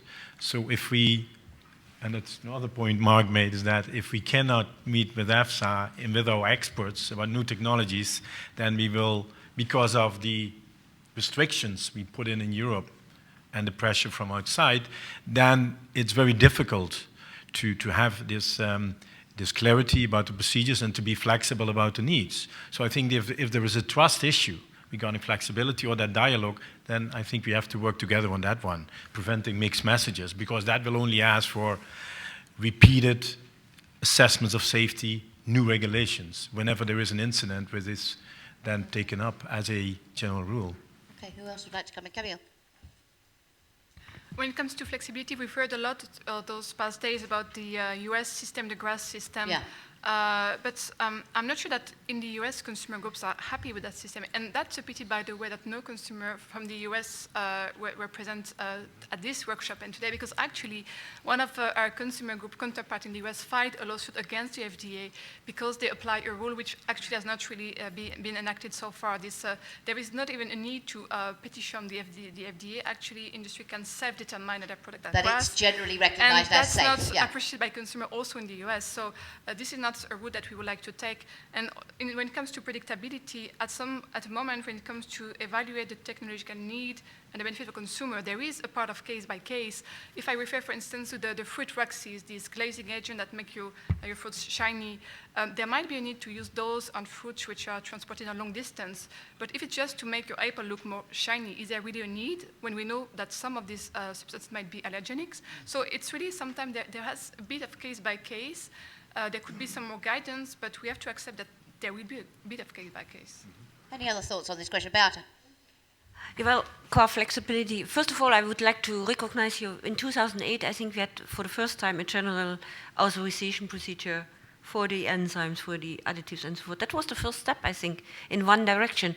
We do need, of course, recognize that the food contact material legislation is slightly different from the novel food legislation and from the ingredients legislation. I think that is important. But when it comes to flexibility, what do I want to say here? For example, I have a basic dossier, approval is there, and I have an extension of use. The question is there, do I need to redo all the studies? I would say no, but in case I would introduce anything particular due to extended exposure, I need to look at this. So that is the first flexibility, but I think it's taken into consideration. But this would also help SMEs, for example. The extension of use is something that is easier being done for an SME than for others. They cannot afford having the basic dossier. Yeah. When I talk about flexibility, then of course I also think always of, I can always have 100% of everything. Nice to know. But the question is, what do I need to know to make the appropriate assessment to clear safety aspects? Because that's the role of EFSA. And there I'm just thinking, is there room for improvement? And then I, of course, have listened carefully to Dr. Franz. We were also involved in the FACET project. And it was here also our aim. And it was a lot of effort where we said, the modeling, simplify the assessments when I maybe do not have enough data. What can be done? This is also for me something where I could eventually introduce flexibility, I hope, also for the exposure assessment here. And of course, make use of the research outcomes of so many DG research projects which are maybe not yet in application. Simply because they are closed, there is no owner anymore, but there's a lot of knowledge which we still could use. Okay, any other thoughts on this flexibility question? Roland? Yes, I'm a friend of flexibility, of course. But flexibility should not be an end in itself. It must be rationalized, it must be substantiated, it must be explained, there must be a scientific basis for that. And if that is there, that's welcome, I think, from my point of view. Okay, thank you. There's one other issue I'd like to touch on before we draw some conclusion. Well, we've touched on it, but I want to focus for a moment on this question of the rest of the world. And we've talked about the sector as a major exporter. You've just mentioned there, Camille, the generally recognized as safe principle in the US. And I'm wondering, 66% of the people in this room said there were some lessons we could learn. And Japan was mentioned. I know you had somebody at your workshop talking about the situation there. How did you vote on this question of the degree to which our system is or is not better? Many of you mentioned it as a key issue as global competition steps up and the competitiveness issue becomes more and more important. Any lessons you think we can learn from other parts of the world? Christian first. Yeah, very quickly. Something interesting is Denmark. Denmark has a revolutionary way of thinking, thanks to my colleague Dorte explained it clearly to me, that Denmark has a 6 months deadline for providing approvals or refusals, but 6 months to give the opinion. So from the moment they plug in an application, after 6 months, if nothing comes from the authorities, they can put it on the market. Unless the authorities would come and say, listen, no, there's a problem, and then it stops here. So the authorities have a deadline on them. So it works like a private sector mindset with, clear objectives, etc. So now, communication is very close in Denmark, extremely close. So the process takes 6 months. In Japan, it takes so long, much longer than EU. Why? Because communication is very, very, very low. The authorities do not communicate very closely with the industries there. It's another mindset, part of the culture. So in USA, it's quick, also because communication. I think we can really, by using the communication, improve it much, much more. That's, yeah. Any other thoughts on the rest of the world? Camille, you mentioned consumer organizations not being very happy with the approach that's taken, but is there anything we can learn from the US model or any other model in the world that you would look to and say, that provides lessons for us? We could learn from some member states example, and I will also refer to Denmark and France. They have a list of authorized processing aids. We do not have that at the EU level, so we could even learn from member states. Okay. Any other thoughts on that before we try and draw some conclusions? Okay, we only have just a couple of minutes left, and I would like, you all came and you all had slides towards the end of your presentation and this morning of this is what we need to do. Some of them were quite short lists, some of them were much longer lists of things we need to do. So I want to ask each of you, and I will start with you, Roland, and move down and finish with Mark. If you had to give them, Michael, Wim, and Claudia to an extent, one piece of advice, one thing that you would like them to do to make sure that our regulatory regime, this innovation in food, and by the way, you have a similar question. He's getting ready to write. You want to lean on my pad? You have a similar question in your feedback forms for this event. So if you have one piece of advice, one priority, one thing you think they need to do or could do, either it's advice, a suggestion, please do fill it in with your thoughts and your ideas. But to put you all on the spot first, and Roland, you first if you would, you have 1 minute each to make sure that we get a regulatory regime that fosters innovation, safe innovation, so products that are safe are needed, get to market quicker, and meet the needs of consumers better in the future. What for you, what's your one piece of advice for them? 1 minute each down the line. Roland first. It's a bit unfair. They can think more than I do. No, but it's good. You get to say it first. They just have to say, I agree with Roland. No, it's a difficult question. I see at this moment we have enough flexibility to deal with data if they are substantiated. I would welcome very much to keep on the line science-based alternative test methods. They must always be considered and be possible. I would wish to have in Europe, we have not touched on this at all, a threshold of no concern, so to say, as the FDA has, because we come with the lowest TTC level in big problems, which are very hard to be verified, and here we would be better off from the testing if we would have a more realistic threshold. Thank you very much, Beata. My recommendation: do not regulate more, but implement the existing regulation better by improving guidance. Do not underestimate the important role of dialogue, as it was mentioned today. And my final word is really recognize that the innovation is the motor for growth, and this should never go to the treatment of consumers' health. Thank you very much. Camille. My first, perhaps, recommendation would be to engage more with consumer organizations at both EU and national level, because we can perhaps raise concern very early on in the process and they can be solved and everything goes more smoothly afterwards. And the second recommendation would be also in relation to more transparency. Be transparent, communicate more, inform on both risks and benefits, and things might work much better. Thank you very much. Ub. Yes, I think for me it starts with improving the communication, working together. I know that DG Sante did a lot of efforts to provide material which is accessible on their website. I think you made also videos and things. I think that's a good start, and then work together with the different stakeholders, consumers, on how we can actually communicate about the benefits of the food additives and the food ingredients and why it's important. I think that would be very helpful. Then on the more technical side, of course, again, if you ask me internationally, what you already mentioned, but I didn't refer to it, it's about having this dialogue with the scientists to assess the data. That is possible in other areas of the world. Of course, it's not EU. We have 28 member states. We have the parliament, which is very critical compared to other areas in the world. So I think it's difficult, but that is something which, if we cannot do that, then we have to work more on the communication.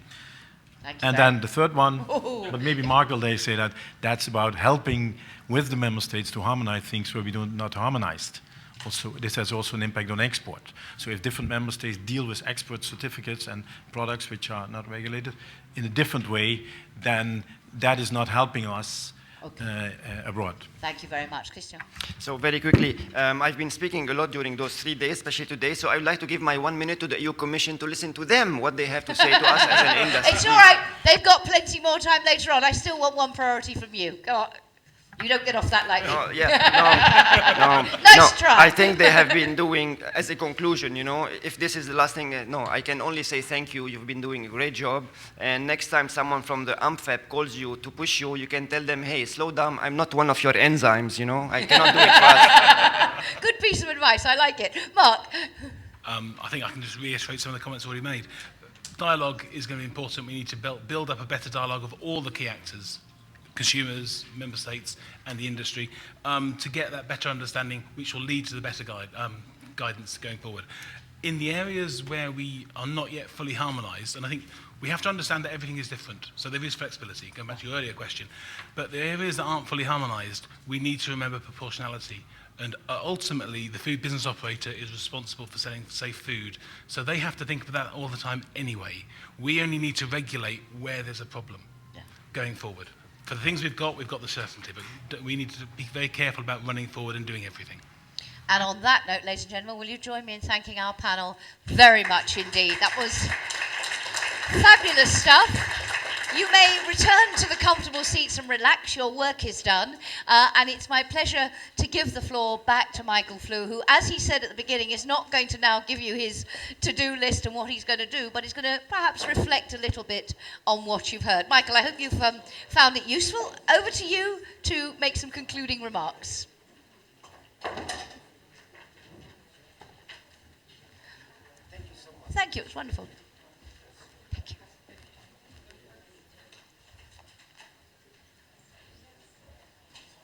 No, totally understand. Totally get it.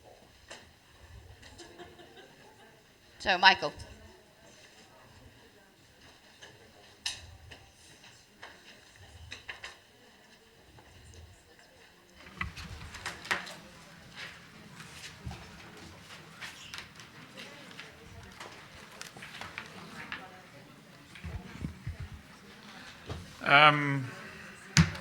I have now probably the most difficult part of the day to Absolutely. conclude here. After that, you certainly do. I was not sleeping in the first row. I took quite a lot of notes. I had no time now to summarize this. I had no time to conclude now or to agree with my colleagues what I'm going to say now here. Point is, you know, I'm acting, and there will be one day soon a female director, so I can now make a lot of commitments and will give this all then to my successor, who will then say thank you very much for all these promises you have given, which I have now to implement. No, I will not do. So, first of all, it was very interesting too, and I have learned quite a lot, I must say. But the main message I got today is the system is not bad. The system is not bad. Nobody has questioned the system. Nobody has put in question the regulatory framework. Nobody has put in question EFSA. To the contrary, it was defended. So what we have discussed today was more or less how we can make better use of the existing structure. So there was nobody, and I'm now deviating a little bit, I come back to this point. Nobody has claimed we are not in a position in Europe to bring new innovative products on the market. So I was a bit surprised that this question was not coming up. Nobody has raised the question about nanotechnology. Nobody has raised the question about biotechnology. I had expected these questions, and there, if we would have entered into this discussion, I don't know whether we would have all happily agreed as we are now here together. There's one element which there were a few points. There was once the timeliness which was mentioned, which was repeatedly said. There was the guidance, and there was the communication. These were the three, let's say, the three chapters which I take home from this exercise. Guidance and timeliness. We have our common authorization procedure in place, which provides actually guidance, guidance as regards or predictability as regards timelines. We have, of course, the problem with at the initial phase when it's about submitting studies to accompanying an application. So where then our system offers the opportunity to stop the clock for good reasons, yeah, which then delays the whole process. So, and therefore this brings me to the point, the better guidance to applicants on that they know well in advance what type of dossier they have to submit. There was the questions raised about the pre-submission meetings with EFSA, where I have my personal view on this type of meetings as well.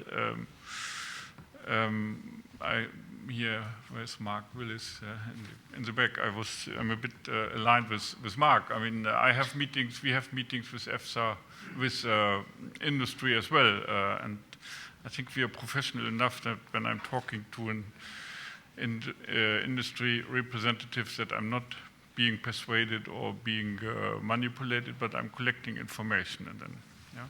So, but this is something which we are discussing with EFSA, but I take this message home that this was raised several times. There were, of course, also Boig raised the concerns. There have to be rules and procedures, of course. If you talk to an industry, to an applicant, this has to be done in a careful way. So this was, how did I come to this now? The guidance, the timeliness, so that we right from the beginning know what is expected from my application in order to avoid in the process and delays. Yeah? Guidance itself, yes, guidance should be improved. We have different levels of guidance. Ms. Kettler said this, that we have guidance which concern where more the Commission is responsible for the guidance. There's a lot of guidance where EFSA is responsible, but there's also, I guess, guidance then at member state level. And there are probably guidance documents where we all have our share in it. So guidance is important. What else? Guidance, timeliness, pre-submission meetings, communication. Yes, that was interesting. And here, the colleague from Boeg, when you made the last tour here, what is your main message? And you said, and I agree with your suggestion that the consumer should be taken on board at a very early stage and not all of a sudden being confronted. Hey, here's a new product, a new technology, and I never heard about this. Yeah. Just by coincidence, I had yesterday a meeting with one member state about not on food technology, but it was on breeding technologies in the seed sector. And there we have quite a lot of technologies which are borderline between GM and non-GM technology. And then we had also the discussion, consumers or those who are concerned by this should be informed at a very early stage about new technologies, and again, not being taken by surprise at the final step when we take a vote in the standing committee or when EFSA is coming out with an opinion. So this should be also Commission, but also applicants should really consider, not for every individual application, but when it's about a new technology, about a new approach, that this should be clearly communicated from the beginning onwards. What else? Communication. Yes, communication on benefits and risks.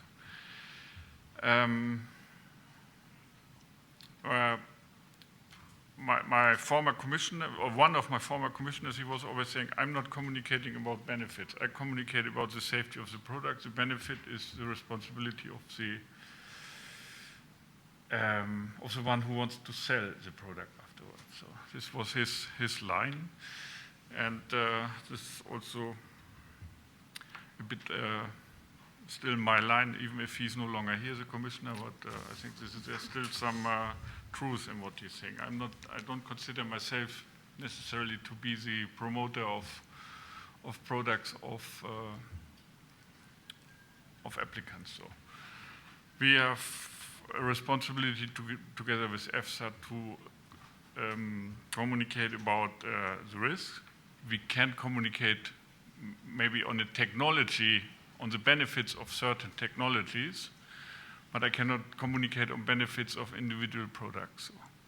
But and how far industry will communicate on risk, which was also raised several times here, I guess it's in the interest of industry as well to communicate that their products are safe. I have, what else did I note, no, I'm a bit jumping from subject to subject. I have not structured this now here, but the timeliness, I would like to come back to timeliness, which is an important element in the from a financial aspect. I think FDE mentioned it, the return on investment, 30 months delay would cause, I can't remember how many additional financial losses. We have the same, so we have the competitiveness is impacted by this. We have also impacts on the competitiveness when products are not getting quickly, or when applications are not submitted properly. It's not only delaying the process, but you have maybe also invested in studies which were not needed, or you could have submitted from beginning onwards in different dossiers. So there's a huge impact on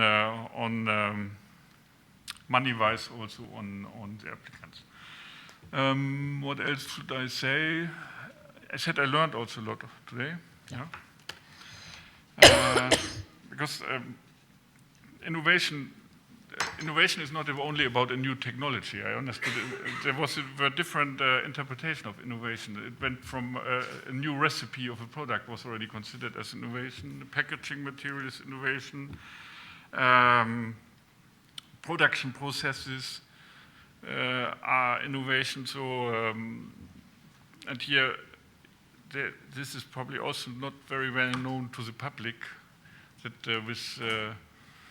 without changing the product as such, which is on the market, but by changing the process, you bring a lot of benefits to the market, resource efficiency or alternative production cycles, which is not known. Not known. I should have known it, but I was today reminded about this. So there are a lot of elements, positive aspects of innovation as well, which are not only related to the final product, but which are about the process. And this is, at least for me, maybe not sufficiently communicated. So this is my ad hoc summary. So, but important for me is nobody has questioned our system. You summarized this quite well. What did you say? Yeah, when we had the poll, you said not bad, but we could do better. So, and this is we can do. We make an effort. This is, in a nutshell, what I would like to summarize. And if you allow me, I would also now take the opportunity to thank all participants who were here, because there was a lot of thank you to the Commission, but I would also like to return this. Thank you to all participants here in the meeting today, but also in the 2 workshops, in the 2 days workshops, for those who attended. Thank you for my colleague who organized all the logistics here, which is very important. Thank you to you to guide us through the day and to moderate this very professional and very exciting. Yeah. And last but not least, I would also like to say thank you to the colleagues from the Commission and to the EFSA colleague, because I consider us as one institution, for having prepared this work. And I know this was quite a lot of work. When we were invited 1 year ago to get involved in Expo activities, we were excited to do it, but I don't know whether the colleagues who were excited to do this would have been excited knowing all the work which was had to be done. Yeah. And in this respect, I hope my colleagues will forgive me, but I would like to name one person in particular, which is Wim, who was really, I hope you forgive me, but Wim was the driver behind this event, and Wim and the other colleagues, thank you very much for organizing this. And thank you very much as well to you, Michael. And I know that you and Wim has a heavier suitcase now with the bundles of notes he's been taking all day. Just a couple of housekeeping points. Can I also add thanks to the interpreters? Thank you very much. Okay. And thank you to Expo. They always make us feel so wonderfully welcome, the whole team. Was there something you wanted to add? Voting pads, please don't take them away. Please give them back. It's very easy to, looks like a mobile phone and you slip it in your bag. Please, could you remember either to leave them on your seats or hand them in on the way out? Anything else, Alessandro? Yes. It would come the moment of nice memories for the future. I would wish to invite the speakers on the podium and the participants here to make a picture, a group picture first, and then goodbye coffee will be served on the terrace. Thank you very much, and thank you to you all, particularly to our speakers, but to all of you very much indeed. So, quick photo here, and then for those who can, coffee upstairs. And thank you, Alessandro, and your team. It's been fabulous.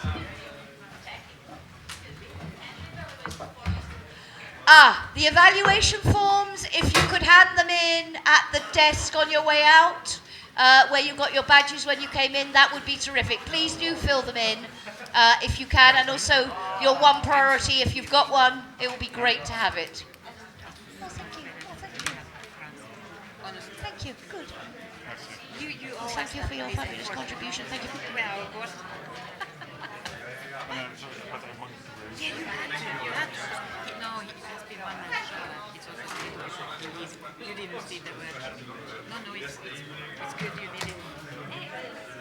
Where are we standing? Let's not waste too much time on the photo. Erwin, can you We have time for a coffee.